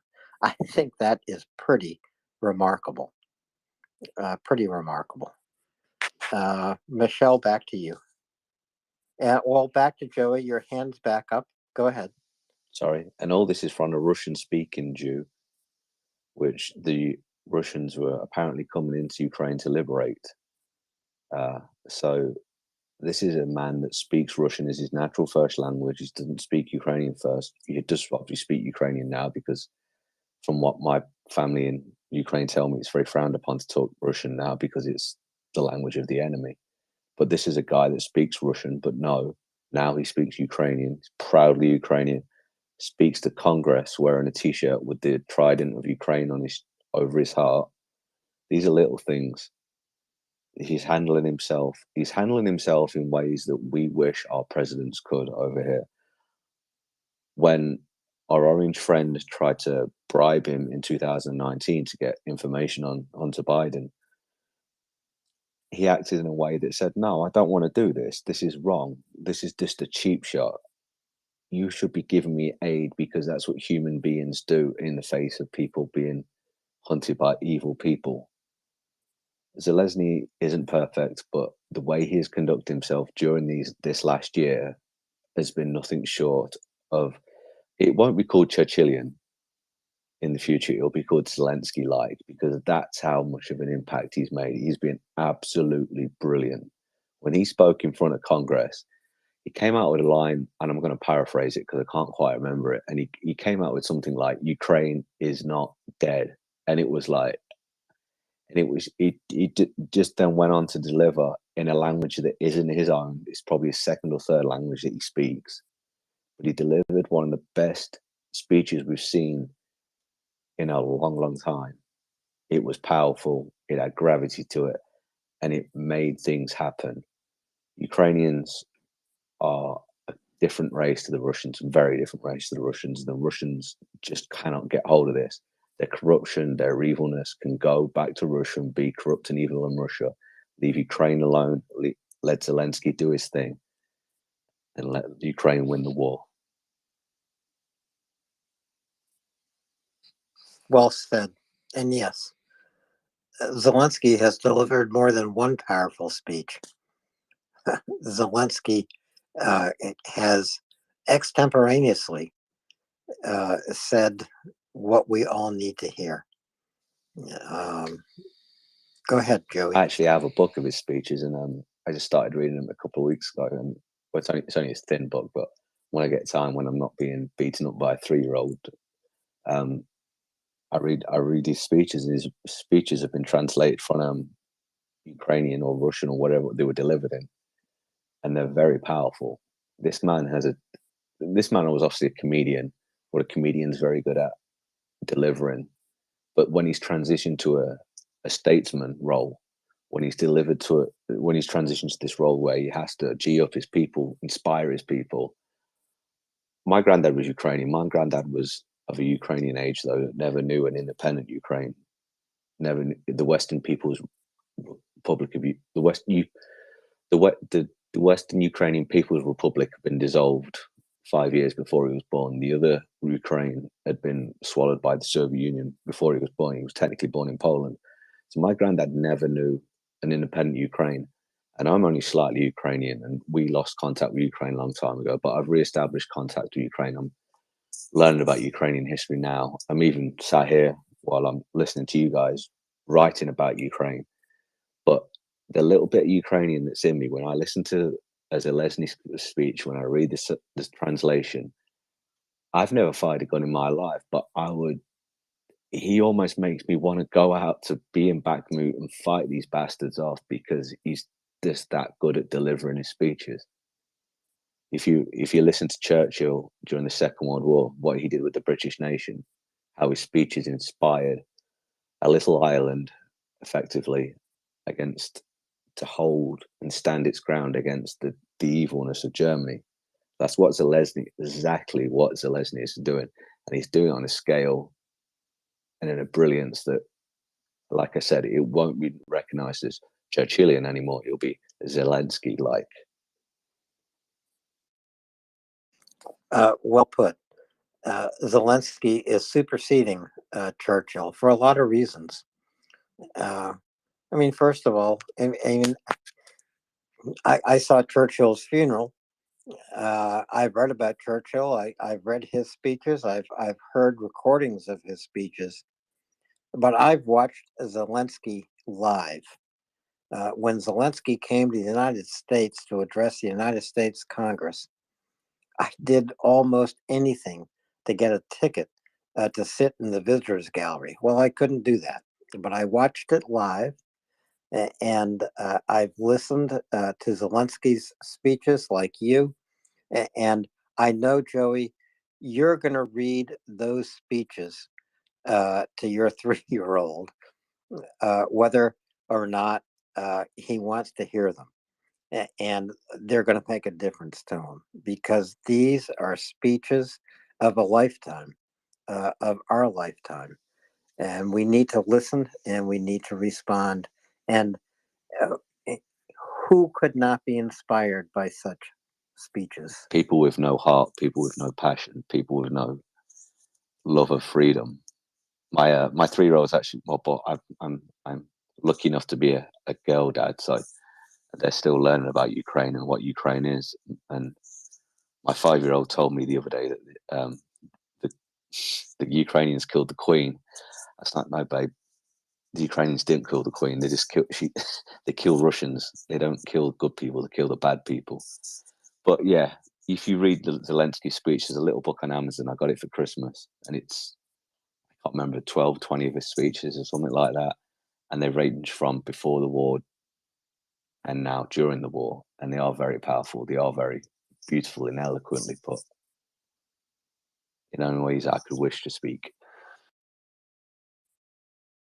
I'm going to find that book. I'm going to get it too. I have heard some of Zelensky's speeches from his campaign and from before the war started. He inspired his people when he was running for president. But since Russia launched this invasion on February 24, 2022, he's inspired his people and he's inspired the world. This is the power that words have. Just have a guy like Zelensky to deliver them. He knows how to do it. I mean, I guess maybe he's the Ronald Reagan of Ukraine. He's the Winston Churchill of Ukraine. He's the Franklin Delano Roosevelt of Ukraine, all wrapped up into one Volodymyr Zelensky. Michelle, go ahead, please. He definitely knows how to appeal to so many different demographics, and I love hearing him speak as well. And Joey, you mentioned what he was wearing when he spoke in front of Congress, and we were making little, not bets, but yeah, I guess little bets, trying to determine whether he was going to wear a suit or whether he was going to go with his usual outfit. So I won. I think a few of us did. And I'm so happy he wore what he did, because it just exemplified it didn't matter what type of audience he was speaking to, he was still being true to himself. And so that was meaningful for me. One of the things you guys were talking about too, and this is like, it makes me really angry, because I feel sometimes with some of the Russian talking points, they basically only have one or two things that they could say. So they keep going back to the same things of Ukraine is corrupt.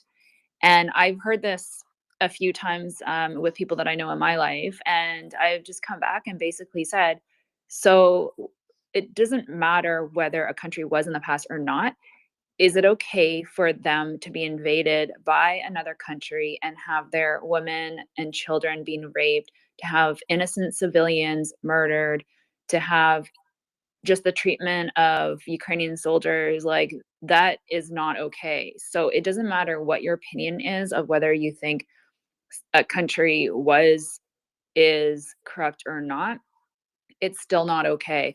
And it takes a long time before you can get rid of corruption. And so this is a start. So I think a lot of us, we expect things to happen overnight, and that's just not the reality. And so it's been happening, or it's been going on for a while, that they've been investigating and firing and getting rid of people that were corrupt, and it's continuing. And despite Zelensky having really important things going on with being involved with the war, he's still committed to ensuring that the corrupt politicians of Ukraine are gone. And so for me, that's even the more important thing is, yes, I'm sure in all of our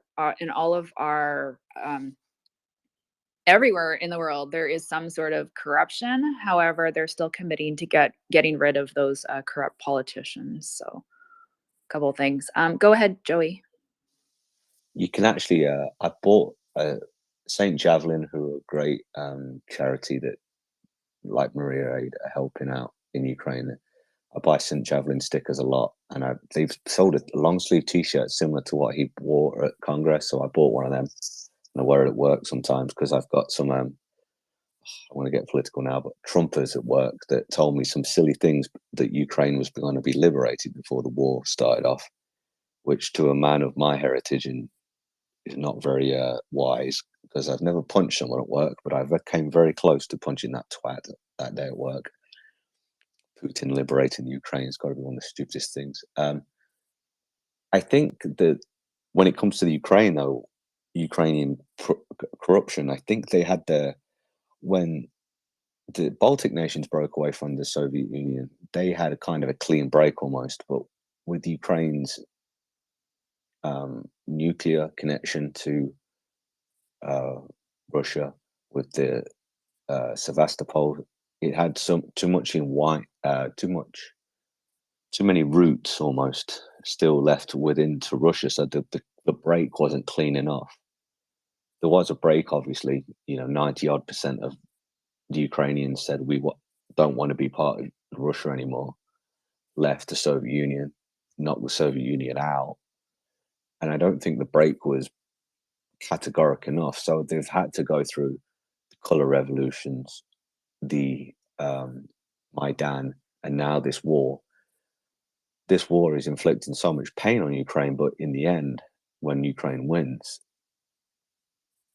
they can turn around to Russia and say, "You fucked around, you found out, leave us alone. We are our own nation. We are our own people." Sorry for the Bagua language, but it is,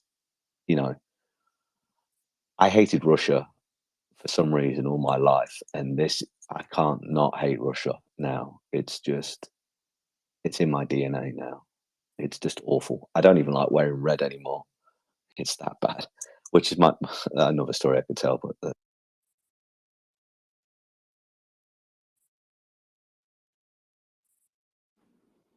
Yeah, thanks so much, Joey, for your thoughts. Actually, before we go to cannabis, and we can definitely get back to the subject, I just wanted to mention one thing. So our friend Farhan, who's from Somalia. He had mentioned earlier about Ukrainian wheat arriving in Somalia. So thank you to Heather, to Prince, for sharing this with me. So I just wanted to share it with everybody before we get to back on the subject. And so he was mentioning this. And so I guess the Ukrainian wheat arrived in Somalia recently, and it's going to be used to support 450,000 people for 5 months. And they're going through a really devastating drought right now. So I wanted to just share that with everybody. I wasn't so much aware, and I think this is what's important about being here on MriyaReport, is that we're getting so much information from Ukraine and how Ukraine's helping other countries as well. And this grain also is going to be helping to feed communities in Ethiopia as well as Yemen and Afghanistan. And I mentioned Somalia as well. So I wanted to let everyone in the audience know. So thank you to our friend from Somalia for bringing that up. Go ahead, Cannabis. Thank you, Michelle, and thank you, Ellen, and thank you to everybody who has kept this space going. I've been listening to this since February 24th, but even before that, with and I won't mention his name, the original guy who was calling into spaces, like giving the warning signs about what was going to happen. And, I know somebody had called in, I don't know, about an hour or two ago, who was talking about corruption. And most of these people that do that, they know there's not corruption, or if there is, it's minimal. They're either trolling, or I'm an American, live in the U.S. A lot of people on the far right, I consider myself conservative, but not like all the way to the right. They have a weird belief system. And it's getting crazier and crazier. So one, the corruption Ukraine will always bring up, but if you sit on, some of their spaces where they're talking about whatever, COVID or other things, all of a sudden it's like the U.S. is corrupt, and they'll say Biden's corrupt. So it's not just them accusing Ukraine of being corrupt. They accuse their own government of being corrupt, and that's where it's a game. And then a lot of them will say they're anti-war in Ukraine and bring up all the bullshit, excuse my language, talking points. But, last night when, Israel did what it had to do, that same group, watch them on Twitter and again, listen to their space. It's like, oh, I'm going to re-enlist. Let's go to war, right? So it's not that they're anti-war either. It's just, I think it's just this wacky belief system. And again, I listen to a lot of them, of like Putin's going to save the world and he's going to save everyone from Klaus Schwab and the rest of the world doesn't see. It's just really bizarre stuff. So my point is, just when you get these people calling in like that, they don't believe any of that. They're doing it just to troll, and they're not anti-war. And if you get the right adversary, they're all like, yeah, let's go, right? So anyway, good job of keeping that under control. I appreciate it, and thank you for letting me speak. Thank you so much for coming up to speak. And you're absolutely right. I guess it was last week or a couple of weeks ago, one of the spaces I was listening in casually. And of course, they just allow most of their own speakers to speak. And one of the questions, every single time a speaker that was for Ukraine got up to speak, the first question was, are you vaccinated or not? And it's like, what does that have to do with anything? Like, there's not a correlation between whether you're vaccinated and whether you are for or against Ukraine. So that came up quite often. And I thought that was a bit ridiculous. So thanks so much. Go ahead, Joey. I think that there's just a common theme. There's that they're anti-vaccination. They believe in odd conspiracies, whether it be the George Soros is something in Ukraine and Putin's going to liberate it. And there's always amongst these people that bring up the corruption. There's always a constant theme. There's like constant flavors of the conspiracy theorist, and the three main ones that go together are the government's, the U.S. government, our government's corrupt, Biden's corrupt, Ukraine's corrupt. We shouldn't be sending them weapons. Too much tax dollars go in there. Anti-vaccination. There's just like a constant theme. It's like, I don't know. It's weird because I've noticed this too. There's like constant bullet points they always hit, and it's like ding, ding, ding, ding. And then once they come up against somebody like Cannabis just said that can talk them back to them, unbullshit their bullshit, that they back down upon it. But if they almost want the I can't think of the word. They almost want the confrontation. But once they get the confrontation and then they're hit with logic, their brains take over. What remains? They have a brain. And you do have to confront them, and you have to confront them with facts. And that's what we try to do here at MriyaReport, is to bring facts to the forefront, and then let people deal with those facts. It's pretty simple. Robin, your hand is up. Go ahead. Yeah, hi, thanks. I just something very quick. When you were talking about the grain shipments to Africa that Ukraine has, spent a lot of time and effort in continuing even in the midst of this war, one of the things that I think that we've sort of forgotten about is that a few months ago, Ukraine was actually exporting electricity to the rest of Europe to help with Russia's cutting off of gas to Germany. It was only after that started that the Russians started targeting the power infrastructure, which I think I think there was a connection there. Anyway, I just wanted to share that. I mean, that was another thing. In the middle of a war, Ukraine was not just taking care of itself; they were trying to help the rest of Europe out too, which shows a mature country that certainly would fit in the EU and in NATO. Anyway, that was just what I wanted to say. Thank you. A very good point, Robin. Donnie, go ahead. Yeah, thank you. Robin's absolutely right. The like, just imagine being in a war and being like, I'm worried about my output to my neighbor. It's incredible. Like, the Ukrainian people are incredible. Give me a second. I had another thought, and you chose me. I thought I had time. You chose me too soon. Give me 5 minutes. Okay.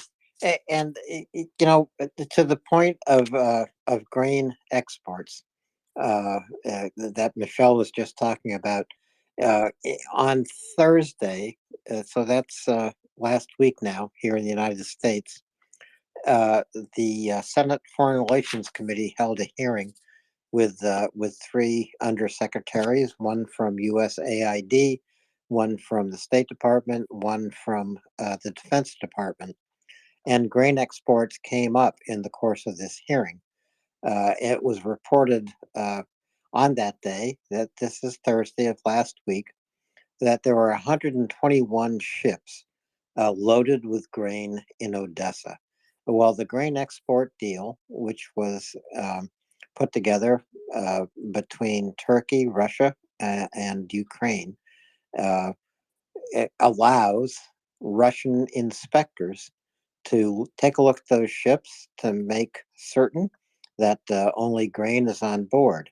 Well, unfortunately, what this does, it gives Russian inspectors a power that is extraordinary, because they need to approve the passage of these ships from Odessa through the Black Sea to Turkey and through the Bosporus Straits. What are Russian inspectors doing?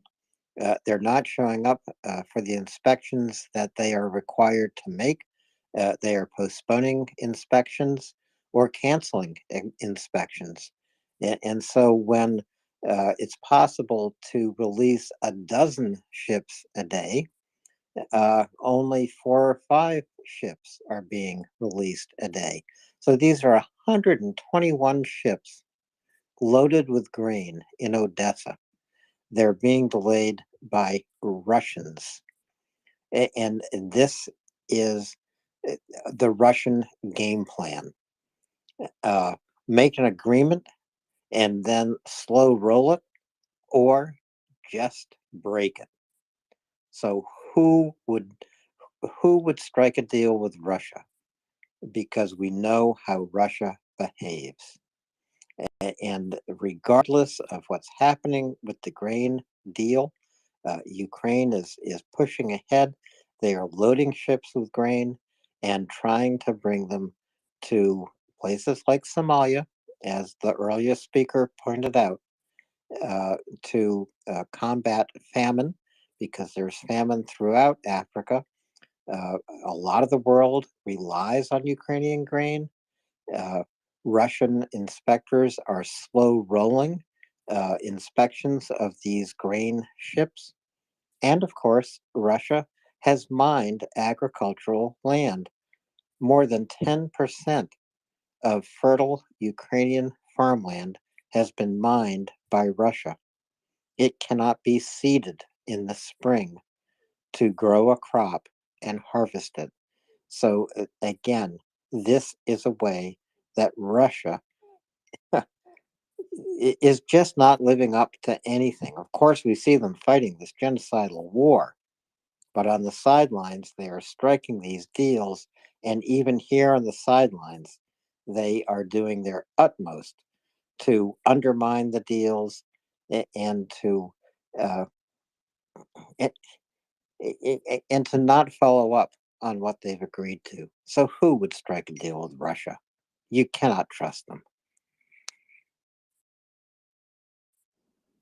Well, and to your point too around the farming, I remember listening to Ryan, I think Hendrickson, who is vital in some of the demining operations, and he was just talking about how for him it's really meaningful, because if he could help out with getting rid of some of the mines and some of the farms, then it just means that farmers are potentially able to farm some of their wheat. Well, they have to farm this wheat. I mean, it's their livelihood. But without the demining, it's not going to happen. Ukraine will very soon be one of the most mined countries in the world. And these mines that are left behind by Russia are lethal detritus that will take Ukrainian lives long after this war has concluded. And this will be very sad to see. Demining is one of the most important things that can be done in Ukraine. MriyaAid.org is actually engaged in getting demining equipment and demining training to Ukraine. So I would encourage everyone to go to MriyaAid.org right now and see what a contribution can do. What kind of difference can you make here tonight? You can help demine Ukraine, and that means you can save Ukrainian lives, and that means Ukraine can once again become one of the breadbaskets of the world. Michelle? Thanks so much, Alan. So this is actually really interesting. I just noticed an article on Twitter, and there was an interview with the lead of the cyber police department. I don't know if anyone else has had a chance to see it, or Alan, if you have as well. I'm just skimming through it really quickly, but it seems really interesting. And so they had asked him what some of the questions that were asked is, what is the number one challenge that you're facing right now? And obviously, one of the major ones is just ensuring that the law is followed. And I think that's going to be the Ukrainian police in general, and even in a time of war. And with the cyber police, they're reacting to any criminal activity directly against the citizens of Ukraine, and that's from across the internet. And so they actually, I think it was 600,000. Let me just find the number right now. Oh, 100,000. So they seized more than 100,000 SIM cards that have been registered bot accounts that had been spreading pro-Russian narratives. So we were talking about that earlier, and that's on various social media sites available. And then one of the other questions that was asked was what types of cybercrime are most prevalent in Ukraine right now? And so he had said the two most common are those directed right against or directed against the government institutions and countries' critical information infrastructure, and then of course online fraud as well. And then on top of that, the enemy is constantly seeking to destabilize the situation in Ukraine, and that's through different attacks against information targets, banking institutions, as well as other social institutions. So it's a really interesting article. Gives us a perspective into some of the things that they're dealing with on a day-to-day basis. And of course, in this day and age with Twitter and other social media platforms being so prevalent, whether it's Facebook or Telegram, there are a lot of different cyber attacks and hacking things going on. I haven't seen that article, Michelle, but I'd like to see it. And the cyber war is active.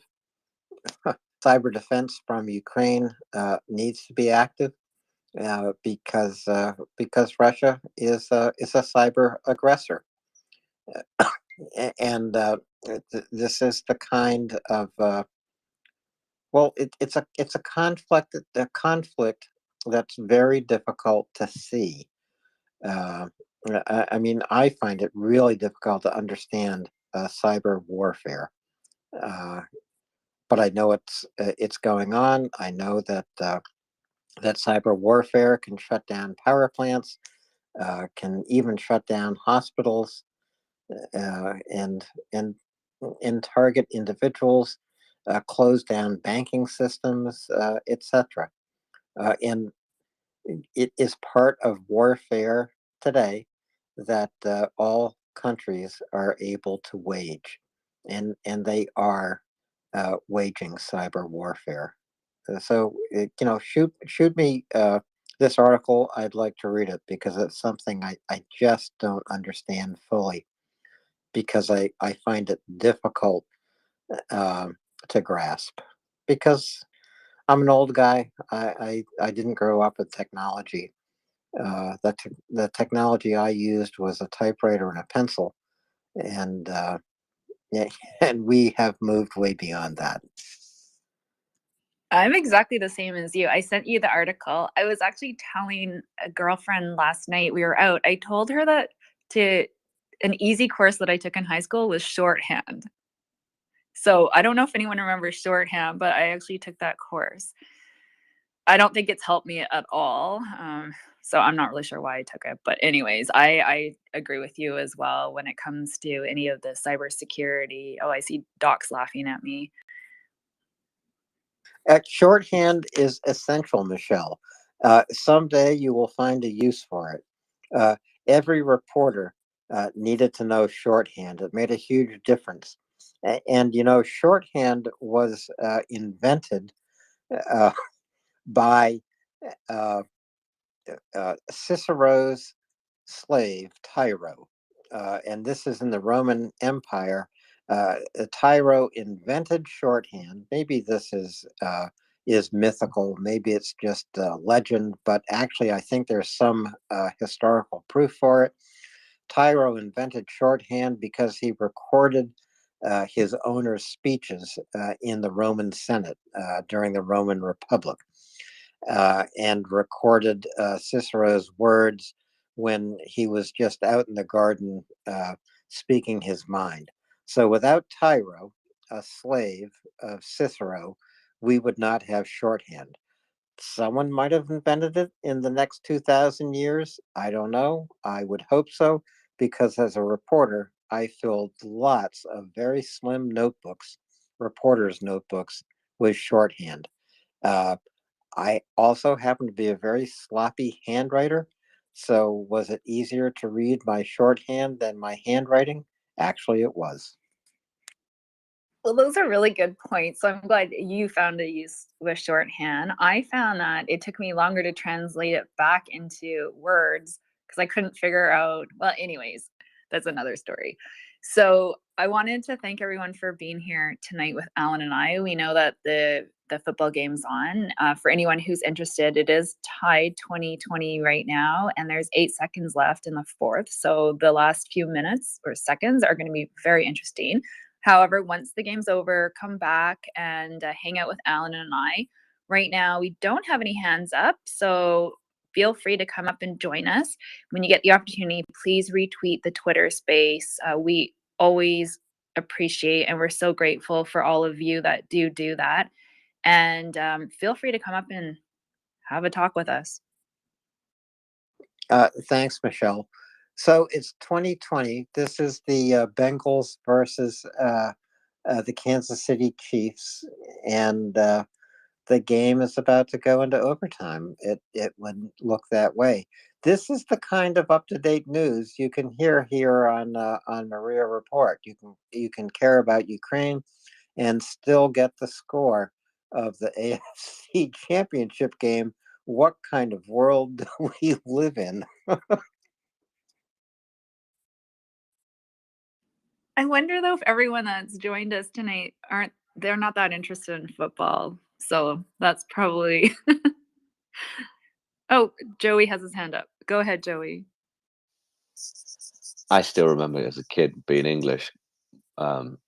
They started showing American football and they would show it in England and they would call it football. And I'm like, being a 5-year-old, thinking to myself, how is it football when they're using their hands? But that's another thing. That's another matter of conjecture and semantics, I guess. Isn't there a guest on this week about the Ukrainian American Football League coming on? About somebody's been hyping it up, and it sounds quite an interesting thing to listen to. Because I do remember when the invasion first started, Dynamo Kyiv, going back to the round ball football, that football team, they stopped playing football obviously because they couldn't, and they started defending Kyiv. So, but the person that was talking about the NFL, the Ukrainian American football, it's getting complicated. That somebody's coming on about an interview this week about that. Yes, the producers of this documentary are going to be guests here at the MriyaReport. I'm not sure exactly what day it's going to occur or what time during the day, but yes. And so this is a documentary about Ukrainian football players in the American Football League. And when the invasion began, they returned to Ukraine to defend their country. I think I have that right. Is that right, Joey? But and I'm not sure I even know the name of the documentary, but I'm going to look for it, and I do know the producers are going to be here this week. I think it's a league in Ukraine playing American football. We had one in England. It was kids that liked rugby but couldn't play rugby, wouldn't want to play rugby, and played American football. And I think Ukraine probably had the same thing because American football is played outside of America, obviously, but it's just compared to everything. Most countries in the world have football, and everything else is kind of a secondary feeling. But yeah, I didn't know the Ukrainians had an American football league, so that'd be interesting to listen to and watch. So I'll find that information, try to put it up in the nest, and just so folks can come back and join us in this conversation, I have to announce that the Kansas City Chiefs, I believe, have won the game 23-30 with a field goal in the final seconds of the fourth quarter. Michelle, are you seeing that? I am. I missed the field goal because I was looking down at my phone screen. However, they did just win. And here, I believed 2023 would be the year of the cats, the year of the leopards, the year of the Bengals. As it turns out, it's just the year of the leopards. But leopard tanks are more important than Bengal football teams. Folks, Isn't Axel a Bengals fan? I don't know who Axel actually roots for. We talked about the Bengals earlier tonight. I don't think he expected them to win. I believe he's currently rooting for the Eagles, along with George, who's a co-host and a speaker here, and from Philadelphia. He corrects me every time I say Eagles, and I just say George.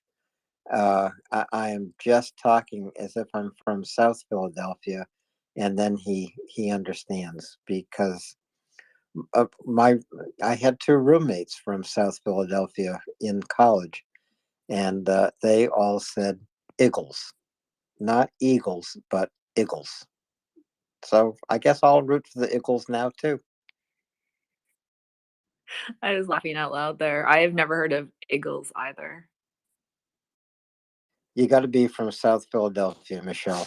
Lots of great people from South Philadelphia. Ryan, you've come up not because you finished watching the football game, because we know you weren't watching it, but have you been following any news? Not any Ukraine-related news, unfortunately. I hate to let the wind out of your sails, Alan. What about Iran-related news? I'm looking for that right now. I don't have any information to bring to the space at the moment. Give me a minute. I've been media unengaged, put it that way. That's a good thing to be, Ryan. Detach yourself from media, turn off your iPhone, get off Twitter. But when you turn your iPhone back on and turn Twitter back on, the first place you should come back to is MriyaReport. And if you can't come back to MriyaReport here on Twitter, go to MriyaReport.org and you can still listen to us live. And you can go to Spotify and hear lots of great interviews that have been conducted here. If you're on a long drive, my recommendation is you go onto Spotify and find the interview with Thomas Tyner. It's over 5 hours long, so you can drive, a few hundred miles here in the United States listening to Thomas Tyner, who is a great military analyst, really understands artillery and maneuver warfare. So there you go, some choices for you. When you come back to Twitter, listen to MriyaReport. If you don't want to come back to Twitter, go to MriyaReport.org, listen to our stream live. And if you're on a long drive, go to Spotify and pick up the podcasts from MriyaReport. They're great. It looks like there might be some pressure put on South Korea to increase their military support to Ukraine. So the NATO Secretary General is now urging South Korea to increase their military support. And he thanked South Korea for its non-lethal aid to Ukraine, but urged them to do much more. And that obviously there's an urgent need for ammunition. And I guess things have changed quite a bit with the other countries now changing their policies. We saw Germany recently adding leopards to, or sending leopards now to Ukraine. And so now there seems to be a little bit of pressure on South Korea. So that was announced today, Monday. Well, South Korea is one of the nations that have been invited to the Ramstein Conference, one of the nations outside of Europe, outside of NATO. And South Korea has participated in the Ramstein Conference. They will be back on February 14 when Ramstein 9 convenes.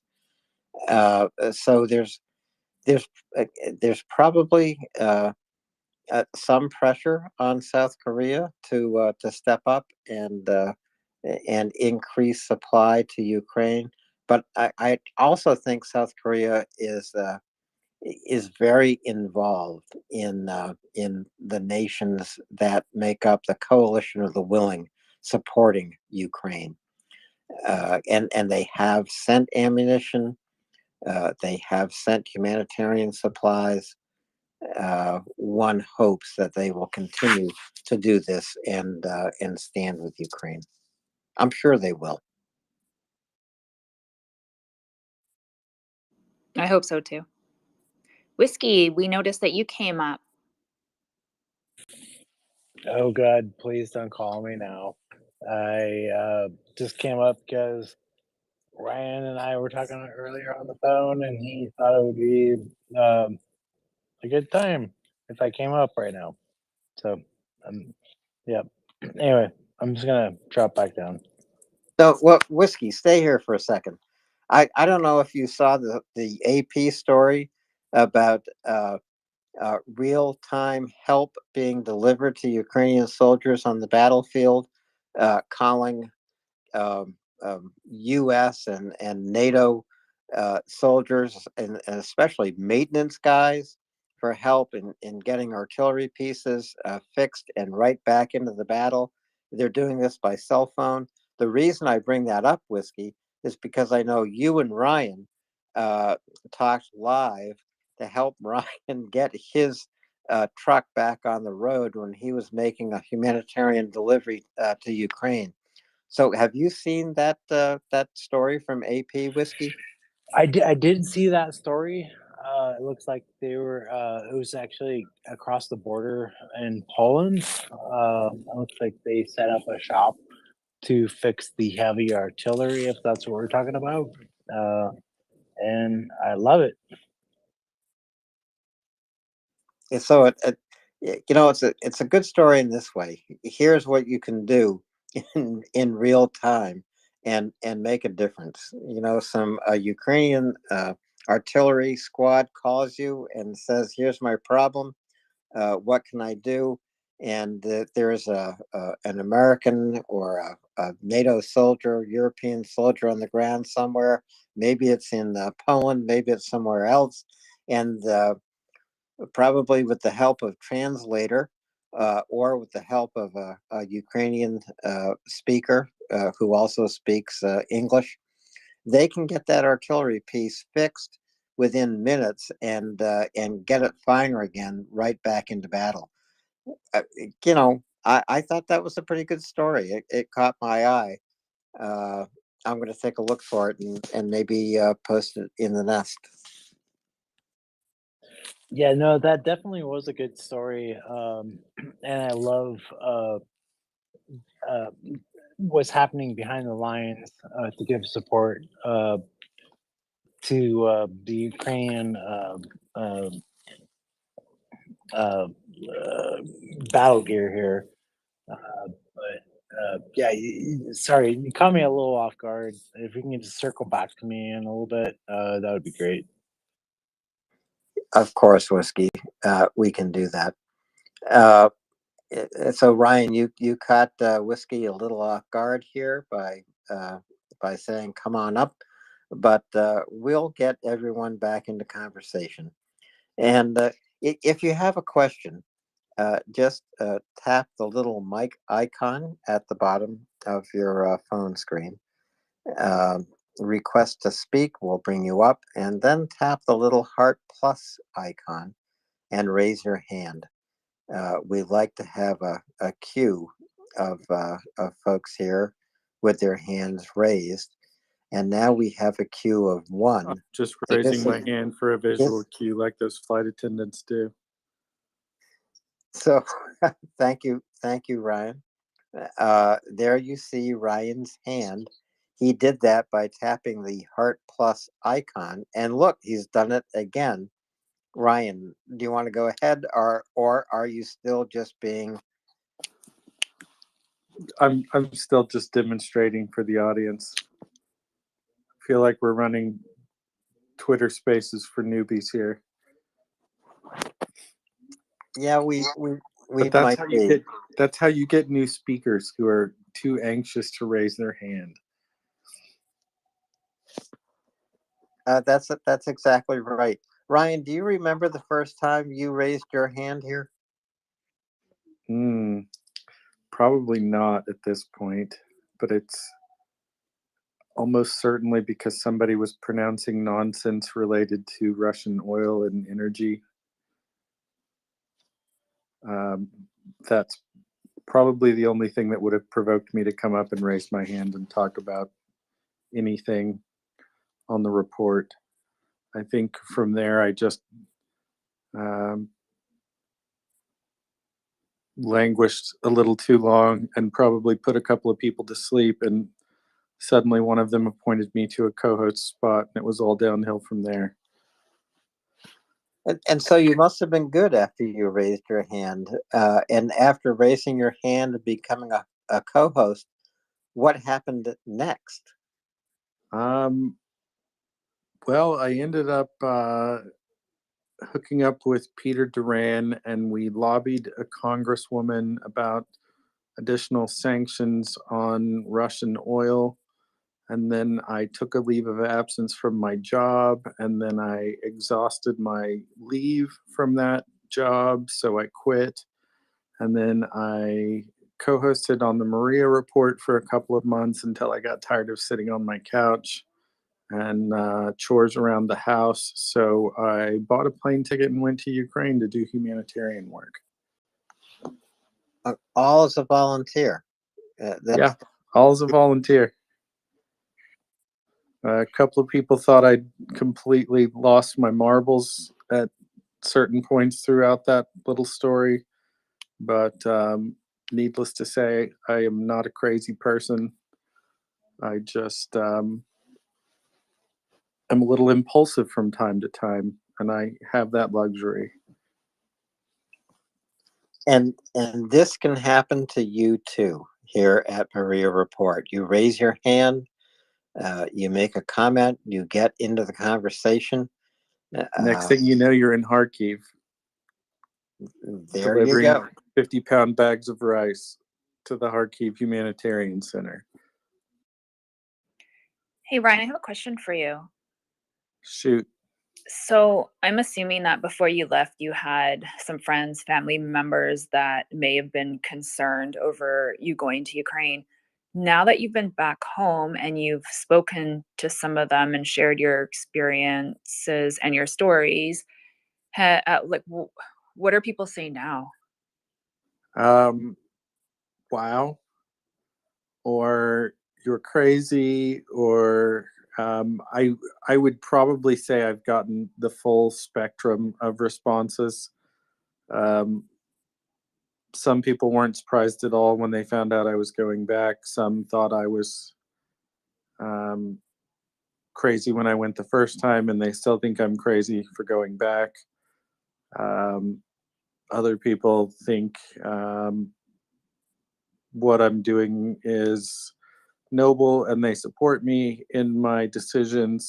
I think my girlfriend's probably a little fed up with it by this point, but she's put up with me thus far, so we'll leave that one alone.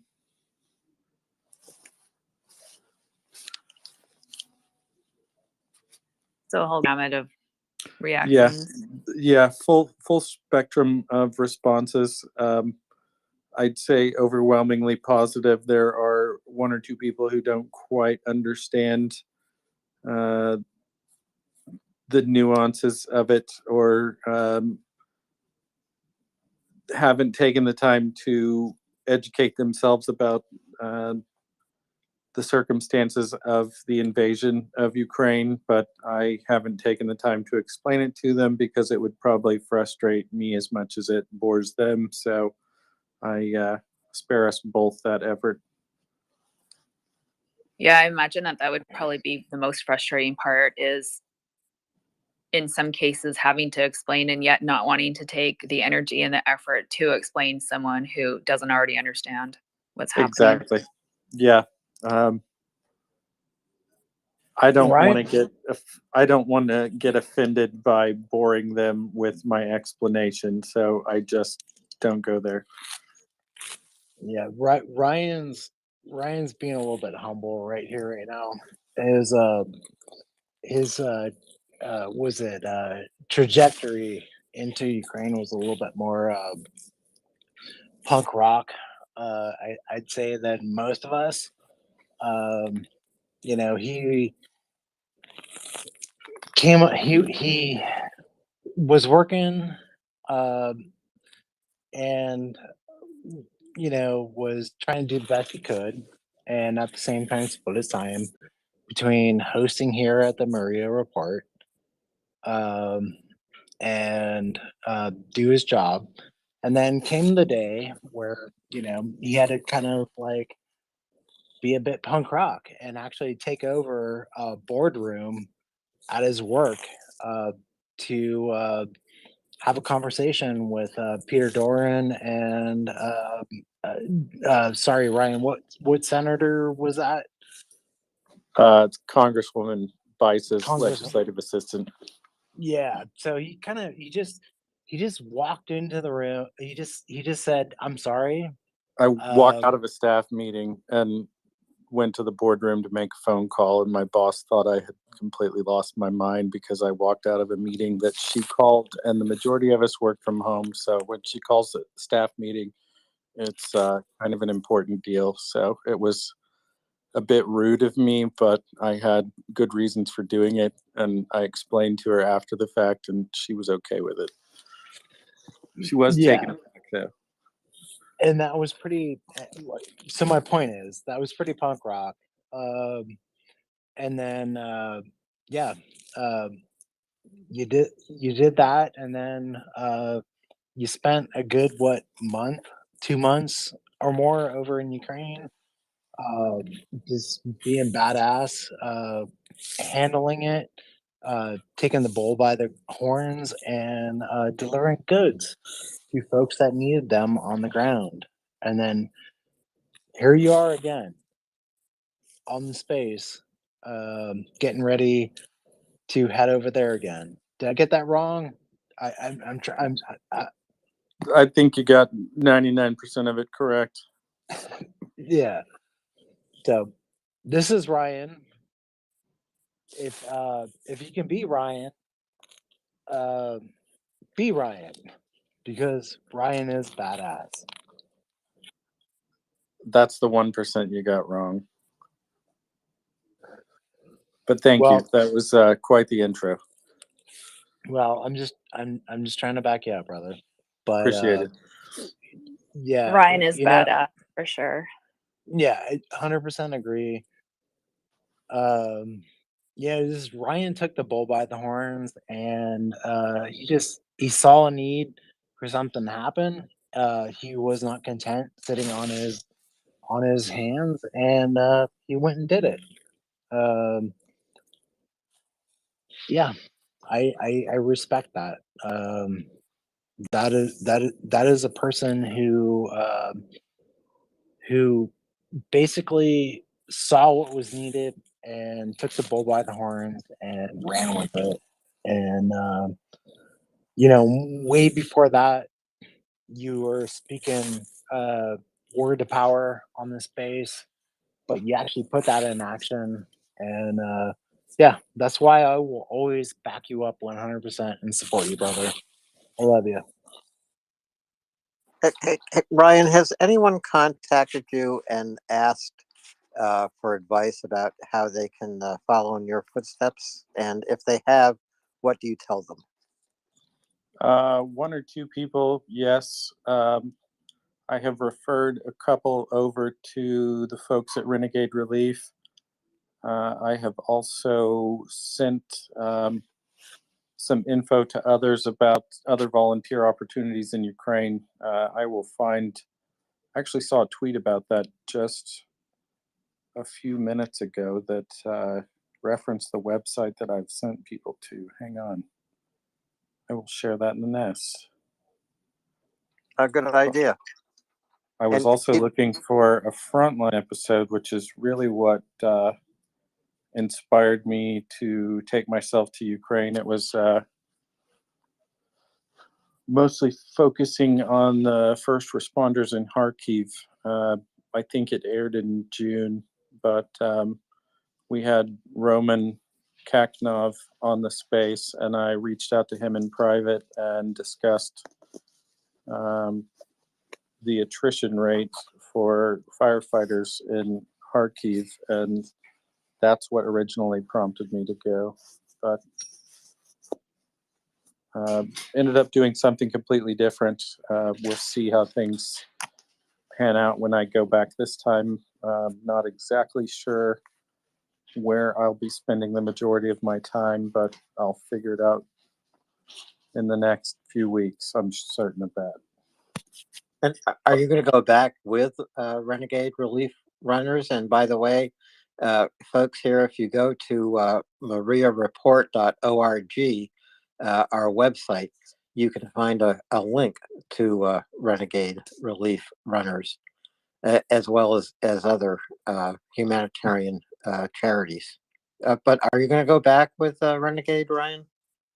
At least a portion of my time, yes, but haven't completely settled all that. They know I'm coming back, and like I said, I will be spending at least a portion. I don't know if it'll be the full amount of time I'm over there, but to be determined. And I might be a little more occupied doing some things with MriyaReport as well. So good to know. Have you been in touch with Roman at all tonight? Kharkiv was shelled earlier tonight, and there has been no. no. I actually haven't talked to him since shortly after I got back. So it's probably been 3 weeks at least. He took a couple of weeks off to go visit his family. I don't know if they came and met him in Poland or if he was able to go to Germany to take some time off and visit them, but I need to reach out to him. I guess it's almost sun up in Ukraine, so I'll wait until a respectable hour and send him a message. Yeah, Roman was actually on the space during an attack on Kharkiv. This was a few weeks ago. And when I say during an attack, I mean he had he'd done what he was able to do as a first responder. He is the chief of a fire station in Kharkiv, if I remember correctly, Ryan. Right? Yes, he's actually a captain, so I think he's third in command of all fire services in Kharkiv. Something along that line. And Kharkiv is, even though Ukraine liberated Kharkiv, Kharkiv is still near the border with Russia. It's within shelling distance from inside Russia.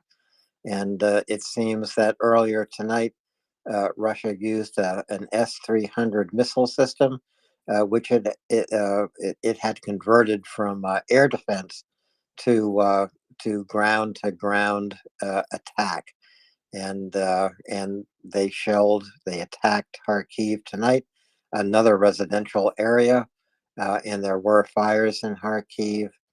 So that's just some of the news from Ukraine tonight, and there is news also happening from other places in Ukraine, including a strike by Ukraine in Zaporizhia Oblast, taking out a key bridge that Russians have used to supply Melitopol. Of course, there's also news coming from Iran, and this is a developing story we're watching, but we have no new verified news we can bring to you.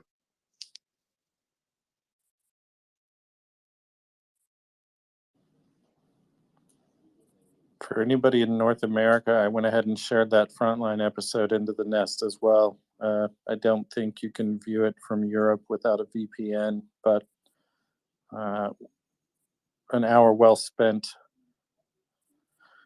I think it paints a pretty good picture of what paramedics and first responders in places like Kharkiv go through on a daily basis. It was filmed back in the spring of last year, but I don't think a whole lot's changed besides the temperature. I encourage everyone to scroll up into the nest, take a look at the link Ryan just shared. If you haven't seen news like this about Ukraine, this would be a good introduction to you. It's not old, as Ryan says. Maybe it was produced a few months ago, but the fact is, this is still the daily action in Ukraine and throughout Ukraine. The battle line in Ukraine stretches some 1,500 kilometers. It snakes across the country from Luhansk Oblast through Donetsk down to Zaporizhia and all the way to the Dnipro River through Kherson Oblast. So it's a long battle line. This is a battle line we walk every Tuesday and Thursday with Chuck Ferrer. He was here earlier today with a special analysis of what's occurring right now. But bookmark your calendars, 7 p.m. Tuesday, 7 p.m. Thursday, every week. Find out what is happening. Or just tune into MriyaReport anytime, 24 hours a day, 7 days a week. Find out what is happening. That's what you hear at MriyaReport. Hey, Ryan, I'm curious. I know that you were really busy when you went to Ukraine the last time. You had a lot of things going on. When you go back, is there anything that you're going to bring with you that you thought when you were there the last time that it would have been nice to have? And maybe it could be something from a comfort standpoint, but just anything that you'd wish you'd brought with you.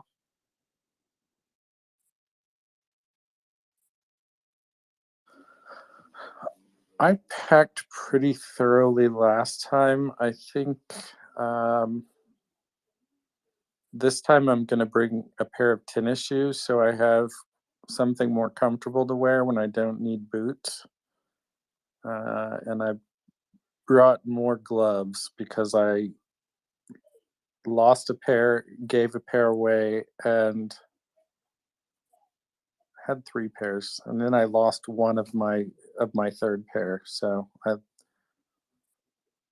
lost 50% of the gloves I didn't give away. And I'm guessing the weather is going to be a bit different this time too. Yeah, I've already replaced my non-work gloves. I'm gonna go to a supply store and see an old friend and pick up some high-quality work gloves here in the next week or so. I'll do it during the work week next week. So, Ryan, are you going to bring googly eyes or are you going to bring headlamps? Headlamps, no googly eyes. Well, actually, I might bring googly eyes. We'll see. I've been thinking about the best way to go about a headlamp fundraiser, and if we could get a headlamp fundraiser put together and get it funded, I might just spring for the googly eyes myself. Had a couple of people claim that googly eyes is not a useful expenditure of money, and if it comes out of my pocket, nobody can complain. Why are headlamps so important? Because there's intermittent power in the least war-torn parts of Ukraine, and there's absolutely no power in the most war-torn parts of Ukraine. And little old ladies and people looking after children and people who have mobility issues who are trying to get around in the dark to come down and pick up things like humanitarian aid delivered by people like Renegade Relief. Can't see to step off a curb, let alone climb a stairwell in the dark. Like I told somebody the other night, there was only one thing I was explicitly begged for while I was in Ukraine, and that was light. And So unfortunately, I couldn't help those people with light because that's one of the things we didn't have with us. well, there are blackouts in Ukraine, by which I mean, yes, there are power outages, but also at times you're not supposed to turn your lights on, right? Not sure about that. I know when the air raid sirens go off, they, depending on where you're at, scramble the GPS signal. Particularly, that happened in Kiriri and in Kharkiv. So I know they have that capability. I think it's a defensive measure by the Ukrainian military, but I haven't heard anything specifically about darkening your windows. I think that's more of a World War II blitzkrieg tactic, to be honest. Okay, well, thanks for correcting me on that. But yeah, headlamps are of a value. You need them sometimes inside your apartment, sometimes out on the street. And as Ryan says, you need them to to step off the curb, to see where you're going, to pick up humanitarian supplies. So this, One of the first deliveries I ever made, delivering humanitarian aid, we got out of the car and were unloading boxes of meal kits, and I tripped over a curb and almost busted my backside. Dropped the box of humanitarian aid, and a couple of the bags even burst open. So I got a firsthand example of why you need good light, and especially a headlamp so you can free up your hands to work. I made meal kits in the dark. I know Julia and some of the other people from Renegade Relief have made meal kits by headlamp, but really is an easy way to try and maintain some sense of normalcy when you don't have reliable power in your house or your apartment. so a very simple ask: bring light to Ukraine. Bring light to Ukraine by giving a headlamp or headlamps that are needed. But actually, every dollar anyone here gives to MriyaAid.org or to some other charity that you can find at MriyaReport.org, like Renegade Relief Runners or like Tapestry, which is run by Malcolm Nance, who's a friend of the space. Any dollar you give brings light to Ukraine and lights the way ahead to victory in this war. So, Ryan, when you get back to Ukraine, are you taking the same route back to Poland and then on the road to Lviv and Kiev? Not sure yet. I have not booked my return ticket. I need to price inbound flights to Europe. I will price one through Zurich this time because Blue and Yellow frequently has vehicles coming out of there. So if I can help them move a car down and save myself some money in the process, I might opt for that. Otherwise, I'll fly into Poland and catch a ride with Renegade Relief if they are in Poland, and if they're not, I'll hop on a train and take a train into Kiev.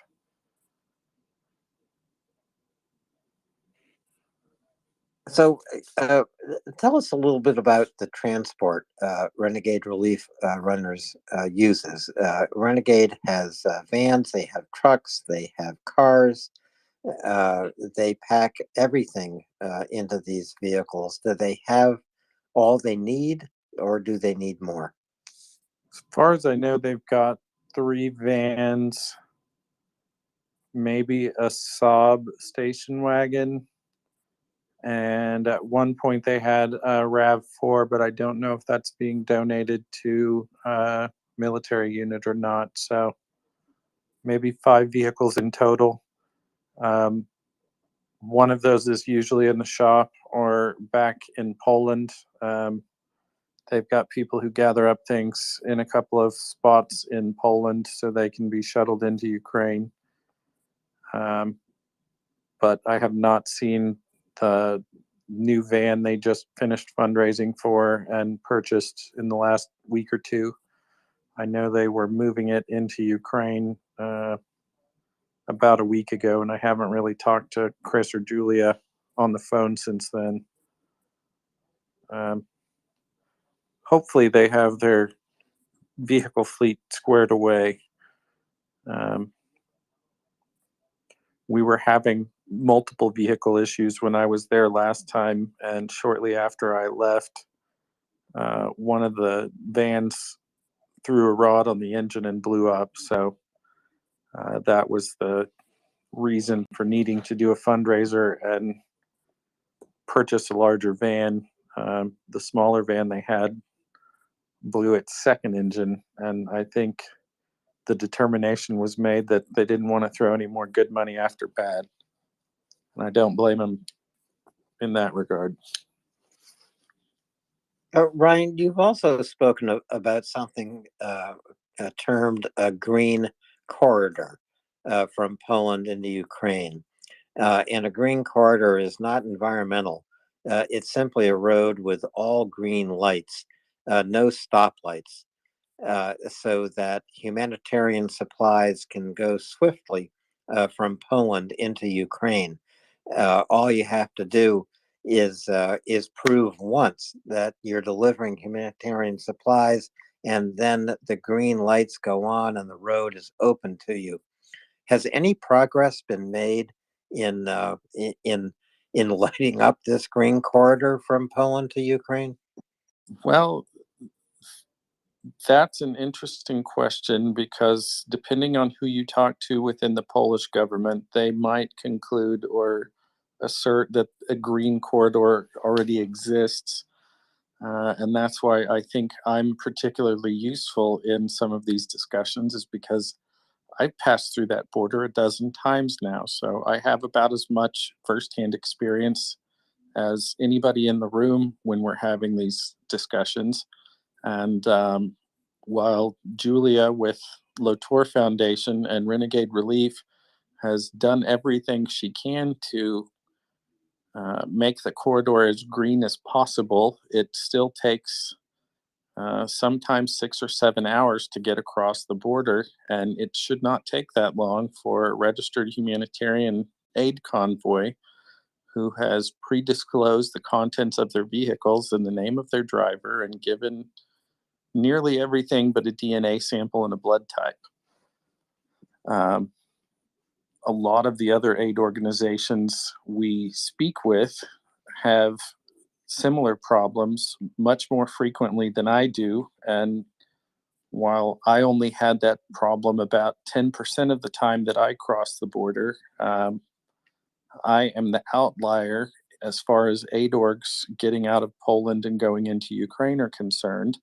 And I'm not really there to complain about my own experience. I want them to understand that there are people who move a lot more stuff than I do, that is a lot more time sensitive than some of the things that I move, who have a hell of a lot more problems and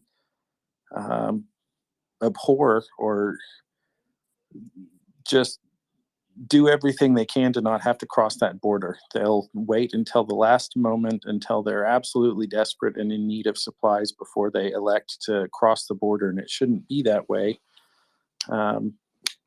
And hopefully through some future discussions and through discussions we had directly with the polls in December and some of the virtual meetings we had here last week, we can make those corridors a little more green.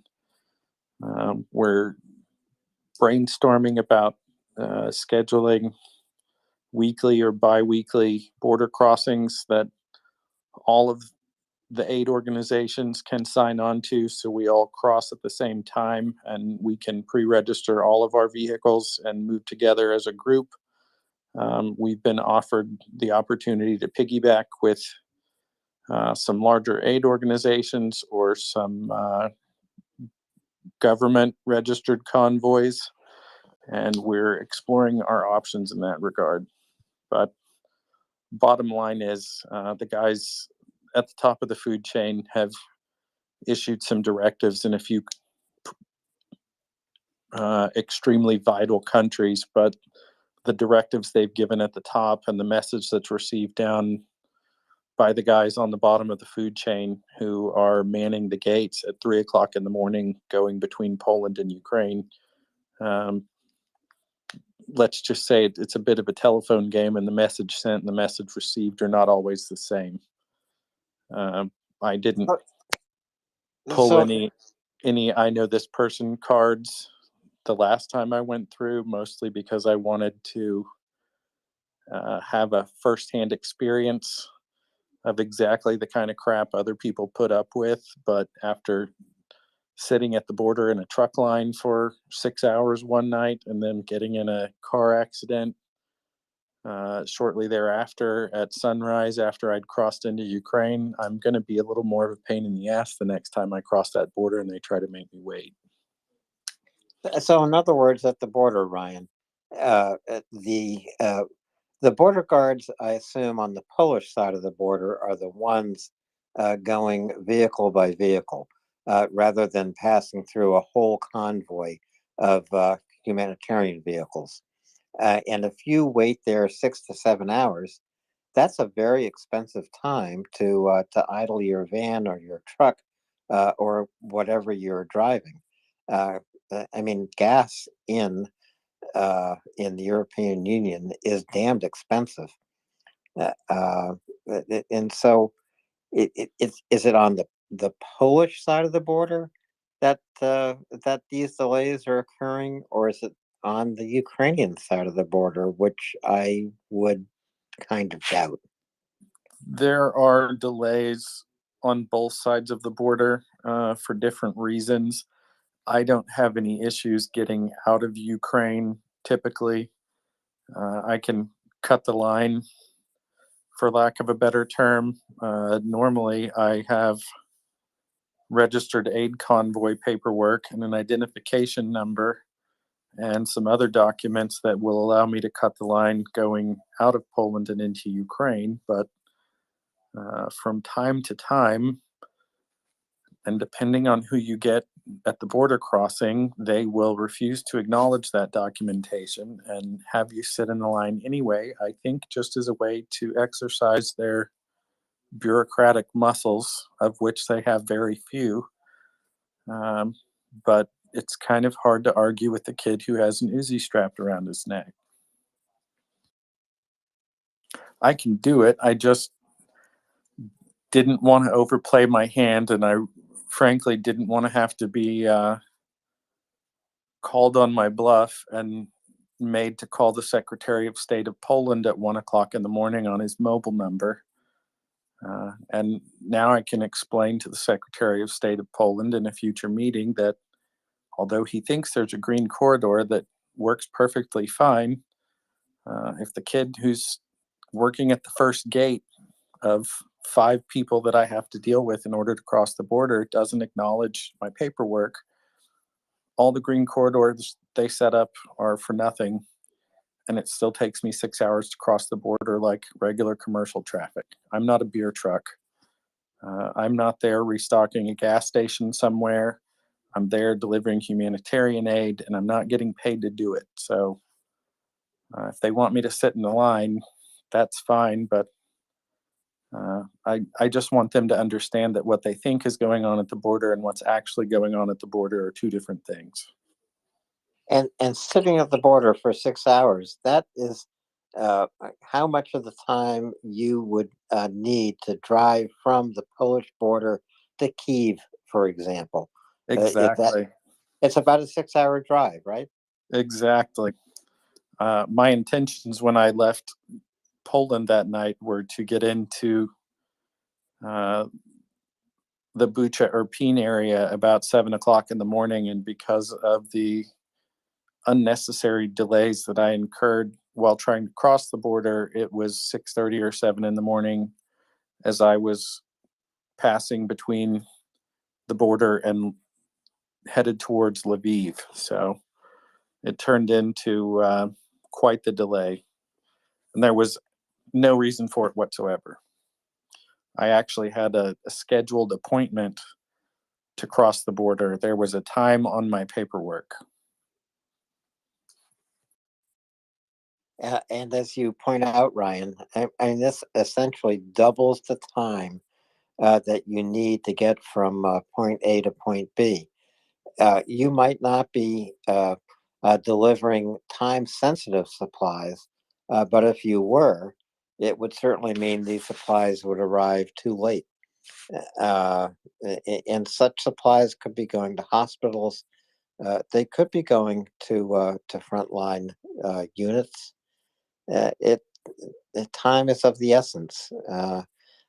Arrive with speed is one of the things that we know about logistics, and humanitarian logistics are part of the whole picture in Ukraine. And let's see where Michelle, Ryan, help me out. Where else should we be going with this conversation? You should be going to the movers and shakers at Maria Aid to tell them that we need to start a fundraiser for headlamps. Michelle might know one. Okay, done. We will do that. And we'll also find a way to get to Polish lawmakers and put some pressure on them about being sure that a green corridor is a reality. I'm all over that part. Okay, you actually have had meetings with Polish government officials, right? Yes, the head of the Chancellery of the Prime Minister's office, the Secretary of State, the Deputy Secretary of State, the Secretary of Interior, the Foreign Minister, and a member of Parliament, and some news people. That's pretty elevated company there, Ryan. Yeah, I was way underdressed for the occasions, plural. I got a call from Yehuda, and he told me I needed to turn around and go back to Warsaw, and I asked him why on day 3 or 4 of a trip that I only packed 3 days of clothes for, and then he sent me to go meet all these important people in Poland in clothes that were not meriting of the circumstance. I saw those photos. I think Yehuda is wrong. If President Zelensky can wear camouflage and deliver an address to Congress, then you can meet with a Polish official in jeans and a parka or a white shirt, as long as they don't smell. I didn't show up for a fashion show, and I didn't wear flip-flops to meet the head of the Prime Minister's Chancellery, so I think I did okay. Yeah, I think you did okay too. So are you taking a tie and sports jacket and black shoes back to Ukraine with you on this trip? I might take a button-up shirt. I don't know about the sport coat and tie. I've never really been a tie guy in the first place. No one wears ties today, and you don't need to. Maybe you never needed to. I don't know. You never need to. Do you know how long you're going to stay this time, Ryan? No idea. At least a couple of months. So once again, you're buying a one-way ticket? That's the plan. I'll stay. Well, I may buy a round trip ticket this time and push the return as far as I possibly can and still get a return, only because a one-way ticket and a round trip ticket usually costs or sometimes cost the same price, and I can just not take the return flight and I'm not out any money. But Yeah, yeah, that's a good idea. That's a good idea. I don't have any intentions on exactly when I'll return. I know there are a couple of events here that may force me to return unexpectedly, but I'm not gonna plan for those sorts of things. If they happen, they happen. So go ahead, Michelle. I was just going to ask him if he's had any hot dogs since he's been back. No. Somebody brought me I guess it's called a kolache. It seems more like a croissant with a hot dog wrapped in it from a donut shop today, and I had a couple of bites of it, and it reminded me a lot of a Ukrainian gas station hot dog, and it wasn't a good memory. Leave it at that. You're never going to look at wieners the same. Negative. Oh, I mean hot dogs the same. Well, I guess since my name is out there, kind of, my last name is Meyer, and it's pronounced like Oscar Mayer, but it's not spelled the same. So we'll skip the hot dog jokes. Ryan, is there a limit on the amount of time you can spend in Ukraine? In other words, I'm just thinking about the Schengen area limit. You can be in the EU for 90 days. I think it's 90 days, but then you have to leave and then come back. Do you face such limits to other humanitarian Similar. workers? There are similar rules in Ukraine. I think you can be there 90 days visa free and 180 with a visa. After that, you're supposed to leave for a period of time, or maybe you're not supposed to spend more than 180 days there per every 360. Whatever the case, the penalty amount is like 1,000 hryvnia or $20. It's a de minimis fine or penalty if you do get hit with it, and normally they waive those restrictions for humanitarian workers anyway. But it does take an inordinate amount of paperwork. That's another thing we have requested